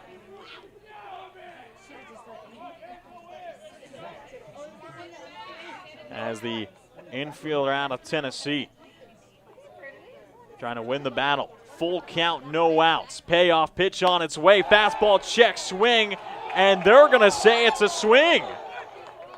The home plate umpire in Michael Gray deems it as a swing, and immediately the manager, Leo Rivera, will come down from third base and not happy one bit, as it looked like it might have been in the zone for strike 3, but the motion of just kind of raising the fist up signals that it was a swing. But regardless, Hawson is going to go down on strikes for out number 1 here in the bottom of the ninth. That brings up Bo Stinson. Stinson 1 for 2 and takes ball 1 just off the corner. Again, Stinson came in to pinch hit in the bottom of the 5th. First pitch he saw, he rocked a double to the left field fence to score 2. And then his very next at-bat's grounded into a double play, now making his 3rd plate appearance, as will now take the breaking ball for a strike from Plenner. And Hale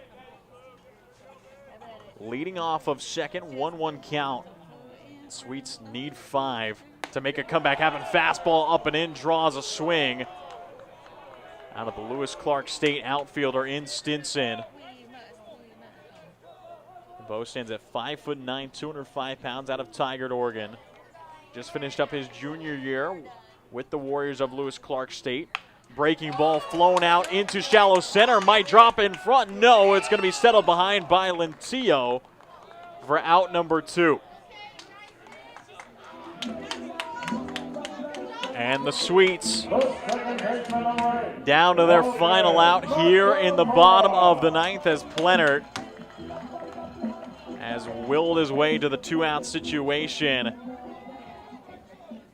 Getting the strikeout in. Now a pop out versus Stinson. It falls to Logan Nakamura to try and keep the game alive. First pitch swinging at the heater as Plenner got it by him. Knock 2 for 4 on the evening. 3 runs knocked in. And both his singles have been infield singles.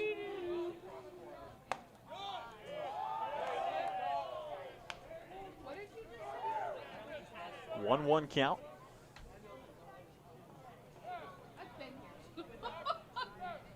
As Plenner kicks and fires, breaking ball fouled straight back by Knock. And the Sweets have 1 strike to spare. The Berries looking for 1 more strike to close it out in. Complete one of the most ridiculous comebacks in West Coast League history. Plenner kicks, fires, fastball fended off by Logan.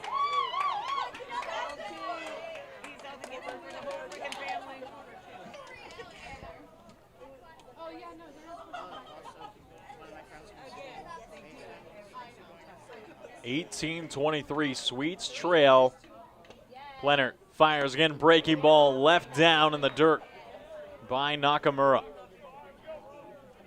Again, Sam Kane, the 9-hitter, waiting on deck. Nakamura himself, the 8-hitter, just trying to reach again. Swings, fouls another pitch away. Knock not making it easy. And had himself a very hot streak to open up the season. Has evened down a little bit, but still a very dangerous bat at the plate, who's shown a great bit of consistency in his time, displayed that very much tonight. Plenner fires again, and another foul ball out of Nakamura. Plenner just trying to close out this game. Logan Nakamura not giving him an inch. Count remains 2-2 with 2 outs. Wynn kicking in from center. Another pitch on its way. Fastball missing up, and the count goes full. And Sam Kane waiting patiently on deck. Nakamura trying to bring him into the batter's box. The righty kicks, fires, breaking ball, knocks, sends a hopper over towards first, skipping by the first baseman in Barney. Royce Hale will come across to score, and what a battle won by Logan Nakamura. Huge RBI single. It was a hot shot over towards first, and it took a wicked hop past Cale Barney. The Sweets now up to 19. Trailing by 4, Sam Kane will have the next chance to keep it moving. Kane 1 for 3. Had himself a big 2-run homer back in the 5th inning. And we've seen a ton of extra base hits tonight. Sam Kane, the only one to go yard. Fastball lined out into right field. Tracking it is Barney. He makes the grab out in right field. Kyson Barney hauls it in for out number 3, and the Berries complete the comeback victory here in Walla Walla. A 12-run top of the 9th to steal away Game 2. And the series now split dead even. And what a game here in the West Coast League. You cannot make it up. Sweets leading 18-11 going into the 9th. And the Marion Berries swipe it away from one of the most insane games you will see all summer long. Still very much in contention for Game of the Year already here in mid-June in the WCL. Saw some insane performances all around from both sides, and it really cannot be understated. Saw 7 different Berries have multi-hit games. Martin Serrano reaching base a huge 6 times, tallying 2 RBIs, and on the side of the Sweets still saw some great games. 6 Sweets having multi-hit games. Logan Nakamura tracking in 4 RBIs. Sam Kane again had 3 RBIs going yard.